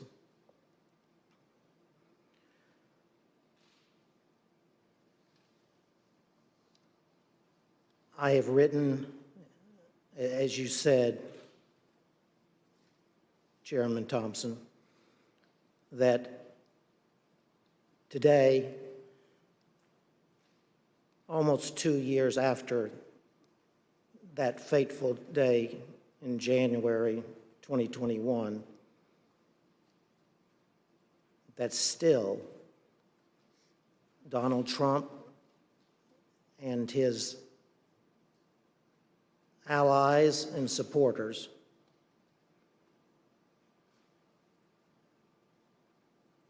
are a clear and present danger to American democracy. That's not because of what happened on January 6th. It's because to this very day, the former president, his allies and supporters pledge that in the presidential election of 2024, if the former president or his anointed successor as the Republican Party presidential candidate were to lose that election, that they would attempt to overturn that 2024 election in the same way that they attempted to overturn the 2020 election, but succeed in 2024 where they failed in 2020. I don't speak those words lightly. I would have never spoken those words ever in my life, except that that's what the former president and his allies are telling us. As I said in that New York Times op-ed, wherein I was speaking about the Electoral Count Act of 1887, the former president and his allies are executing that blueprint for 2024 in open and plain view of the American public. I repeat, I would have never uttered one single one of those words unless the former president and his allies were candidly and proudly speaking those exact words to America. Chairman, thank you for the opportunity to appear here today for these proceedings. Thank you again, Judge Ludick. As a part of the Select Committee's charge to make recommendations that are informed by other investigative findings, we will be reviewing the views shared by Judge Ludick and other experts on potential improvements to the Electoral Count Act, among a range of other initiatives. I know the information we presented over the last week is shocking. The idea that a president of the United States would orchestrate a scheme to stay in power after the people have voted him out of office. We're able to present this information because so many witnesses have cooperated with our probe. But the fact is, there are more people with direct knowledge, with evidence germane to our investigation. I ask those who might be on the fence about cooperating to reach out to us. The committee's website address is being displayed behind me, january6.house.gov. There you can view the evidence we presented in our hearings and find a tip line to submit any information you might think would be helpful for our investigation. And despite how you might not think it's important, send us what you think. And I thank those who sent us evidence for their bravery and patriotism. Without objections, members will be permitted 10 business days to submit statements for the record, including opening remarks and additional questions for the witnesses. The chair requests those in the hearing room remain seated until the Capitol Police have escorted members from the room. Without objection, the committee stands adjourned.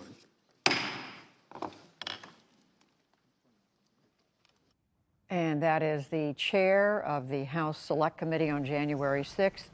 After 2.5 hours, roughly, of dramatic testimony, some of it in person, some of it on video, from individuals who were close to President Trump, former President Trump, close to former Vice President Pence, about what transpired in the days around the Capitol insurrection on January the 5th, 2021, reminding us again of how close the United States came to not just a constitutional crisis, but a crisis of proportions that we don't even want to begin to think that could have taken place before the inauguration of President Joe Biden.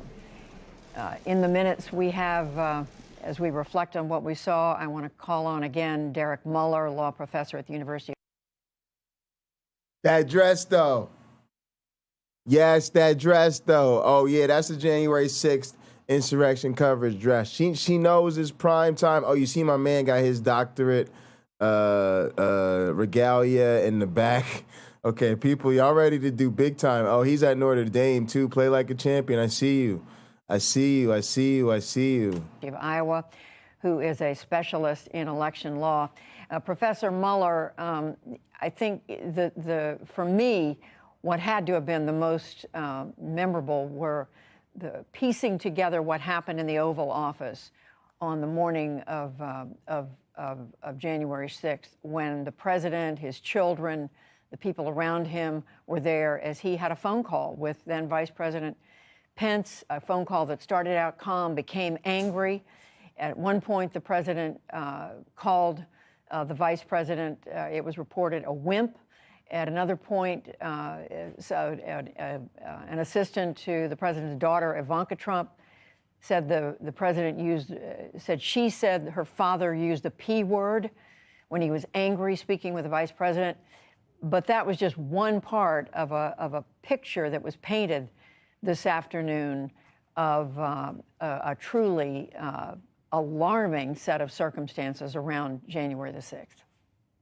Yeah, when you build up the vice president's power as being so tremendous, right, having this unilateral authority to make a decision, to say we're going to delay the proceedings, to say these other pieces of paper are the true electoral votes that we're going to count. I mean, that power is in some respects intoxicating, and we shouldn't be surprised to see the president upset that that authority wouldn't be used. But on the flip side, you heard, I think, Greg Jacobs' pretty methodical testimony to say that they considered and reconsidered these things time and again, chased down every lead, and yet concluded at the end of the day that there just simply wasn't any such authority.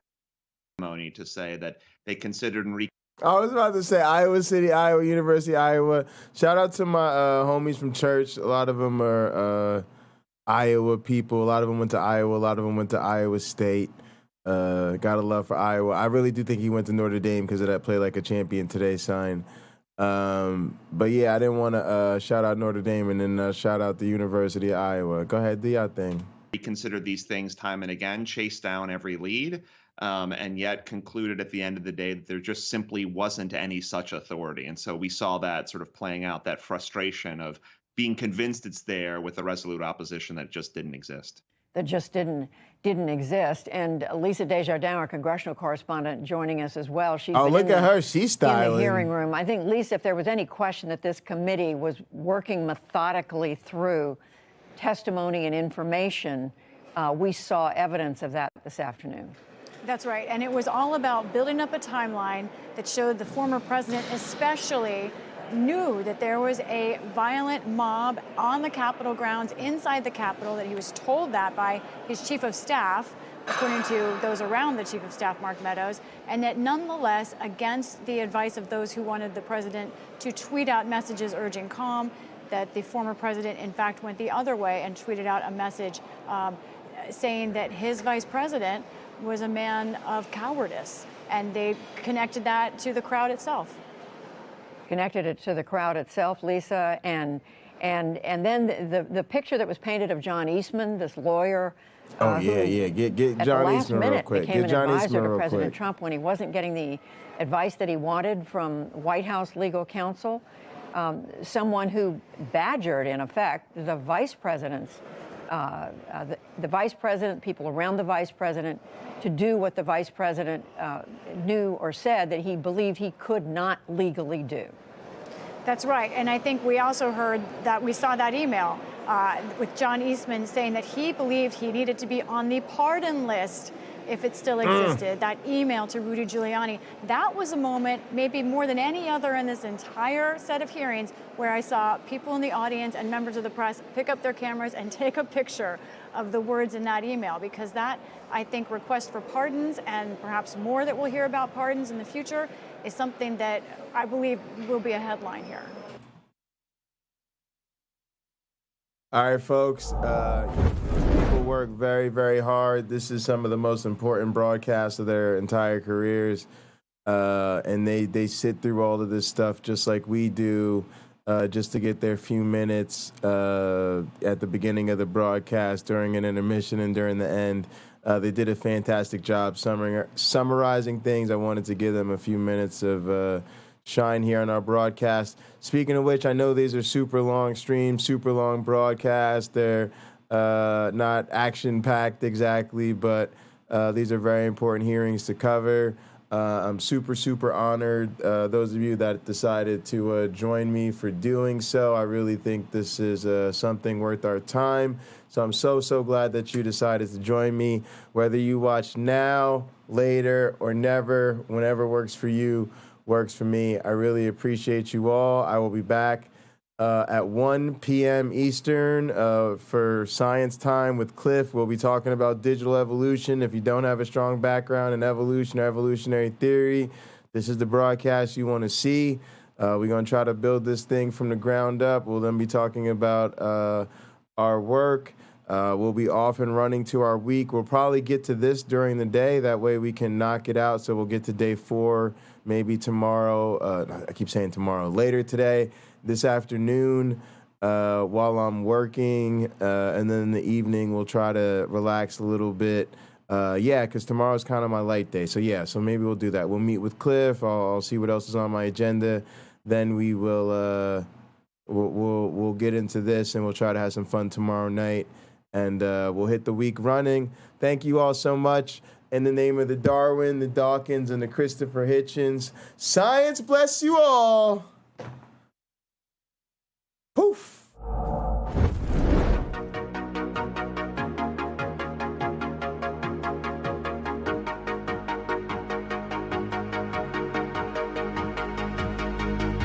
She got that sweet juice, Minute Maid, some of out that lemonade. Take a sip, blowing purple clouds, taste like lemon haze. Conversations back and forth like damn, we could go on for days. Looking back at it like damn, she bad when she walk away. Here we go, been down this road, they already know. When we go on tour, I'll take you anywhere you wanna go. People talk about us like they understand just what this is. I just wanna give you all you want and then the double it. They all say I'm way too young, maybe I'm just ignorant.